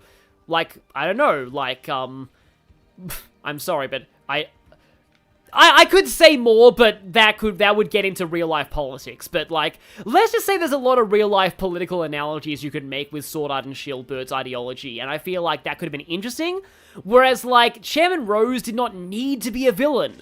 The main plot was a sports... Sorry, Welcome to this episode where I tangent about Ace Attorney, Fire Emblem, and now Pokemon. Because, of course, Sonic, and now Pokemon.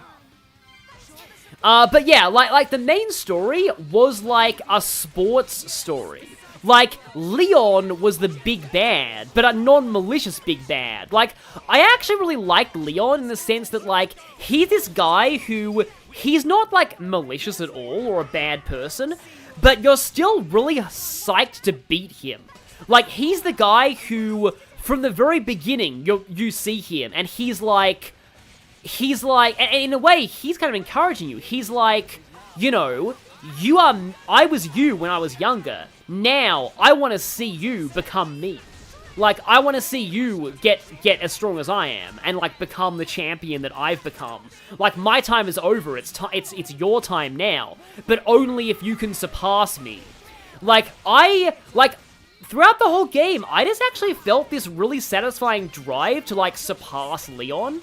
And especially when his brother is one of the other rivals. And, like, when you kind of know the guy. And, like, there's no, like, actual, like, real personal beef you have with Leon either. It's just, like, again, it's just really cool that it's like you've got this kind of like very like it's the way that you can have like an antagonist but not a villain. Like, he's a great antagonist, even though he isn't evil. And it's especially true when, like, you actually fight him, and his team is quite good. Like, he's legitimately a good boss fight, which is sad, because the rest of the Elite Four and Chairman Rose are utterly pathetic boss fights. But, like, yeah, like, he is, like, legitimately a good boss fight, and I love his defeat animation. Like, so much. I love his defeat animation. Like, the way that he looks frustrated for a second, but then he smiles, turns, and throws his hat off, like, in your direction. Like, and the fact the game just segues into the credits right from there, like, that was a good ending, to be honest. Like, it's what Pokemon Gen 1 kind of should have been when it made beating the champion the ending of the game. Like, in my view, it's just like, it's like Leon is like admitting, like, this guy finally did it. He surpassed me, and I am so happy, and like, I couldn't be happier. Like you can tell, like, Leon is really happy in that moment.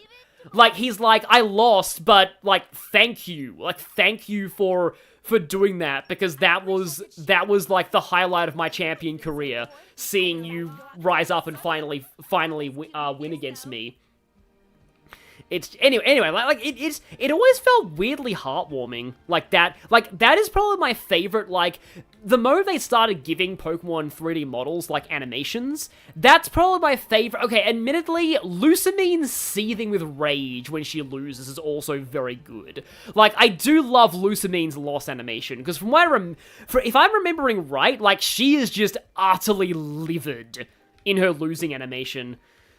Yeah, speaking of bad choices of villains in Pokemon, I am yet another one of those people who thinks Lucamine was way more interesting when they let her be evil, and not like, oh, she was secretly just a misunderstood good guy who just wanted to help save us from Necrozma. And yet she's still abusive towards Lily and Gladion, but we're gonna sweep that under the rug, because apparently she's not really that abusive, guys. It's fine. It's, I'm very much not alone in my feelings towards Lucamine in Ultra Sun and Ultra Moon.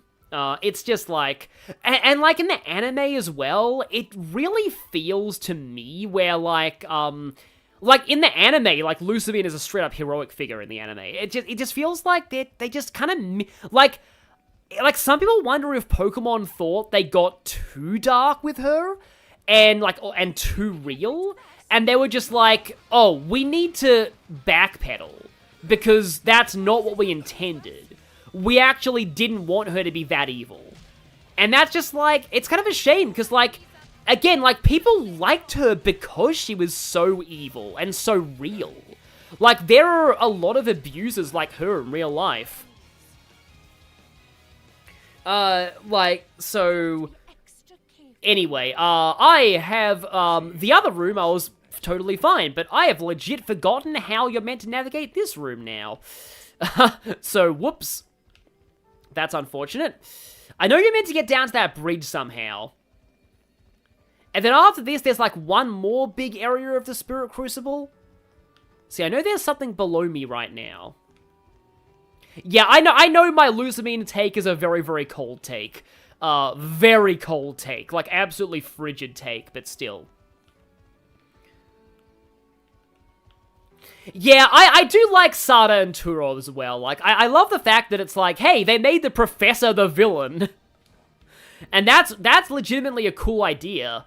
And I kind of like the... Okay, this is... No, that's not... Yeah, okay. But it's like, I don't know if this is, like, intentional or anything, but, like... One of the cool bits of symbolism there is that... I feel kind of bad that I'm only talking about other games here, but I guess that's what some people are here for. But, like, I feel like there's a potentially cool bit of foreshadowing in the fact that, it is not the professor who gives you the welcome to the world of Pokemon speech in Scarlet and Violet. It's Clavel. And Clavel is the one who gives you your starting Pokemon. So it's like, that's interesting. Why is the professor not the one who does that? Maybe it's because they're not really the professor, they're actually the evil team leader, kind of. I do wish they bring back genuinely evil teams again. Like, Team Skull was fine, Team Yell was kinda fine. I'm not as big a fan of, Team Star as most people are. I feel like a lot of people will probably be mad at me for saying I don't really like Team Star all that much. I understand what they were going for with Team Star, but explaining the reasons why I don't like them as much as many people do would probably cause a lot of discourse, so I won't say that. But, yeah. Oh, actually, hang on a minute. Can I just jump? Hang on. Yeah, we can fix this. Let's just jump on the ladder. Yeah, I like Team Skull as comic relief too, exactly. Like, I feel like they're genuinely good comic relief characters. Like Team Skull are like anime Team Rocket. At the same time, they also have some legitimately dark aspects to them. Like the fact that Guzma is like the thing about Team Skull is they're both comedic, but also they are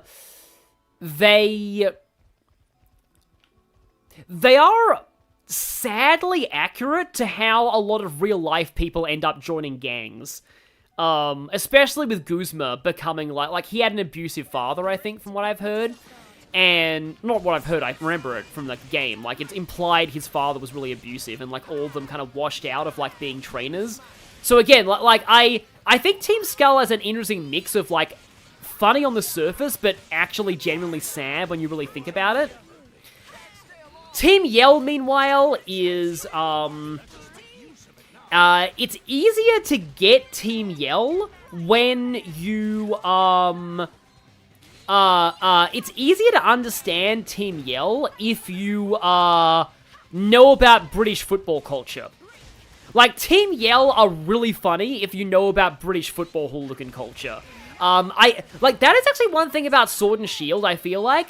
I feel like having UK ancestry, I appreciate Sword and Shield, like Galar in particular. A lot of Americans just don't really get Galar, I feel. You kind of need to be, like, knowledgeable about the UK to understand Galar. And, like, a lot of Americans don't, like, they kind of hate the UK. So they don't really make much of an effort to understand the culture. Because Team Yell and the Gym Challenge is very heavily rooted in UK sport culture. And the sport culture of the UK is similar to how it is in Australia, so...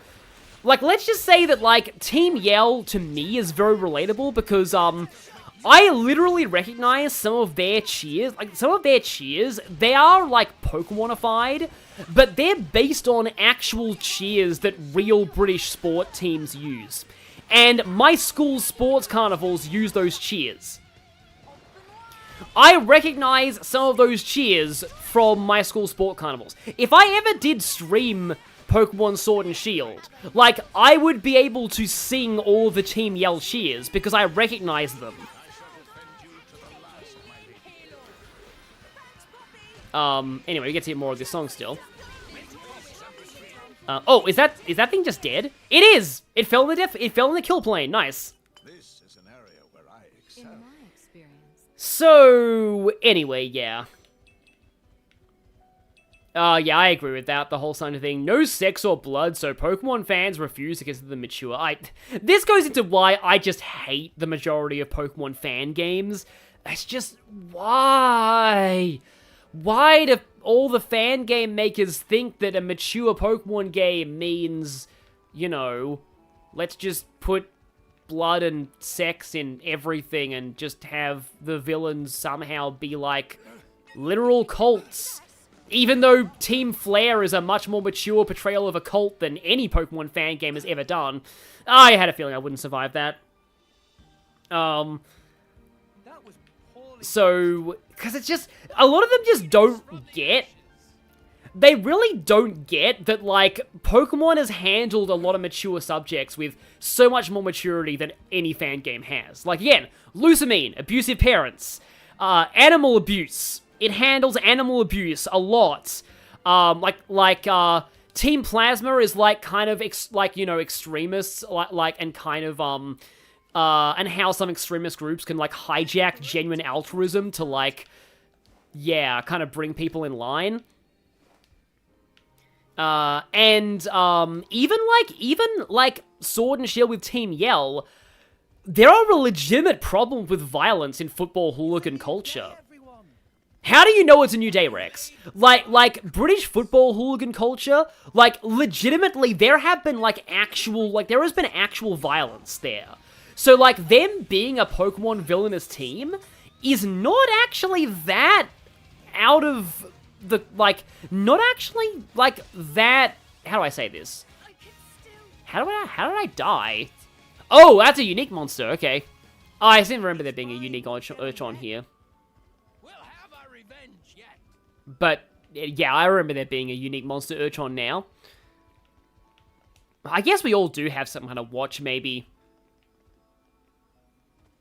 I feel like I got close to finding the correct path that time, but the Urchin just, yeah. I kind of agree with that take that the best Pokemon fan game is Vietnamese Crystal. And that's not even a fan game, it's a translation. Sorry, I am just... Yeah, I need to focus more, because this is the room that I'm confused about. Because, yeah, I've kind of said what... I will have way more to say about... I have way more to say about, Xenoblade topics once we get to the end of this dungeon. Trust me, I have way more to say about Xenoblade. So don't worry if I'm tangenting now. I have more to say, believe me. But, like, I kind of said everything I needed to on that earlier cutscene. Yeah, and the stuff about Nia, like, all that foreshadowing.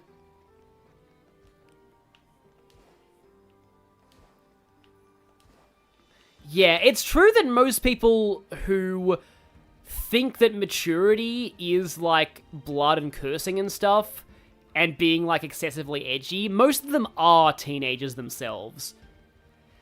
It reminds me of how, like, God of War, like, the original PS2 God of War games were all, like, extremely, like, overly edgy. Like, just violence, gratuitous sex, gratuitous topless women. And then, like, God of War Ragnarok is, like, not Ragnarok, God of War, like, 4 is, like, oh, hey, we actually had to tell a mature story now. He's a dad, and he has a son, and they're trying to survive in another world, another region, and, there are some deep themes about the bonds between parents and children and stuff like that. Like, that is, hey, that's a mature story. And I feel like they did that because, like, the audience that grew up with the God of War games on PS2 are adults when the PS4 games came out, the Norse games came out.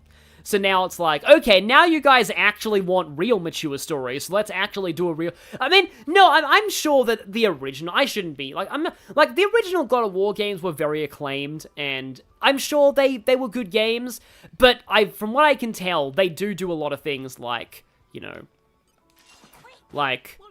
Like, oh, hey, there's, like, I've seen, there's, like, literally a bunch, and I think one of the bosses in God of War 1, like, is just, like, a giant, like, monster that's just all breasts. It's just, like, seriously? Like, really? If I can't kill this thing, I'll probably switch to Zeke. Ah, resisted the break, yeah. Could have stopped the Snake Eyes if I got the break there. The original God of War creator hates the new game. Wait, what? Oh, yeah, I seem to remember something about the, like, isn't the God of War creator the guy who couldn't beat Metroid Dread because he got stuck in one room because he didn't understand how the game works and then said that Metroid's terrible for that reason? Yeah. That's like the opposite of the Prince of Persia creator, who actually hated the edgy direction they went in with Two Thrones. That's Clotho in God of War 2. Okay, yeah. But you see my point. There's a boss that is entirely just boobs. Can I? I think I'll need to swap over to... Come on, can I get the heal in? There I go, good.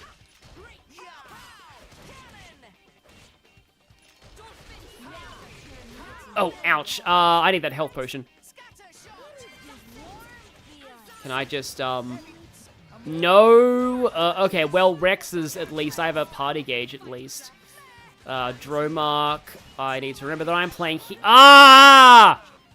That was the worst time to get shackled! Ice Drain. Oh, heal. Oh, no, Rex is dead. But at least we're alive, and maybe this could die? Oh, thank you for dying before the Serpentine Blue went off. Thank you. I try. And yet you could teach me a thing or two. Oh, hey, unique Nia rock dialogue. That's cool. I wonder what we will find. Oh, finally an actually rare core crystal. Yeah, okay, that's a unique monster. Good to know. Since this was behind a field check, obviously it's not, like, the correct path. Quick! Will we have the advantage?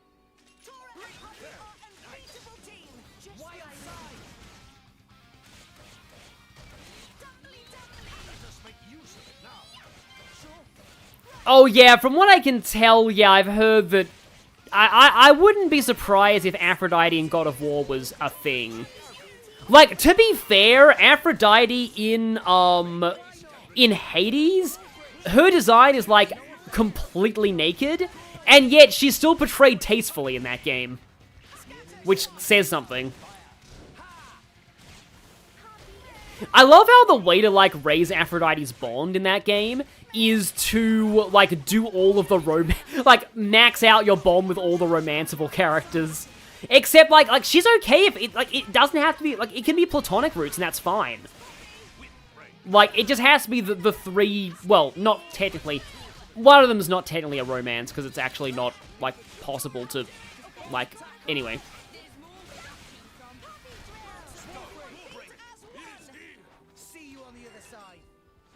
And there we go. Is Rex saying see you on the other side to, like, the enemies or something? Because that's kind of dark. How do I classify edgy characters? Okay, it's like this. 06 and Shadow 05 Shadow is, like, good edgy. Who else is good edgy? So there's that. There's Infinite, which is deliberate parody edgy. That's fine. And on the very, very, very, very, very, very bottom end of bad edgy, there is Drake of the 99 Dragons. If you don't know about that game, please look up video essays on it, because they are hilarious. Drake and the 99 Dragons is like, what if Shadow the Hedgehog, the video game, but somehow even more excessively edgy. And they somehow believe they get a franchise out of it, too. And the gameplay is, like, horrendous as well. It's something. Like, if you don't know about Drake of the... It's funny that I know about Drake of the 99 Dragons, and I don't know about, that new Game Freak thing, but, like, if you have not seen anything about Drake of the 99 Dragons, please, I recommend you look it up. It's hilarious. It's extremely hilarious. Yeah, exactly. Like like, the game acts like he is, like, the strongest, most powerful character of all time, and yet he dies constantly. It's kind of like, Kang in the MCU. Like, his whole thing is that he constantly dies in, like, really humiliating ways as well. Like, really humiliating ways, too. Like, I think one of the first things he does is, like, jump out of a window and die. It's like, this is the character they expected to be, like, the amazing new thing that they had going. But it's, yeah. I only know about that game through a reviewer, too. And it is, like, it is absolutely phenomenal. Also, if you can't tell, I am completely lost in this area. I didn't get lost in the area that everyone gets lost in, but I am lost here. Yeah, exactly. The Drake of the 99 Dragons is like Deadpool if you're expected to take Deadpool seriously. That's basically what that game is. Go away, liars. Liars. Yeah. So either there's another branch of these tunnels, or I am missing an area from, like, above. I think I'm actually missing an area from above. Let's go and warp back.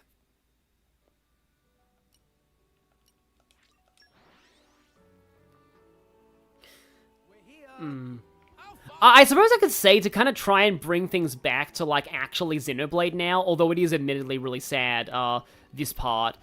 But, like, when Nia mentions her sister being very, like, frail, that does hit me a bit, because I've gotten a lot more experience with chronic illness, like, sufferers, in, in my life, particularly, like, with my sister and stuff. So I appreciate all, like, representations of them in media, even though this case, like, I kind of don't like the fact that, like, the sister was just frail and, like, died, because, you know, obviously not everyone does, but, okay, so, this is hard when I have the sun shining in my face, but there's a little jutting out platform there. Is this gonna kill me? Not quite. Okay, and there's a cave here. There's a new cave. Oh. It's a dead end! Do I have enough? That's probably not worth it. But anyway. Like, my sister's totally fine. Like, well, I mean, of course, not totally fine, but, like, she has a child now who just turned 2. She has a family to support her, and she's pretty happy. Yeah, I guess in the terms of, like, tangents and stuff, I think that field check is where you need to go, but it's just getting to there without getting jumped by, like, a bajillion Urchons that's the thing. Of, like, how do we do this? Oh, there's a thing here. There's a cave there. But, like, I guess in terms of, like, random tangenting, I am gradually trying to get my niece, brain-rotted into things. So, I didn't get her a Zelda plush, but I actually got this Zelda plush because my sister and her husband love Breath of the Wild, so I got a Breath of the Wild Zelda plush for my sister, which ended up becoming one of my niece's toys. And, like, she can say Zelda, too. Like, she'll pick up the plush, and they'll ask, like, you know, who's that? And she'll say, Zelda. So and she's also taken to calling a horse plush that she has that's not actually a Zelda plush, but she's taken to calling it Epona. Which was not my doing. But, for this birthday, I found a Pinkie Pie plush, and I've given her the Pinkie Pie plush. And she really seems to like that. So, I am gradually... The next step will be maybe an Amy plush from, like, Sonic. One day, she will be into nerdy stuff, if I have... Well, I mean, you know, it's all her choice, obviously. Sorry.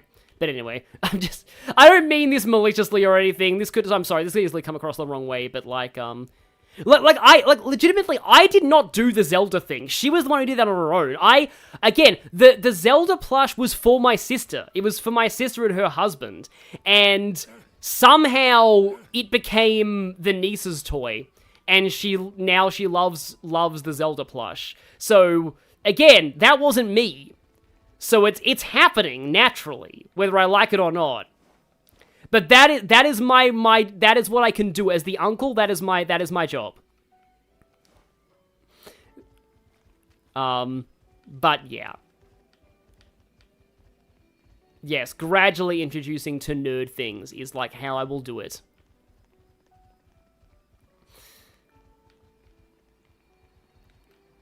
Okay, and now... Oh, please don't kill me. Oh, there we go. Oh, no! I just remembered what this place is. Finally, I am through this area, and only now am I getting to the part of this dungeon that I hate the most. The bit with the spiders. It's coming up. Also, I feel like this party is not working for me that much. I've had a bad time against fights. Like, this party has really good access to break, topple, launch, smash. So, I'm gonna stick with this party for now. Oh, no, I probably will keep her away from the Undertale fandom. I was never into Undertale. Which is sad, because, like, Undertale's legitimately a good game, but, like, its fandom's a thing. You can say that about a lot of things, though, like My Little Pony.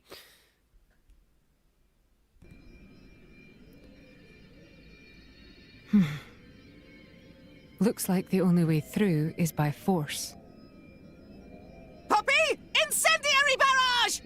Roger, roger. Whoa, stop, stop, stop! You want to bring the whole cave down on top of us? It was joke. We're gonna be giving that Titan, like, a massive internal, like, aneurysm or something. Poppy has no such weaponry.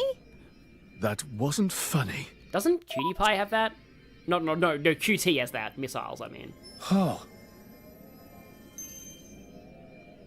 Thoughts on the new Deltarune stuff? It's good. That's all I have to say, really. Except, I will say, the Chapter 3 super boss of Deltarune is actually making me not want to buy Deltarune. Because I know that if I did play it, I would go for all the super bosses, and oh boy, that would, yeah.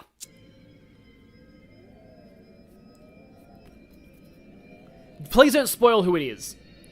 Does this also have something to do with your connection to the Aegis? No idea. But look. No footprints. We're the first people here.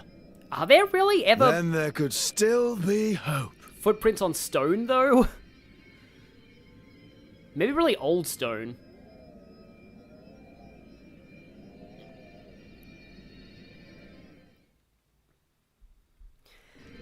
So I guess I will say, though, that, I really like the way they handled, like, the super boss in Deltarune Chapter 3.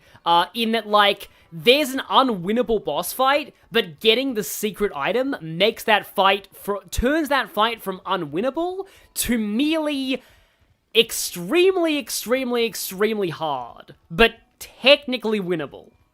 The problem is that, like, you can't, unlike the super bosses of Deltarune Chapter 1 and 2, you, like, can't move on to Chapter 4 until you beat that fight, if you want to do, like, if you want to actually beat that fight, you can't progress with the chapter until you, like, beat that. Although, from what I've heard, you only need to beat a super boss, like, each super boss, once you beat them on one file, they're flagged as beaten on every file, from what I've heard. So you only need to actually beat them once, but still. Anyway, so a lot of the enemies in this area, well, not this one, but some of the enemies in here might be Parasects. Yeah, no, granted, yes, that item is not necessary if you're insane. But most people are not insane. Just saying.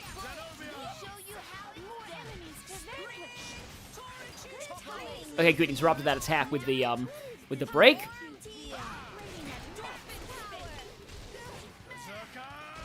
Yeah, because, like, your blades are neutered so much, you really need to make use of the driver combo, like break, topple, launch, smash. So if you don't have that on your party, you have a lot of problems with the fights in these areas.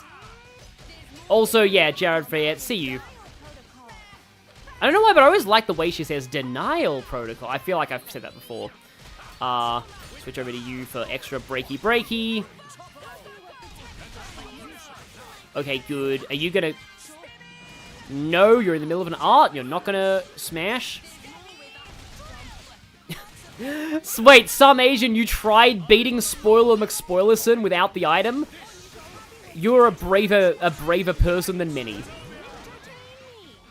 Braver than almost everyone here. But yeah, that is a thing. But, like, it's kind of a shame because, like, Deltarune Chapter 4 seems incredible. Like, the music especially. Just, I've heard some of that, and I was just like, wow. Like, wow. Like, I know Toby Fox is a composer by trade for the most part, but wow is Chapter 4's OST great. Oh, now Aegean gets Ancient Wisdom Level 2. This could be bad if the eggs start hatching. Preemptively, I'm going to put everyone on focus.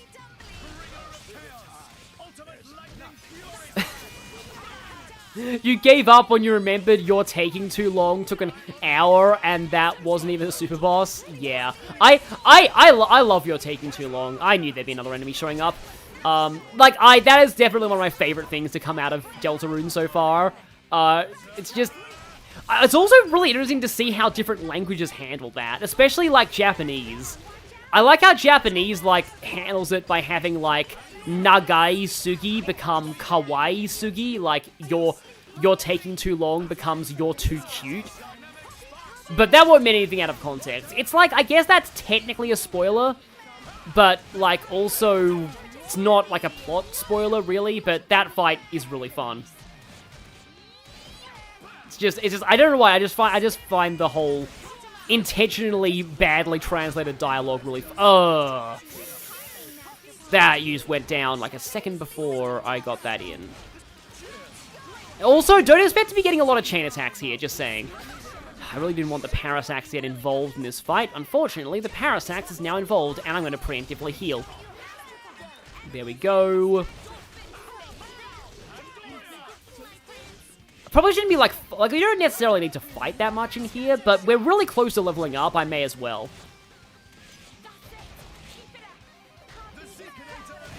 Curse fact about Toby Fox. I mostly know, like, I know some things, like, that Stephen George and Cho Conroy actually didn't, like, personally know him in high school, which is still, like, really impressive to me.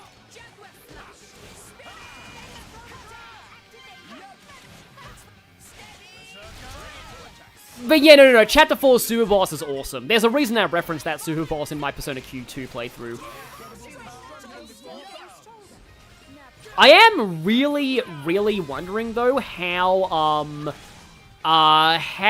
like, the Deltarune musical is gonna handle that Super Boss, because let's just say that I guess it's not really much of a spoiler to say that that battle theme of the Super Boss takes a lot of cues from Undyne's theme, and I would love to hear that Super Boss, like, doing Undyne's Real Heroes Never Fear, Real Heroes Laugh at Death lyric, because it would take on a whole new meaning in the context of that Super Boss. Like, I would love it if their cover echoes some of the Undyne lyrics from the Undertale musical. It probably will, but yeah. Don't want to rush Man on the internet because, he doesn't like it when people rush him. He had that problem with, yes, that's right, you go in the Hurdy Water. He has that problem with Deltarune Chapter 1 with Jevil. I think he was, like, pushing the Jevil premiere back by one day every time someone asked him, when's Jevil? And I think he had a lot of people asking him, when's Megalovania? When's Megalovania as well? Is it weird to say that I actually, that the cover, that Megalovania is probably one of my least favorite songs from the Undertale musical, in terms of the lyrics? Like, I just felt like, yeah, it wasn't my favorite.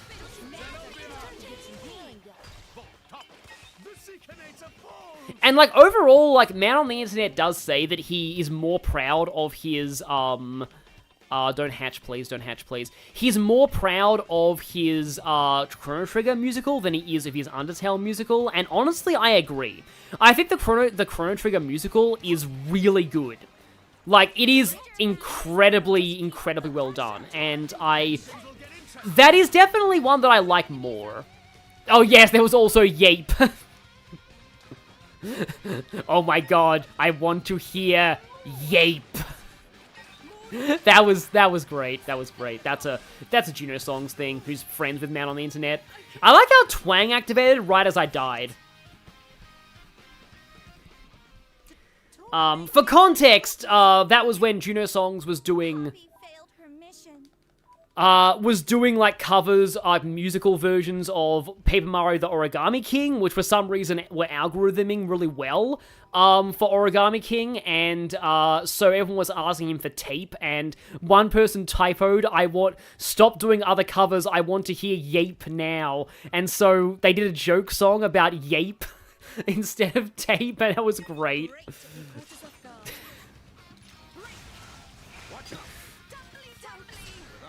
I will say, though, that it was worth the wait because the tape cover was really good. I love their take on Tape's personality in that game. And the, like, mafia accent that he has. Like, that's incredible.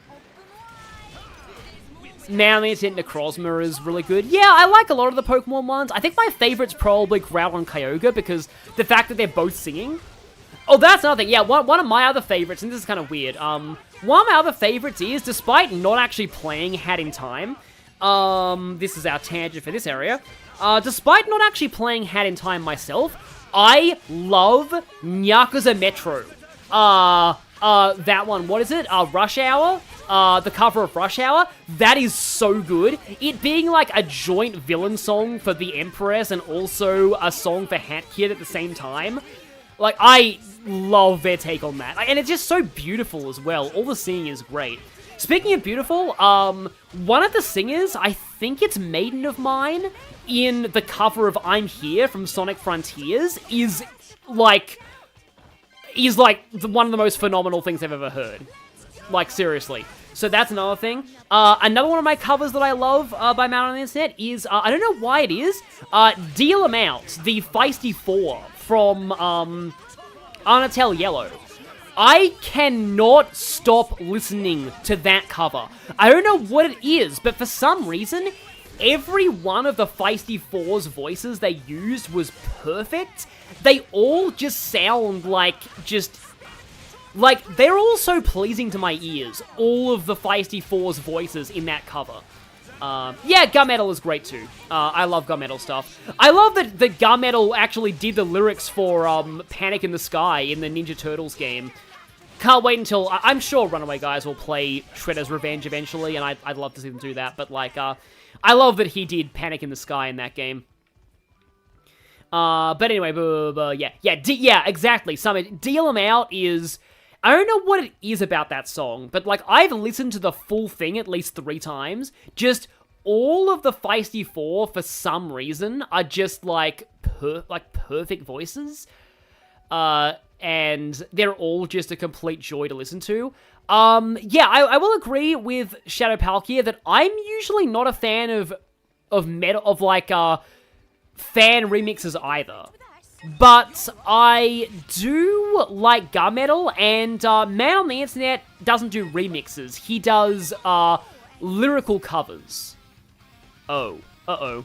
That's not good. That's a dead end. That's a dead end, and I'm gonna die. These are, like, literally, like, the heartworms of this Titan, by the way, which is really disturbing. But they're in Naraya as well. There's a certain area in Naraya you can get to that has a bunch of them. Oh yeah, Best Friends Forever is great. That song is also horrifying. I do like the way that they did all of the individual segments of Best Friends Forever, though. My favorite one by far is it Clay? Yeah, it's Clay. Clay is definitely my favorite. But they're all good. Mechanical is, Mechanical Flower is great too, because, like, as many other people have noted, rhyming mechanical with tyrannical is genius, and I don't know why more songs haven't done that. Leave it to me. Flora heals an aching soul. Come to Mama. But yeah, sorry, I'm tangenting all over the place, but, I mean, yeah, it's like, what more can be said? Like, I'm in this dungeon, I'm going through this dungeon, it's a dungeon, it's annoying, we have to get through it, and then we will see the goated story scene, which I will have a lot more Xenoblade to talk about once I get to that. But, like, the thing is as well that, like, part of the reason why I like Man on the Internet stuff is because I enjoy writing lyrics to things. Like, as you can tell, I have lyrics to some songs in this game. Like, I have lyrics to Gormott music. But the thing is that I can't sing, as you probably can already tell. I am a terrible singer. So I really wish that I could, like, have some way to write, like, have, like, somebody actually sing lyrics that I write. Because I I like to think that I have decent writing skills. Like, I enjoy writing as a hobby, and I enjoy, like, even, like, for a long time, I like writing song lyrics. Like, you know, and parody lyrics to other songs. We're not still in Hurdy Water. Oh, look, a bridge here that I never went on before. Is it gonna break? No, okay. I do like how the music just immediately picks up again. I still think that, I think I may have mentioned this in the first part of this, but this song, it sounds to me like part of Chitty Chitty Bang Bang, and the reason why I think that is because my sister did choir for that song. But, like, that part of this music, it always makes me think of Near Far in our motor car, or What a Happy Time We'll Spend. Like, that's it. Yeah, it's something that I've done since I was really young, too, when I've kind of heard words to songs in stuff. Even if they aren't, like, real lyrics, sometimes I will associate, like, words with songs. It might actually be an autistic thing, because I know that, like, Nintendo Capri-Sun did that a lot as well, but my lyrics weren't about toilets, though. But so like again, like, even like the Tantal music in this game, like, I hear it as da da da da da da da da da da da da da. It's Zeke and Nia. Like, I'll have that in my head. And even, like, some of the other songs, like Ace Attorney music as well, there's, like, it's often, like, just the name of a character or something involved in, like, that this is not going to end well at all. I think there's just too many enemies for this. Oh, there might not be, we'll see. We did get the launchy. But it's like, so there are some other songs that I just have, like, words in my head for. But, like, it's something that I've also thought about when I heard, like, Nintendo Capri-Sun, who does seem to be on the autism spectrum, talk about, how he kind of always used to sing, like toilet lyrics to, like, songs. And, like, for me, obviously I didn't do that, but, like, ever since I first played Fire Emblem 6, I would have, like, Zealot lyrics to songs.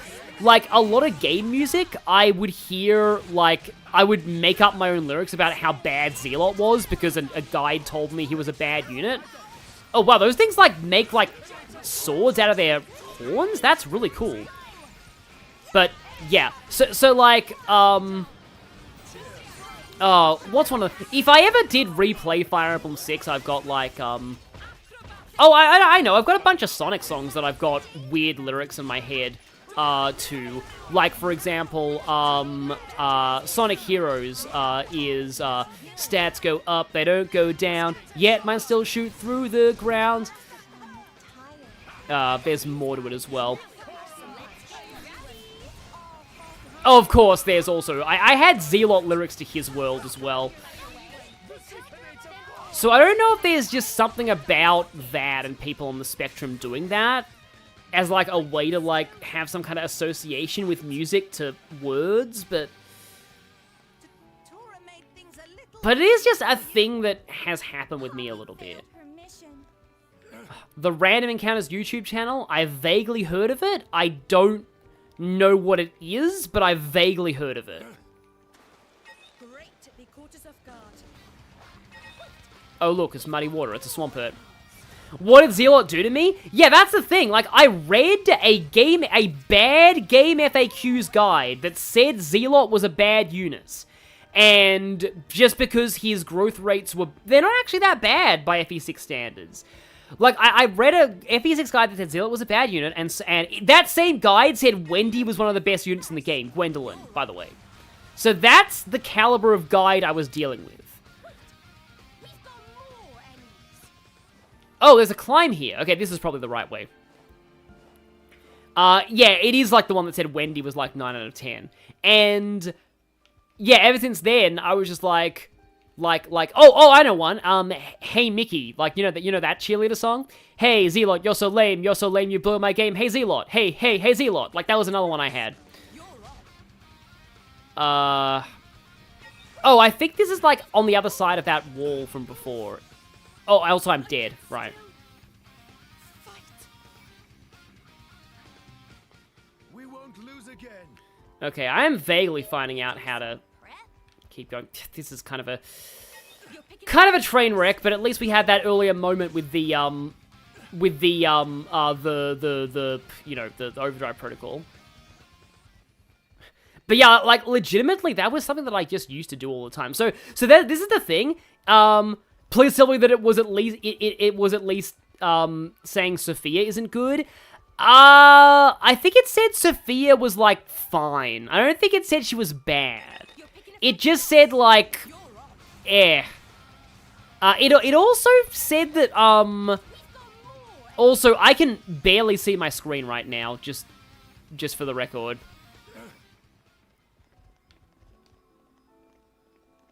Why am I climbing down? I'm sorry, why am I climbing down? Not up. Oh, here you go.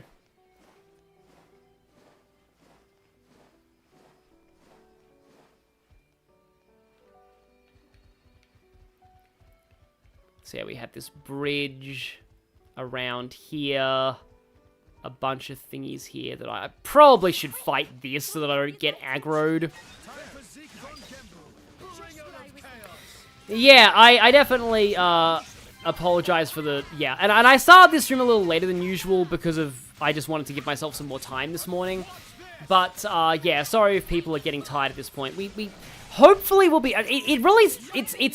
It doesn't bode well for me that we haven't even reached the part of this dungeon that I really disliked because of the spider. I think it's close, though. Because there's a lot of webs around here. Like, to be honest, a lot of people have said they want a Xenoblade Warriors crossover as far as Xenoblade crossovers go.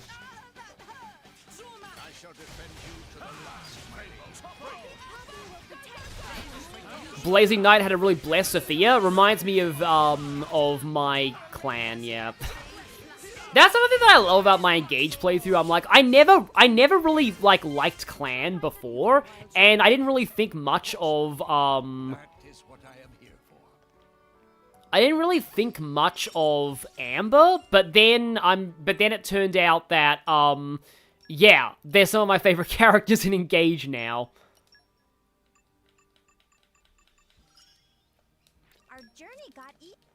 Oh, I was... Our journey got eaten. I thought I was going to say our journey got eaten. Well, it might be soon, because of, the giant spiders that's incoming. Okay, so this is here. I think that... Does that loop back to where I was earlier? Or does it continue onward? Only one way to find out, I guess.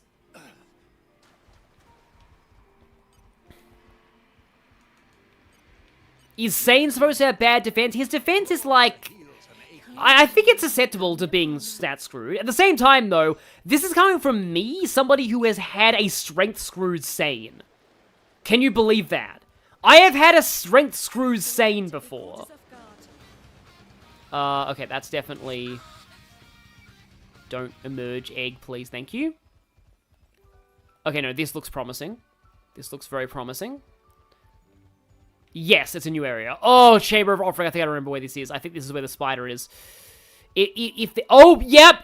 This is where the spider is. So yeah, that thing there, now that looks like an unstable bridge, don't you think? That looks like a very unstable bridge to me. I'm going to avoid that bridge. Because if you fall down into the middle of this room, there is a... Oh, I'm guessing that we have no choice but to try and brave the bridge. So let's see, this bridge is totally fine. It's gonna... Oh, wait, no, the bridge is not unstable. Well, I mean, spiderweb is meant to be, like, one of the strongest substances in the world, so I guess that makes sense. But yeah, down below there is a really big... Oh, I think I remember where it is, actually, now that I think about it. Oh, that one was unstable. Okay, there we go.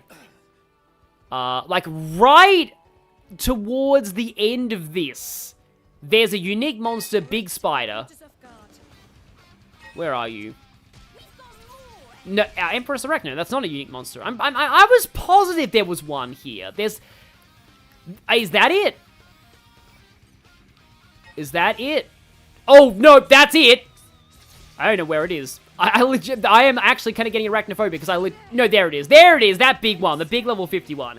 That's the unique monster. So, I don't know why we go all the way back here. Oh, really? Okay, that's not good. Okay, then. At least I know we need to find that climbing thing around here. Oof, I hate when those... I knew I was going to die there. Yep, there's the big spider. There it was. Yeah, the fact there wasn't a landmark was just like... Oh, that's not good at all. Okay.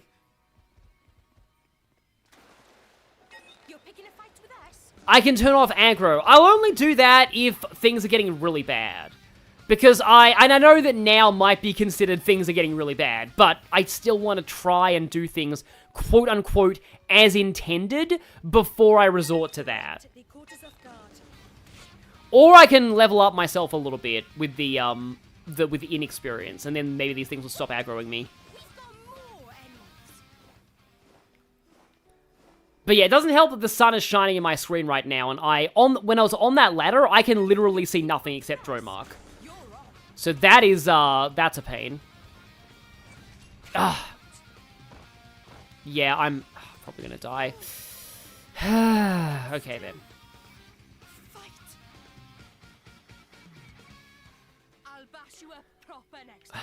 I'll try one more time, I guess. Yeah, this is the point where I start getting really self-conscious, and because that is the thing, like, I worry about the fact that I've said so many tangents this stream, and I'm just like, is that a sign that I don't really have enough to talk about with this game? Like, is that a sign that I should have been streaming something else? I don't know. But, like, this dungeon is a pain for most people. Like, I knew this was gonna be rough.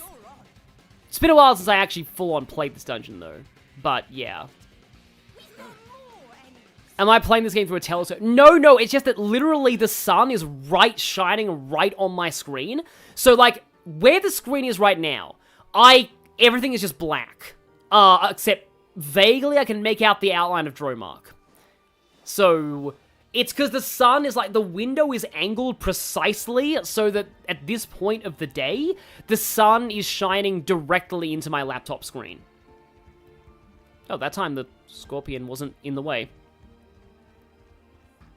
Well, that one's in the way. Which way do we go? Oh, we go down here, yeah. Into the hurdy water. And there's a Blant over there. Can I, like, not get aggroed? So that I can just sit here and heal? Oh! What was that? What was that? No, that window's too small for a curtain. Yeah. So yeah. I probably do need to, yeah. My whole house needs a complete overhaul, but I just don't really have the money to find my own place as well, which is the thing. Like, I don't want to talk about, like, real life stuff too much, but it's like, I've been wanting to, like, I have done so much to, like, fix up my room. I've vacuumed, I've run air purifiers, I've bought, like, an air purifier entirely for my room, run the air purifier, and, like, for some reason, I can stream in here just fine, like, sitting up. The moment that I lie down to sleep here, I can barely breathe. And in over a year, I have not figured out why. So that's really frustrating to me. Really, really frustrating. But, yeah. So I sort of have to, like, sleep on the floor in the lounge room at the moment for, like, a while.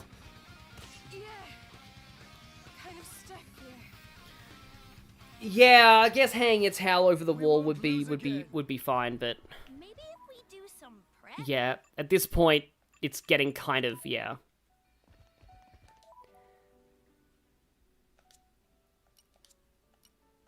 I think I'm actually gonna go to, not Fonsett,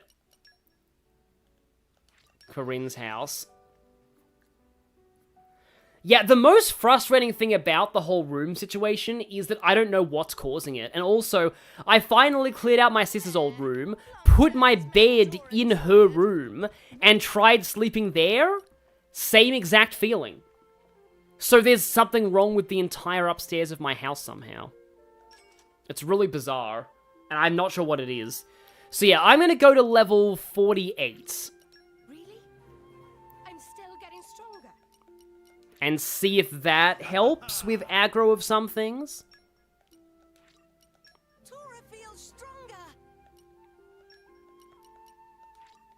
There is still much to learn. See, Gramps? I'm getting better.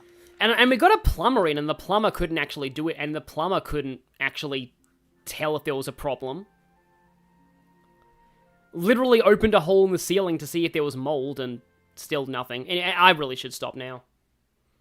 But yeah. Fur of Master Pawn is ruffle. Engage comb protocol. Wow, that's cool.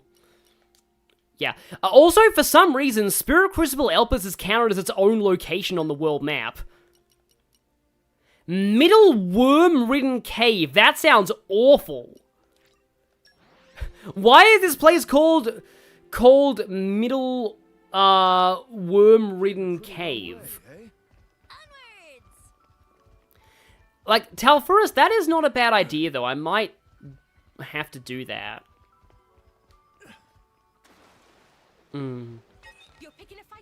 Of course, you're still aggroed.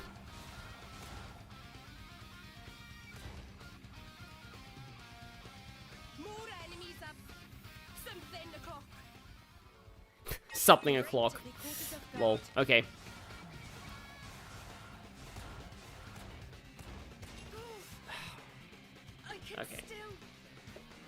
Okay. If this keeps going worse, I'm just going to... I wonder if playing as Zeke will help, because maybe Zeke has a smaller aggro box because he's not a giant tiger. I could just switch Nia to a different blade, but still. Yeah, the spiders and the infestation happened later on, probably. Or were always here. They were probably here before Adam was. Because Adam just happened to put, you know, his sword in, like, a Titan stomach. Okay, let's just heal up again. I don't even remember if this is the right way that leads to the climby. Looks like we've been rumbled. No, this is the climby. Okay, good.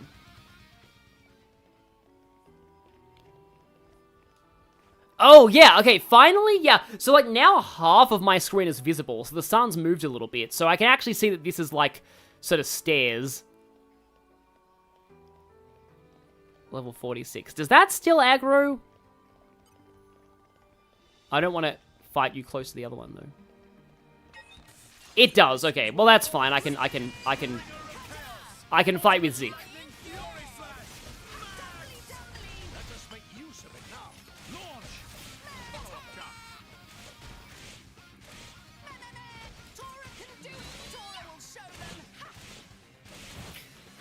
But, yeah, so, yeah, we should be, like, at the end of this place soon. Oh, wait, no, you're on QT, that's fine. I was like, did I switch, prematurely? But no. I have Topple on Knuckles with Zeke, not Launch. Thought for a moment that I had Launch with Knuckles, but I think that's Rex? I think enemies' levels are sort of random, so sometimes you might see enemies with higher levels. I highly doubt they'll ever nerf Pet if Fire Emblem 6 gets Fire Emblem 7 gets a remake. I hope Fire Emblem 6 gets a remake first, though. Wait, no, launch. There we go.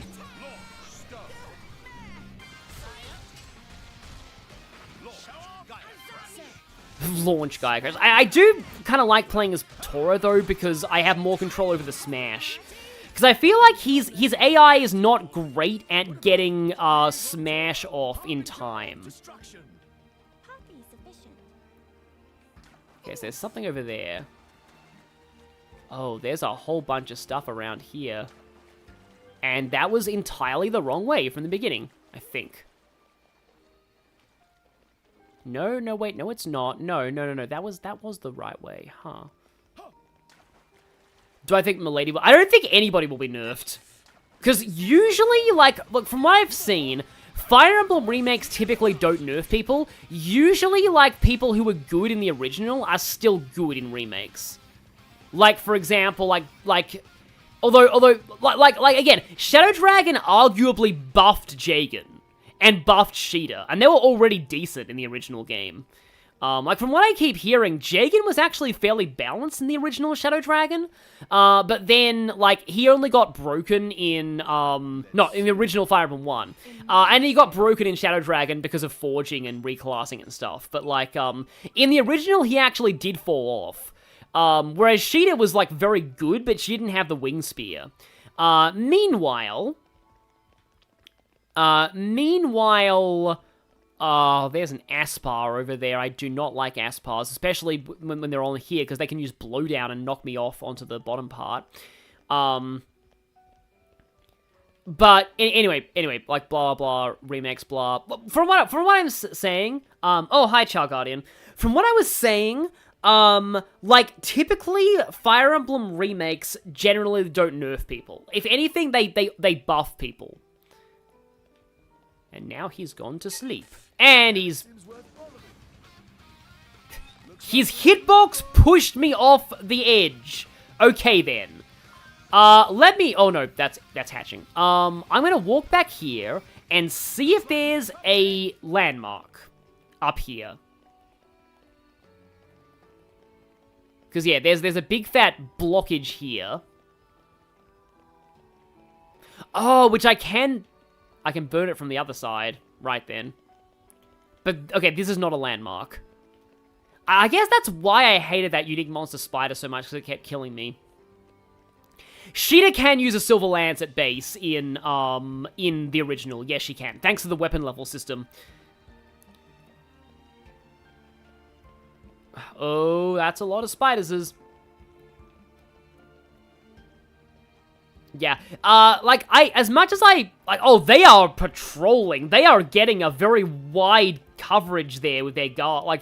Like, they are standing guard. They want to make sure we cannot get through without aggroing them. At least one of them. And if we aggro one of them, we'll probably aggro all of them. Aha, but there's a gap in their defenses there. Now just have, okay, there's Mrs. Big Spider over there. But Mr. Big Spider is, like, all the way up here. Oh, there he is. There's Mr. Big Guy. Mr. Big Spider.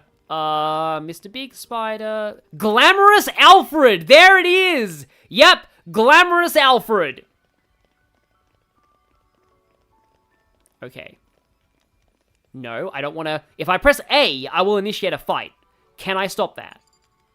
How do I stop that? How do I stop aggroing onto Glamorous Alfred?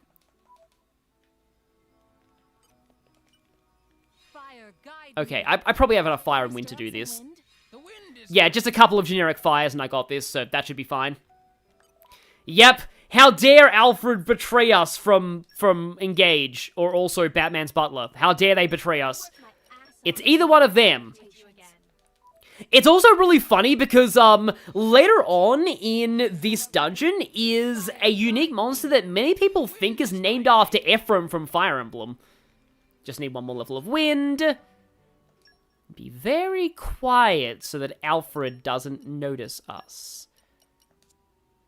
Because there's a big spider there, and we need to... Like, this is kind of like classic how... Well, okay, firstly, don't burn spiders' webs in Australia. That would be bad. But, like, this is kind of classic, like, how to deal with spiders in Australia. Just ignore them. They might look really scary, but as long as you don't hurt them...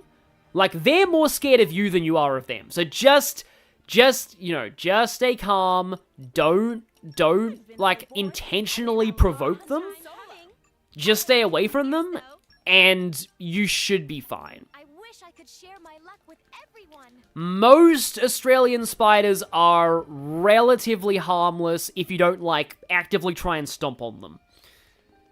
But anyway, yeah, see you, Talfurus. And here we are. Didn't mean to accidentally reference, Kirby and the Forgotten Land. But here we go. Okay, Keen Eye.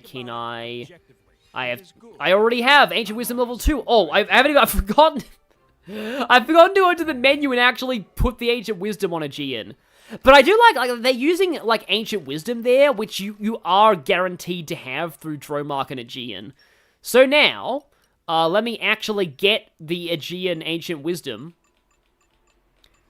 I feel bad that I haven't used Morag this whole dungeon, but, like, maybe I can actually bring her in for the boss fight, because, from what I remember, Tora isn't, like, essential for this fight coming up. It's not even really a fight, if I'll be honest. It's more like a cutscene.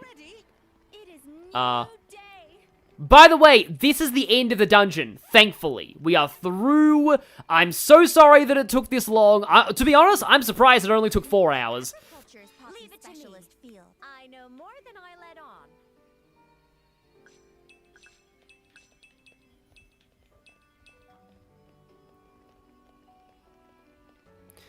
on. But yeah, so somewhere down here is one of these fish. It's called Holy Lancer Ephraim, and some people think that it's named after Ephraim. Also, I believe you can topple kill these guys by launching them into a death, like by knocking them into a death plane. I think I've seen that happen before. Let's see.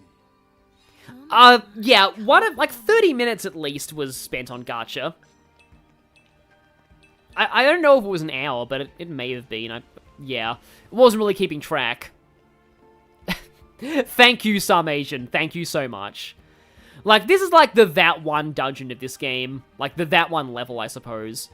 And a lot of people have trouble with the next part as well. Like, Chapter 7 in general is that one level because, you're not only do you have to go through a bunch of really brutal dungeons, but you're also down Pyro and Mithra, who are, like, your best blades. Like, if you've been using them as a crutch this whole playthrough, you are really screwed now. So yeah, okay, no, we're really close. So where is he? Oh, no, that's him. There he is, Holy Lancer Ephraim. So, there's a lot of people who think that that's named after Ephraim from Fire Emblem Sacred Stones, but I don't know. I feel like in Japanese it's like, maybe not that. But like, I wouldn't trust it because a lot of fandom wikis say dumb things. I'm going to put Nia as the leader of the party here for reasons, because I'm pretty sure if this scene is what I'm thinking of, it's pretty big for Nia. Portal of the Hero, yep, that's the end. I do like how the last floor is really just a victory lap. There's like barely anything on the last floor.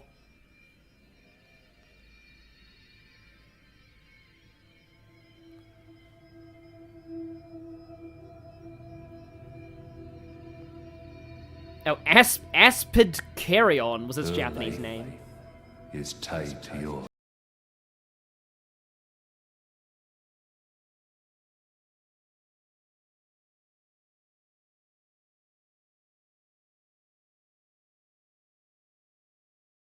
A life within you now. A life? She lives on inside you. Her life is tied to yours.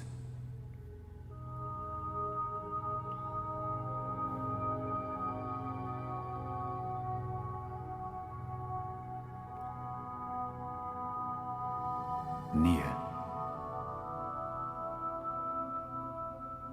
Say it for me now. Address me as Father.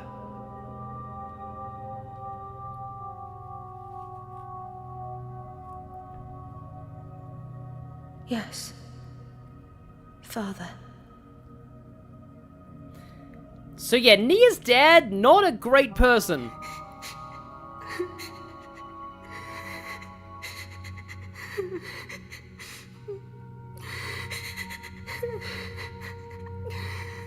Father. Father.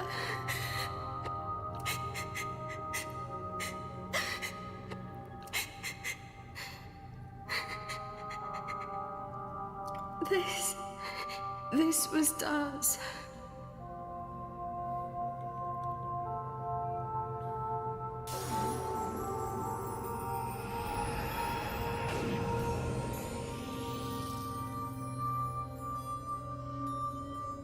My lady! My lady! Are you all right? Nia! Hey! You don't look so steady. Careful. Fall down there, you'll never hit the bottom. You must be sick of saving me by now. Huh? Don't be silly. Don't push yourself. You can rest up a little longer. It's even tougher for you, though. I'm telling you, I'm fine.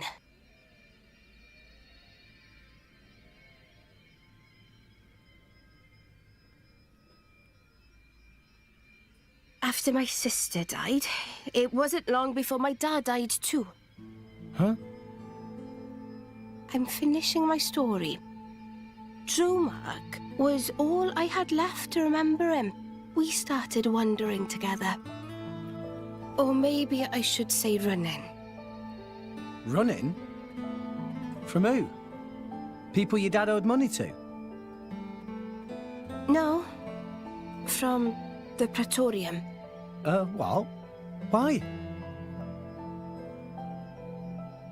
Well, it's a long story.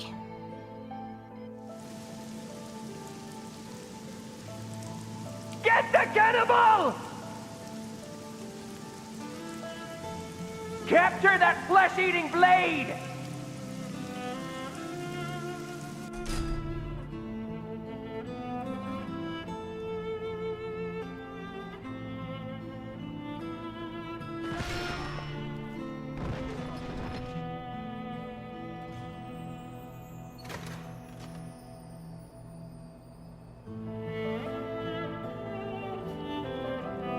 And I believe that is what was flashed back on when Rex rescued her back in Chapter 2.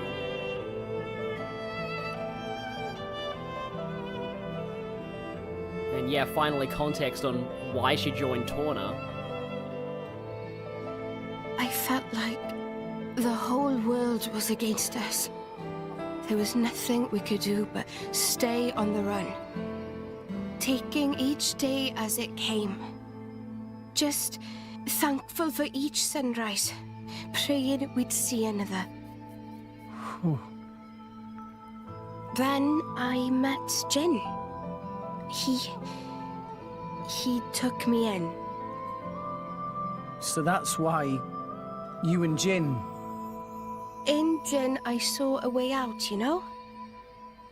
I didn't see a future for myself on my own, so I threw my lot in with him. But... I can't see it. What? You're not the kind of person to worry about stuff like that. Well, I wasn't worried as such. So, anyway, why the story? I don't know. I was just rambling.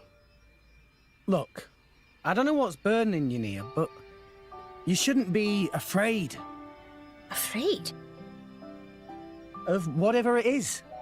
Stay true to your feelings, even if it means fighting tooth and claw. That's who you are, right? What the hell?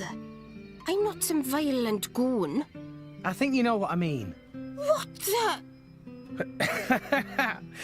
There we go. That's the Nia I know. The Nia you know? Not far now. Let's get going.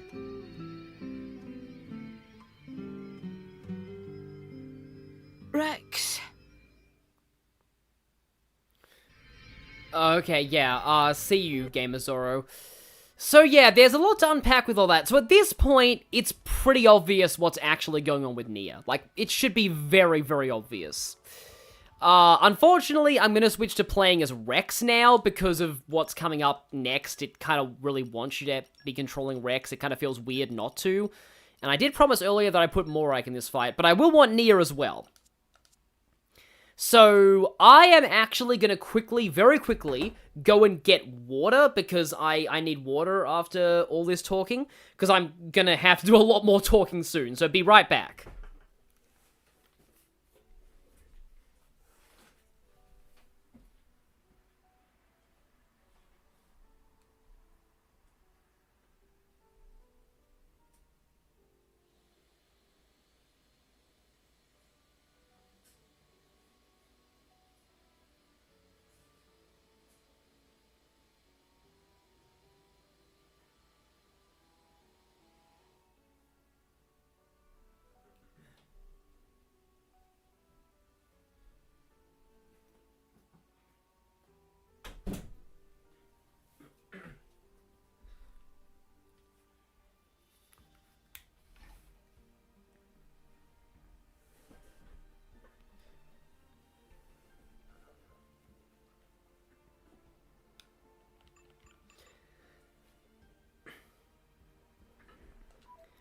So, like, on kind of a more serious note about, like, those scenes, I do feel like Xenoblade 2 is a great, like...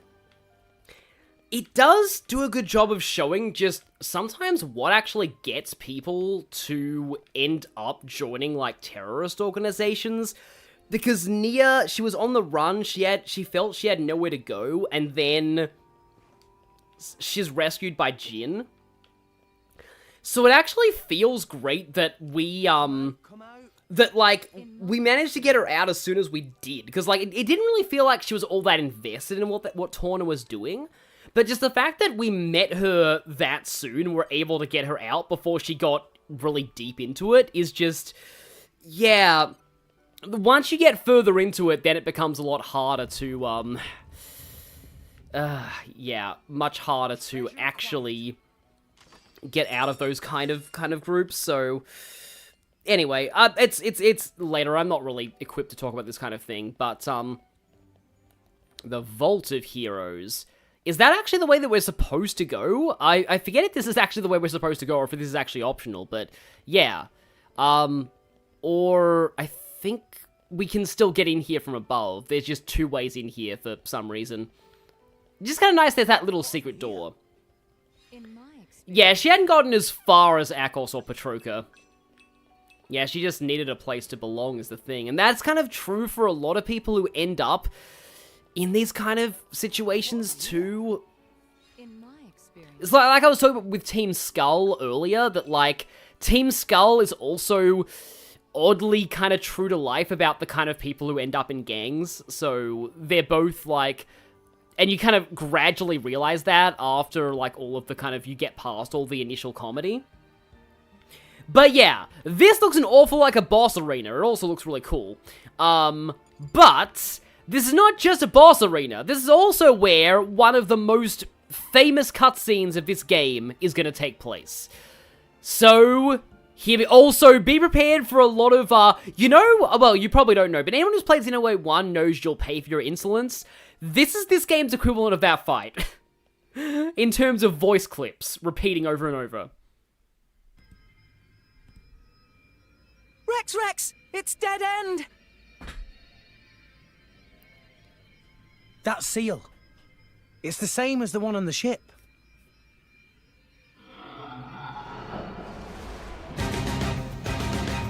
Who? Or what? Hey, watch out there, Rex! So yes, people in the chat are already spamming it. It's time for Rogue, Everborough, Rogue. Yep, here it is. It's just like more Ardanians think you can take me. Everborough. Wait, I just died? Okay. I don't think I've ever actually done that. Well, yeah. Maybe Rock's not the best choice for this. Yeah, I forget if you actually have to, like, win this or not, because, like, I know story-wise what ends up happening. Oh, wait, they're already aggroing onto me. Wait, can I lead them down here? I did not know you could do this! You can fight them down here! That's really interesting. I didn't know they could leave that. I've never seen this happen before. Rogue. Also, they taunt you by being weak to light when you don't have Mithra. Rogue. Like, if I ever play Torna, I was gonna make a joke that, like, Adam has some kind of condition that compels him to say Everborough and Rogue every 5 seconds. Fluctus. Okay, it's a bit of a spoiler to say these are Adam, but, you know, yeah. They do have the same voice. You might recognize the voice actor. Also, Maltus is annoying. They do, if you remember from those flashbacks, they do have the same voice actor as Adam, so you can probably tell that, yeah, this is meant to be these are like phantoms of Adam. Oh no, I am getting kind of low. Can somebody please heal me? Well, I got an evasion art. There we go. I don't know if that actually saved me or not. Probably we should be focusing down them one at a time. Actually, Gorg is really good for tankiness, so maybe I should actually switch over to Gorg. Also, I believe I don't have Topple on Rex right now. Oh dear, Nia's dead. That's actually really bad. Get up, please, get up, please, get up, please. Okay. Alright, I break. Who has Topple for Rex?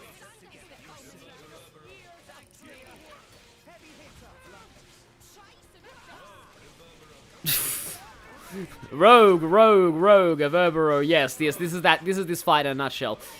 I don't have any Topple on Rex. I probably should. I know that somebody has Topple on Rex. I'll need to remember what these guys actually, like, what all of these things actually do. Like what these words all mean, for one, but also what they mean like, in terms of attacking. Rogue. Yeah, I don't have Topple. Oh, great. Hang on. Can I switch my target to something else? Well, that's a lot of them. There's a lot of Everberos on the field right now.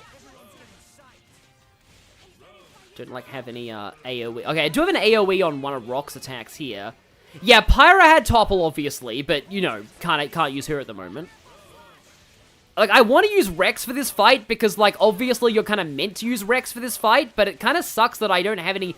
I thought that Rex Axe had Topple, but no, that's Launch. And, I thought then Rex Spear had Topple, but no, that's, also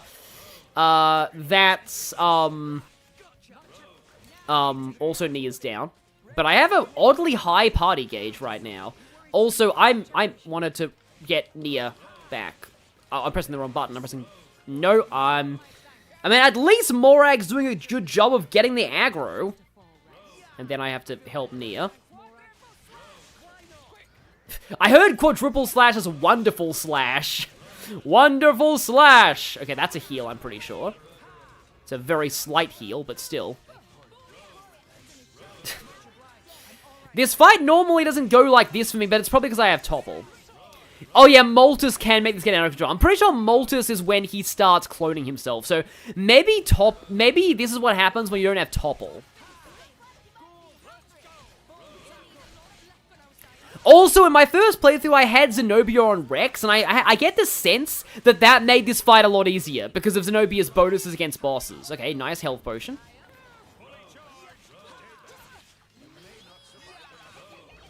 Oh, that is a lot of atoms here. I probably should just give up on this attempt and actually put Topple on Rex. Okay, at least we're getting, health potions. Oh, it's Louve. It kind of is Louve in a way. There's a lot of... Like, they don't actually have a ton of health, but I just don't really have the greatest party right now in terms of damage output is the problem. How long does this last? Again, this normally doesn't actually go on... Like, normally this is not that long for me. I probably just don't have a good, like, setup for my stuff. Like, and by stuff, I mean damage. Also, Nia's dead. It kind of helps to have a whole bunch of AoE, I think. Because Morag's doing her job, obviously. It's when they use Moltus, they get a whole bunch of evasion. From what I can tell, Everbero is they hit you. I think Rogue is, like, maybe a taunt or something. I think they're making... Are they making more? Ios Gladia. I don't know what that one is. How long does this last? Yes. Yeah. I just think this is a bad party setup that I've got. Oh, he's using Molt. To be honest, I think I just want to stop this. I don't think I want to continue this attempt. Like, please, just kill me. Just kill me, please. Of course, once I say please kill me, they're not going to kill me, but just please kill me. Just kill me. I need Topple, I feel. If any of them get low on HP, yeah, you have to kill him before he uses, like, Moltus, yeah. Yeah. Yeah, this is, I believe this is one of those fights where, of course, Morag is being the tank that she is, and is just not dying because Morag. But at least once Rex dies, this should be over. There we go. There we go. Okay. So, I mean, in the interests of, because I really want to use Rex, but, like, also I feel like, actually, maybe it's better if I go, because you have Break, Rex has Topple, Tora's got, like, more reliable Topple, though. I like, to be honest, I really like this team so far for the Spirit Crucible, because they have the full combo. So, and I guess that means I can play as Nia. Although playing as healer for this kind of sucks. In fact, I probably should play as Zeke because he has the AoE. I think at this point, I'm just gonna go for full... what is Rex's Topple, by the way? Let me just check. So I've got Pyra. Pyra's Topple. Twin Rings is nothing. That's Smash. That's Launch. That's Break. That's nothing. That's nothing. That's just Break. That's nothing. Oh, wow, Rex only has Topple on Pyra, at least for now. Okay, then.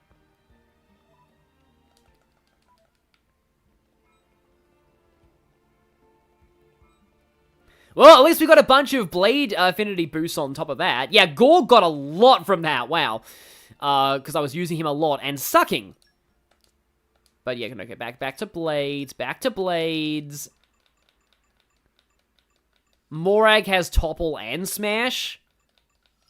Oh yeah, she has Topple on her X. So maybe it is fine if I use Morag here. For some reason, I haven't used Morag for, like, the whole thing, so I want to try and use Morag here. Yeah, Rex, like, in a way, that's kind of intentional. Also, I'm gonna fight them from down here again just because I can. I love how they're just running. Come on, Adams, you can get here. Come on. I want all the Adams to be down here. Okay, yeah, we got the break. And Morag can topple, so I'm kind of hoping that she topples.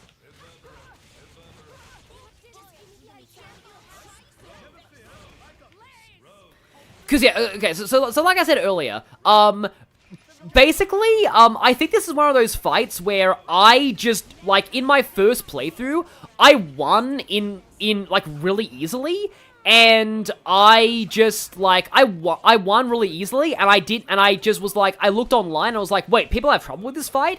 And it was probably because of Zenobia. It's because I had Zenobia, on Rex in my first playthrough, and Zenobia just, like, there's a fight at the very end of this game that a lot of people also say is really bad, and I won it in, like, a few seconds. Also, Zeke has Topple. Rogue. Yeah, once you have Topple, you have a much better supply of healing, because you can just get those health potions. Also, yeah, I have Zenobia on Zeke now. So I probably should be trying to actually maybe see if I can... Oh, and also, Korra has Topple. Okay, that one's dead now. They're still saying Rogue over and over again. This guy's got a cross chop. Topply. There we go. Nia is gonna die. Thank you, health potion. Launch. Well, okay. That's, like, revenge. Like, yeah, to be fair, I haven't really done, like, a lot of side questing either in this file, and that also doesn't help. Can topple you with... No, you evasioned! Yeah, he just multised, so that sucks. Okay. At least we get Raging Charge with, like, some AoE damage. I mean, I don't want to speak too soon, but nobody's died yet.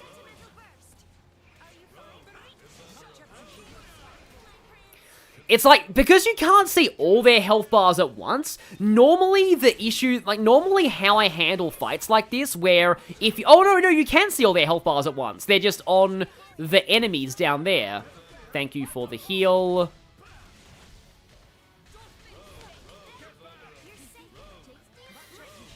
But, like, yeah, the way that I normally like to handle fights like this, like the Chariot and Justice in Persona 3, is to, like, keep all of them on, like, lower their health gradually together and, like, just kill them all at the same time. Because if you have one of them on super high health and all the other, and like, if you have one of them on low health and the others on very high health, then eventually they're just gonna end up multiplying and it will suck. So, yeah. Okay. I still don't know what Rogue does.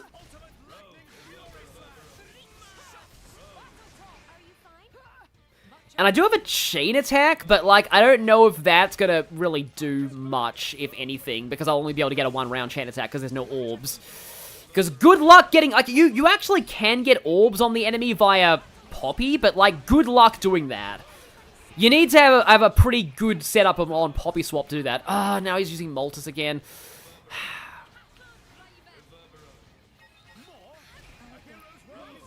Someone in the chat accidentally had this experience with, like, accidentally cheesing, Necrozma in Sun and Moon by having, Zoroark. Chain attacks on the main way to deal with this fight. I mean, I can try, but if this doesn't work, then we're all just gonna die. Well, let's see. Oh, okay, that actually did solid damage. I want to say Bridget is AoE. Okay. Nia's also... Although she's a bit hurt, and Azami gets bonuses for being on low HP. Oh, okay. Did we just win? Did we just win? No. No, there's still quite a few of them left. However, we did get an overkill bonus on one of them, which is kind of funny. Like, I heard one of them say Moltres, but I don't see Moltres going off, so maybe it died to the chain attack. But yeah, the other good thing about having Break, Topple, Launch, Smash is it just gets your chain attack gauge up more. So maybe that should be the strategy here. But yeah, Tora has to get really cracked to get orbs, exactly. But yeah, the more that you do the Break, Topple, Launch, Smash combo, the more your party gauge goes up, and therefore the more chain attacks you can do. That's probably the strat here. Also, I'm toppled. So I do kind of wish that there was, like, a situation like... Okay. Ah! He used Moltres right as I was gonna topple him. Yeah. I have, like, this is seriously a cursed stream, because I have never had this much trouble with this fight. Like from most of my playthroughs, I remember this fight just lasting a couple of seconds or something. Like, I don't really remember this ever being this bad. But again, I'm not doing side quests in this file, so that's probably the issue. I am getting pretty close to the chain attack, though, at least. Okay, topple maybe. Okay. I mean, I like that this boss theme is playing, at least. Okay, can I chain attack now? And I have to reopen Elgato.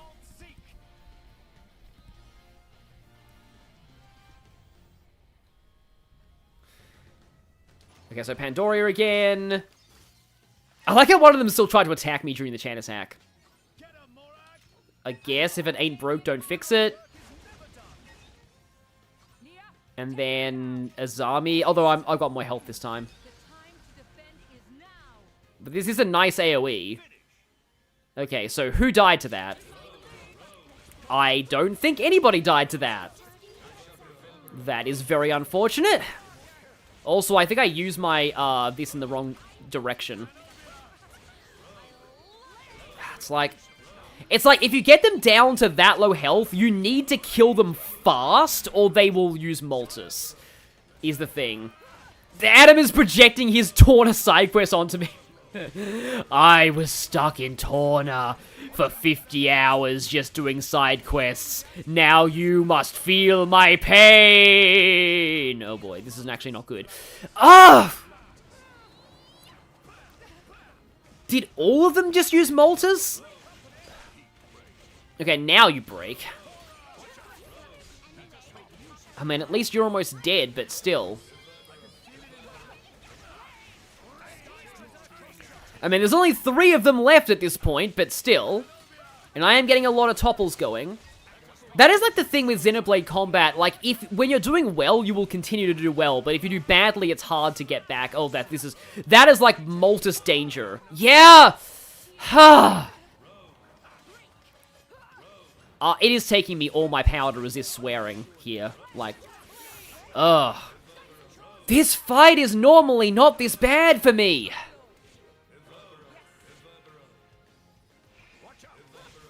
Also, I just got broken, so I'll probably get toppled soon, maybe.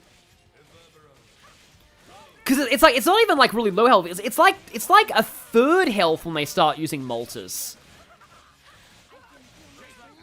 Just an advanced way to make up for the loss of side quest experience, I guess.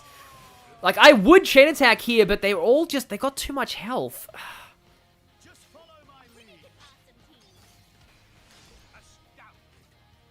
That felt like it barely did anything, but oh well. Well, one of them's dead, but definitely not all of them. Dromark.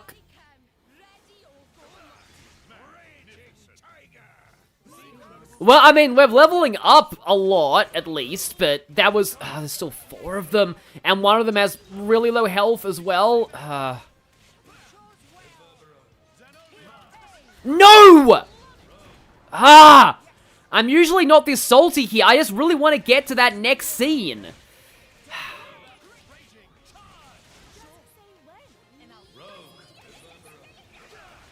Yeah, and I know that they can't Moltus on chain attacks, but still, it's just like, I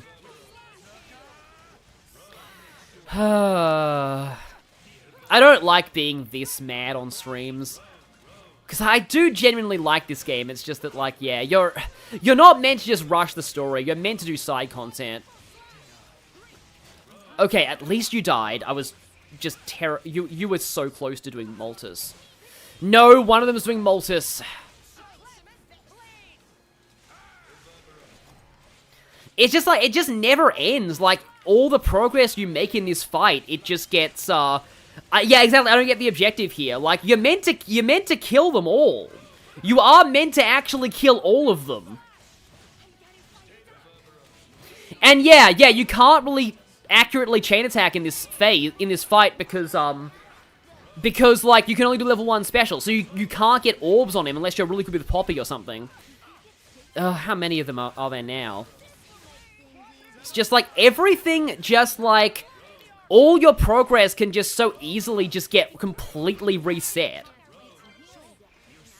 I really should be using the switch target thing maybe, so that I'm targeting the ones on high HP first, and then, like, getting them all lower at the same time, and then going for the chain attack, maybe? Okay, now I actually have to kill this guy, though, because if I don't kill him while he's toppled, he'll Moltus. So yeah, focus down this really high HP one here. Did that one just Moltus? It did. Seriously. No, it's another chain attack's not gonna do it. There's like 5 of him now? Really?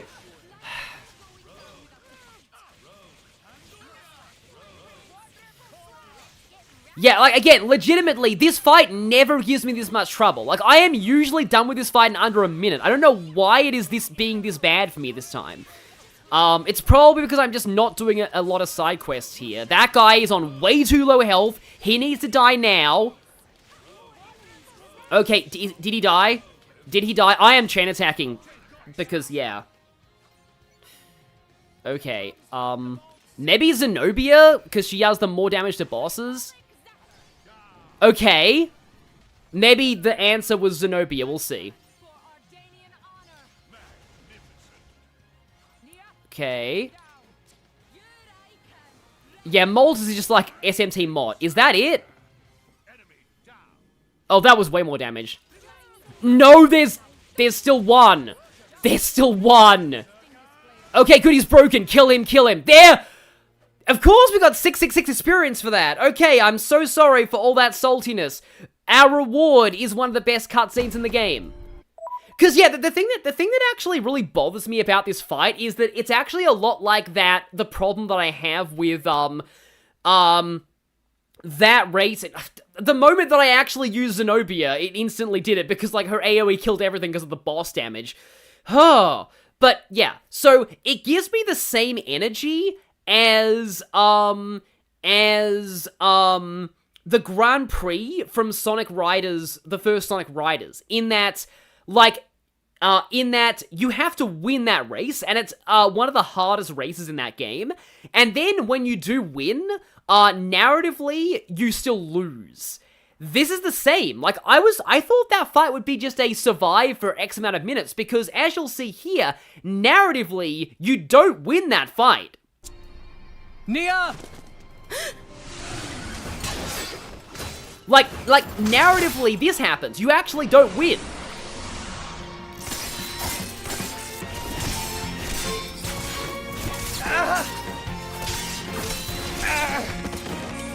Rex! Like, I feel like that kind of should have been like the one of the Malos fight and Akos fight in Chapter 3, where you just have to get their health down to 25%. No. No more. I won't hide any longer. I won't hide who I am. Okay, no, I'm not gonna talk until the scene is over. I'll let this play out, and then I'll explain my thoughts on all that just happened. Basically, a lot of people ask, why didn't Nia do to Niall what she did to... why didn't Nia do to Vand what she did to Niall? It's because of this. She was too ashamed of who she was back then. And she knows that. She knows she could have saved Vand back then. She's a blade. And she didn't. Bladiest blade! Not merely a blade. She's a... Legit one of my favorite plot twists in gaming, by the way. Nia being a blade. I am burdened no longer. Not by my past, not by Jin. I am finally free. A blade? What the? I'm no longer afraid. This is who I am, Rex. What's the point in living if I have to hide? Thank you for helping me see. I love you, Rex. What? And then that. So, I'm sorry to pause that cutscene, but the first time I played this game, I literally reacted to Nia's confession the exact same way Rex did. I'm not even exaggerating or making that up. I said the exact same what that Rex did in that moment, because all the way back at the start of the game, on the ship, I thought, okay, Rex and Nia's kind of cute, I sort of ship them. But then in Chapter 2, when Rex and Pyra got more moments, I was like, okay, no, this is probably what the game is going for, so I jumped on the Rex and Pyra ship, and I stopped shipping Rex and Nia. So the fact that it actually turned out to be one-sided canon from Nia's side, I never saw that coming. I was like, wait, hang on. I was on to something when I was shipping them in Chapter 1? Like, I didn't expect that at all. So I was like, huh? Wait, I was right? Nia canonically does love Rex? What?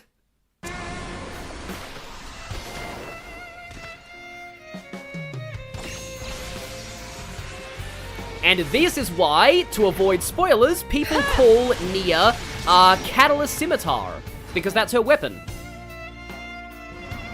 So if you see anybody talking about come on, then. Catalyst Scimitar online, this is why. That's who they're referring to. They're trying to avoid spoiling Nia.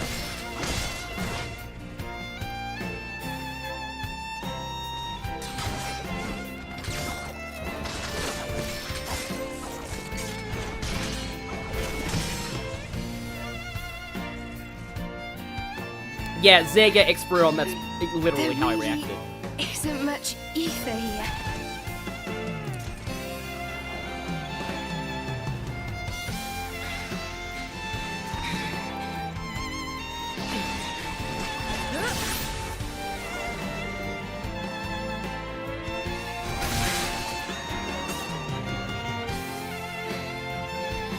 Rex.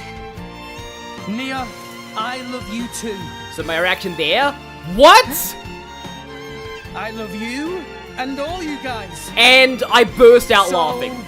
Let's do this together.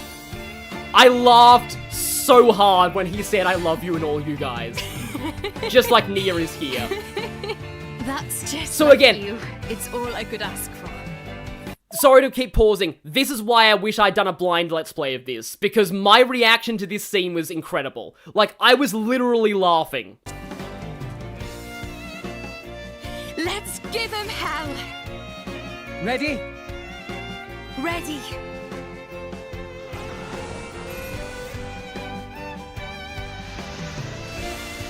Oh, this is legitimately cool, though. I say legitimately too much.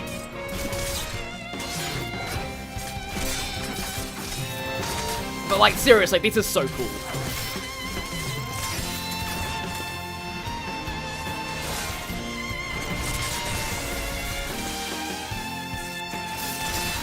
That's cool, too. Like, the whole party is awesome in this scene.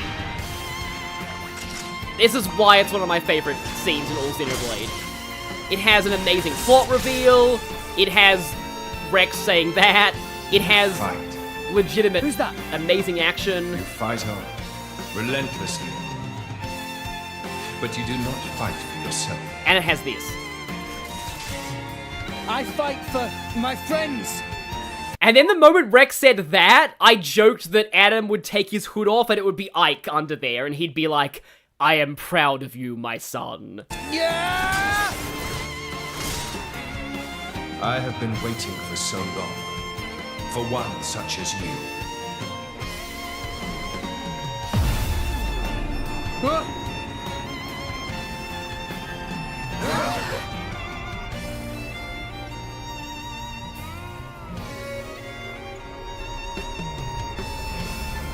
Prepare yourself. Exactly. I'm glad that I'm not the only one who compares Adam to Ike in this scene.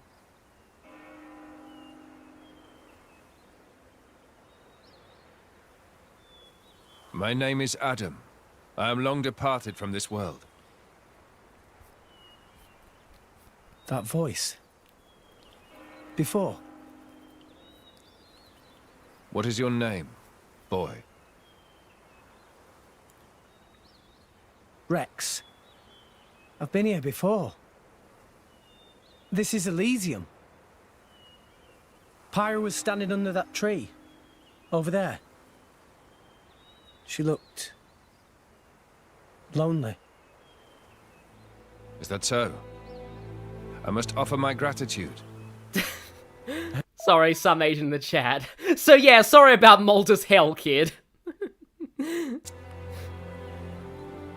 You are the one who brought me here. I have never been to this place. Once I sought to come here, but I never did. Oh, really? Neither have I. Not yet. It is beautiful. Yeah. Rex, what is it that you seek? Wealth? Power? Dominion? None of those, really. Though, power might be useful. Power, then? Power to protect. Protect what? That's a long list. Gramps, Nia, Tora, everyone in Fonsett, and Pyra, and Mithra. You are greedy, boy. Everyone in Argentum used to tell me that. It is not necessary to protect everything. There is a limit to what one man can do. That's true. But there is something granted to you especially. Please, tell me what it is. The power to accept her. She is afraid of her own power and her terrible destiny. And I too was afraid. I feared the true power of the Aegis.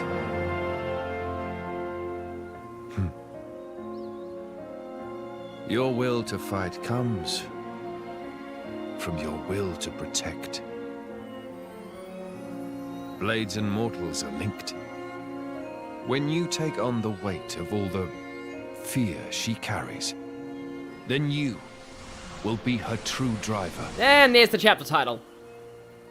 Also, basically this whole test and that conversation is basically all been Adam trying to see if Rex is like, you know, like, worthy to date his daughter. Because if you play Torna, like, that's basically the relationship between Adam and Mithra. Like Mithra is basically Adam's daughter. Rex? Rex? What happened? You haven't said anything since the ghost disappeared. Yeah. I'm fine. Never better.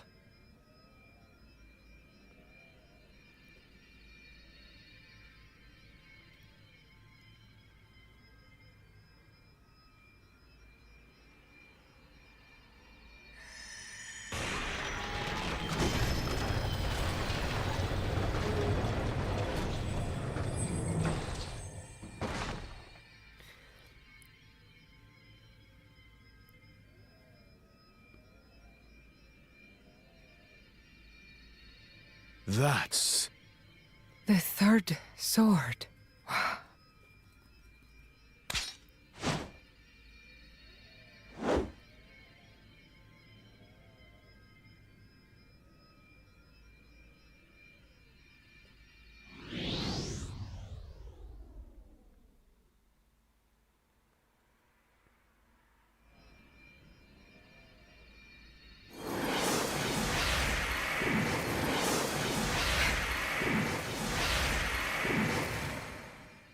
What? The Aegis sword. Why? Why did sword break? Perhaps it was just down here too long. You're bloody kidding me, right? After we trudged all the way down here. It's okay. How can it be okay? Pyra's one true sword just broke. This was never about the sword. We have everything we need. Huh? I know now what I have to do. Let's go. We've got rescuing to do. Rex, look. Nia, do you trust me? Yeah, but...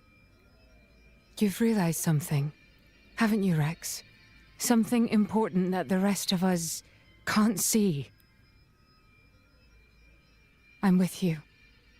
I've seen that look in your eyes before.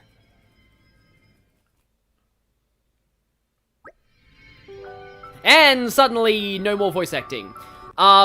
This feels a bit cheesy, but I'll just say it. Like, Pyra's one true sword is Rex. I think that's what everything was implying. Like, this is like the real power was inside you all along done right, in my opinion. Because it's like Rex needed to... He needed to really understand Pyra and Mithra's pain and figure out how to actually get through to them and, like, have a proper relationship with them. Like, that's what this was all about. Like, it was never about getting a third sword. It was about Rex finally getting into the right mindset to support Pyra. So, yeah, again, I'll say it. Yeah, Pyra's one true sword is actually Rex. But, okay. This is really cool, though. I'm going to talk about all this and my thoughts on those scenes before I end this stream, which I'll be ending the stream soon. I know that it's late. So, Nia has unleashed her true power. Now Rex can engage Nia as a blade. Naturally, Nia can still maintain a driver form while traveling. When you want to engage Nia as a blade, go to the main menu characters and select the driver Nia and press Y. When you want to travel with Nia in her driver form, go to main menu characters and select the blade Nia and press Y. So, oh, Cassandra got something out of that. Oh, Cora, okay.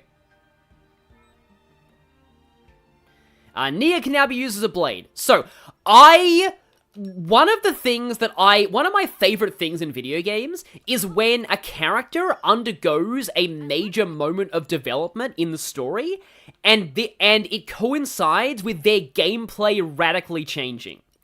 And Blade Nia, this is another reason why Nia is a blade is one of my favorite twists in all of video games. It is not just, like, the fact that it's a good from a story standpoint, because we can press Y and go to blade form. Make Nia a blade? Yes. So, the downside of this is you only have 4 party members to work with, and I personally feel that late game, Nia is a lot better as a driver, just because of break. You really want as many break arts as possible, and Nia as a driver offers, like, a lot when it comes to, like, you know, her own blades and stuff, and I'm pretty sure that all blades, like, owned by Nia, well, not owned, that sounds terrible, all blades engaged on Nia stop existing while she's in blade form, which makes it harder to do field skill checks, I think. But what you do get is showtime. You get to use Nia as one of Rex's blades, so she's the one character who can be used as both a party member and a blade. And so, Blade Nia is... Oh, she already starts with a pretty decent chip there. So, Blade Nia. What's next for Nia? You might notice that she already unlocked Affinity Level 2, so here's one thing. A lot of heart-to-hearts give you affinity points with Blade Nia without you realizing it. It's something that in Char Conroy's playthrough, sometimes he'd list dialogue options as having no noticeable effects. Anything in his Let's Play that said that actually gives you affinity points with Blade Nia, but it doesn't all come into play until you actually, you know, get Blade Nia. So, she has Last Hope, healing special, Merciful Heart spawns potions, Redeeming Strike, also a healing special. Her main skills here are, periodic regen to the whole party, instant regen, chance of restoring 4 HP after taking a hit, which eventually goes up to, 12% HP. And then you can heal based on the damage you do when doing an auto attack. So getting Nia's damage as high as possible is really good. So that can be kind of nice. She has Water Mastery, she has Forestry, and she has Fortitude, which, I mean, it makes sense that she has Fortitude, honestly, but Fortitude's kind of a rare field skill. And I believe she only has access to these when she's in Blade form, but you pay the price of all of her other Blade's field skills no longer existing. Also, her design is cool. But you also need to look at Catalyst Scimitar, her skills here. So for Rex, she gives Rex Saber Slash, Potion. Redemption is a healing aura. I think this is one of the better healing aura ones in the game. Hydro Blast, no special effects knockback. And Water Flower, a chance to annul defense. I want to say this is actually not a bad skill damage-wise, but I could be wrong about that. So, yeah, basically, from what I can tell, Nia is, like, arguably the best healer blade in the game. The problem is she comes at the cost of not being able to be driver Nia. Like, the biggest weakness of Blade Nia is the fact that you give up driver Nia for her, and in a lot of cases you do really want driver Nia, but I'm going to be using Blade Nia probably for a little bit in, like, the next few streams, just because we just got her and we may as well. She has 3 Oxcore slots too. I'll probably mess around with these off stream, because I'm not really sure what to give her at this point. Also 35% ether defense and 10% physical defense. So I was like vague. Okay, so a long time when I was first playing this game, somebody told me that that quote unquote Rex gets an upgrade later in the game that makes him more mixed. And this, yeah, now everything makes sense. Because yeah, Rex can now be partially a healer. I mean, he could be before, depending on the kind of things that you unlocked. Yeah, some Asian are going to sleep now. I do want to give some thoughts on that plot twist, though. So, I don't even want to number all the reasons why I love that plot twist so much, but one of the biggest ones is the foreshadowing. Go back to the prologue, like, ever since you first meet Nia, go back and rewatch all those cutscenes. Every single scene with Nia leading up to this point, the hot spring is the most obvious, but other than that, every single scene with Nia leading up to this point was written with this reveal in mind. In particular, at the very beginning, when Nia is saying all those things about just because blades are made of ether or something doesn't mean they don't feel pain. And when Nia, whenever those people was, like, you know how when they were on the ship, and those people are like, oh, look at those blades, they're like monsters. Nia gives that guy a look that just screams, that's racist, in hindsight. And then, so yeah, like I encourage you to just go back. Like, Xenoblade storytelling is amazing for this.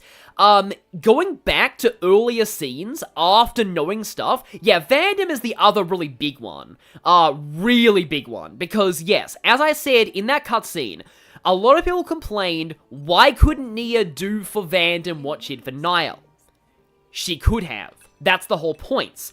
If you go back and rewatch that scene, you can tell Nia is so close to using her blade form, and she doesn't. And she knows that because she chickened out, Vandom died. Knowing all that, going back, that changes a lot about that scene. So, yeah, and again, like Sanji is saying Happy Pride Month, so that's another thing. So, there are a lot of people, particularly that scene in the hot spring, who see Nia as transcoded, and yeah, I think that makes sense. I'll just say that I personally never did. I do see her as very queer-coded, I mean, which is kind of the same umbrella, but still, because all those things she was saying in that scene, like, I won't hide anymore, I can be proud of who I am, what's the point of living if I have to hide? That is all very, very, very, very, very queer-coded. So, yeah, I can see why Nia really resonates with that community. I personally, like, see, when Chugga said that, when Chugga said in his playthrough that he thought that Nia was trans after the hot spring scene, the sad part is, my reaction to that was, I highly doubt a mainstream Japanese RPG, and this isn't, don't take this as me being racist towards Japan or anything, but, like, I highly doubt that a mainstream Japanese RPG would have an openly trans main character. I'm sorry, but, like, that's probably the case. But I am glad that Nia resonates with a lot of people like that, because like I said, all that stuff that she said in her reveal is very, very LGBTQI plus coded. So I'm sure all that was intentional, at least. Like, I'm not sure, like, exactly what they, like, wanted Nia to represent, but I know there's gotta be something there. Especially given, again, like IDK says, certain circumstances, yeah. And Xenoblade Chronicles 2 was back in 2017. Like that is the thing. Like, again, when I watched that part of Chugga's playthrough, I was like, I'm sorry, but you kind of expect too much of JRPGs from that era. But still, yeah. Yeah, we do have non-binary representation now in Xenoblade with Juniper, but that's a different game. And yeah, Nia, like, everyone who was at the hot spring scene knew. They also, like, the thing that was like, oh, when they were like, oh, okay. Like, we didn't know what that was, but clearly it's that they saw her core crystal. So, yeah, that's that. It's been obvious ever since Niall, really, but, like, it's mostly just been a case of when will everyone find out, but, like, this is one of my favorite plot twists in all of video games, and I'm just trying to think if there's anything more I can gush about that. Like, I just love all the foreshadowing leading up to it. I love the fact that Nia, in, like, gameplay, I need to put her at, like, the top of Rex's Blade list right now. In, like, the gameplay, she, again, the big reveal is heralded by her gameplay radically changing too. It's just one of my favorite plot twists of all time. And yeah, her blade design looks great. Oh, by the way, so, another reason why you probably don't want to look at the Blade album, yeah, guess who's in the Blade album? Yeah. It's not very obvious, like, to be honest, I looked at the Blade album, and I think we're done with plot spoiler blades at this point, because Aegeans, you can tell because these ones here are not plot blades, so Aegean being the last one, yeah, we're done with plot spoiler blades. And this one here, the question mark there is Poppy's third form, which I don't want to spoil the silhouette of, but, if you look at this early, you will see Rock silhouette, you will see Bridget's silhouette, you will see Pandoria's silhouette. These three are all very obvious and they'll spoil things. The first time that I saw this, I thought this was just a rare blade I didn't have yet. I didn't think this was a story blade. So, yeah, that's good. Like it's not immediately... Like, as a silhouette, this looks different enough from Nia for there to be plausible deniability here. So, I didn't get spoiled by this at all. But I did get spoiled by this. Like, to me, the real plot twist was not if Morak would join, but when. Because I thought she'd join later than she actually did. Rock being here is obviously an even bigger spoiler, though. And yeah, I'm seeing people in the chat, yeah. So, yeah, anyway. I think on that note, I'm gonna finish up for this stream. I'm really sorry that I got, like, salty during that boss fight, but I did win eventually, and Zenobia came through. We did get to see the scene, and we got to the end of the Spirit Crucible within 5 hours. Yeah. I'm really sorry about this, and it's been a weird stream. I tangented a lot, but I know that people do like that. Next time, if you thought the plot was good now, you might have noticed that Chapter 7 isn't over yet. They could have ended Chapter 7 there and it would have been fine, but no. Chapter 7 is still going, and it gets even better from here. So, yeah, next time on Xenoblade Chronicles 2, we finish Chapter 7. We definitely should finish Chapter 7, and it will be amazing. So, see you all then.